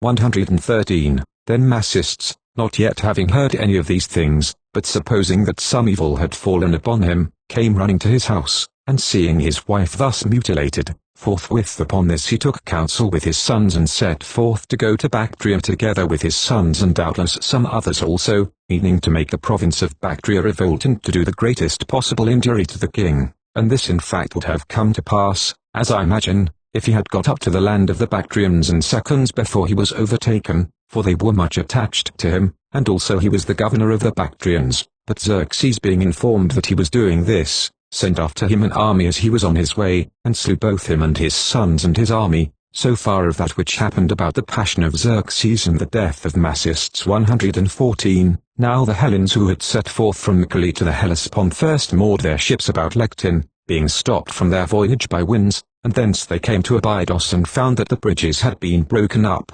which they thought to find still stretched across, and on account of which especially they had come to the Hellespont. So the Peloponnesians with the Artachides resolved to sail back to Hellas, while the Athenians and Xanthippus their commander determined to stay behind there and to make an attempt upon the Chersonese. Those then sailed away, and the Athenians passed over from Abydos to the Chersonese and began to besiege Sestos.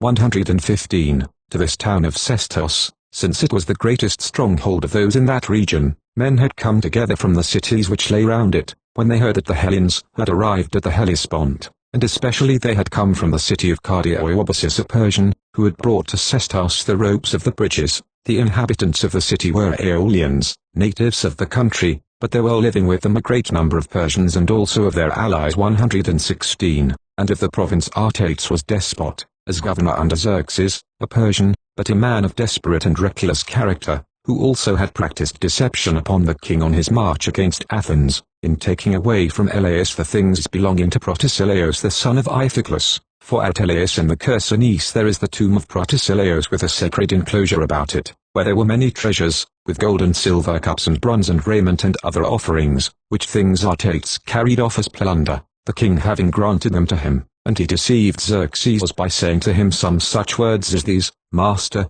there is here the house of a man, a Hellene, who made an expedition against thy land and met with his deserts and was slain. This man's house I ask thee to give to me, that everyone may learn not to make expeditions against thy land. By saying this it was likely that he would easily enough persuade Xerxes to give him a man's house, not suspecting what was in his mind. And when he said that Protesilaus had made expedition against the land of the king, it must be understood that the Persians consider all Asia to be theirs and to belong to their reigning king. So when the things had been given him, he brought them from Eleus to Sestos, and he sold the sacred enclosure for crops and occupied it as his own, and he himself, whenever he came to Eleus, had commerce with women in the inner cell of the temple. And now he was being besieged by the Athenians, when he had not made any preparation for a siege nor had been expecting that the Hellenes would come, for they fell upon him, as one may say, inevitably. 117. When however autumn came and the siege still went on, the Athenians began to be vexed at being absent from their own land and at the same time not able to conquer the fortress, and they requested their commanders to lead them away home, but these said that they would not do so, until either they had taken the town or the public authority of the Athenians sent for them home, and so they endured their present state. 118. Those however who were within the walls had now come to the greatest misery, so that they boiled down the girths of their beds and used them for food, and when they no longer had even these, then the Persians and with them Artax and Oiabasus ran away and departed in the night, climbing down by the back part of the wall, where the place was left most unguarded by the enemy, and one day came, the men of the Chersonese signified to the Athenians from the towers concerning that which had happened, and opened the gates to them, so the greater number of them went in pursuit, and the rest occupied the city. 119. Now Oiabasus, as he was escaping into Thrace, was caught by the Absinthian Thracians and sacrificed to their native god Pleistorus with their rites, and the rest who were with him they slaughtered in another manner, but Artax with his companions, who started on their flight later and were overtaken at a little distance above Aegospotami, defended themselves for a considerable time and were some of them killed and others taken alive, and the Hellenes had bound these and were bringing them to Sestos, and among them Artax also in bonds together with his son. 120. Then, it is said by the men of the Chersonese, as one of those who guarded them was frying dried fish, a portent occurred as follows: the dried fish when laid upon the fire began to leap and struggle just as if they were fish newly caught, and the others gathered round and were marvelling at the portent, but Artax seeing it called to the man who was frying the fish and said, Stranger of Athens, be not at all afraid of this portent, seeing that it has not appeared for thee but for me. Protesilaus who dwells at Elaeus signifies thereby that though he is dead and his body is dried like those fish, yet he has power given him by the gods to exact vengeance from the man who does him wrong. Now therefore I desire to impose this penalty for him, that in place of the things which I took from the temple I should pay down 100 talents to the god, and moreover as ransom for myself and my son I will pay 200 talents to the Athenians, if my life be spared. Thus he engaged to do, but he did not prevail upon the commander Xanthippus. For the people of Elaeus desiring to take vengeance for Protesilaus asked that he might be put to death, and the inclination of the commander himself tended to the same conclusion. They brought him therefore to that headland to which Xerxes made the passage across, or as some say to the hill which is over the town of Madatus, and there they nailed him to boards and hung him up, and they stoned his son to death before the eyes of Artax himself.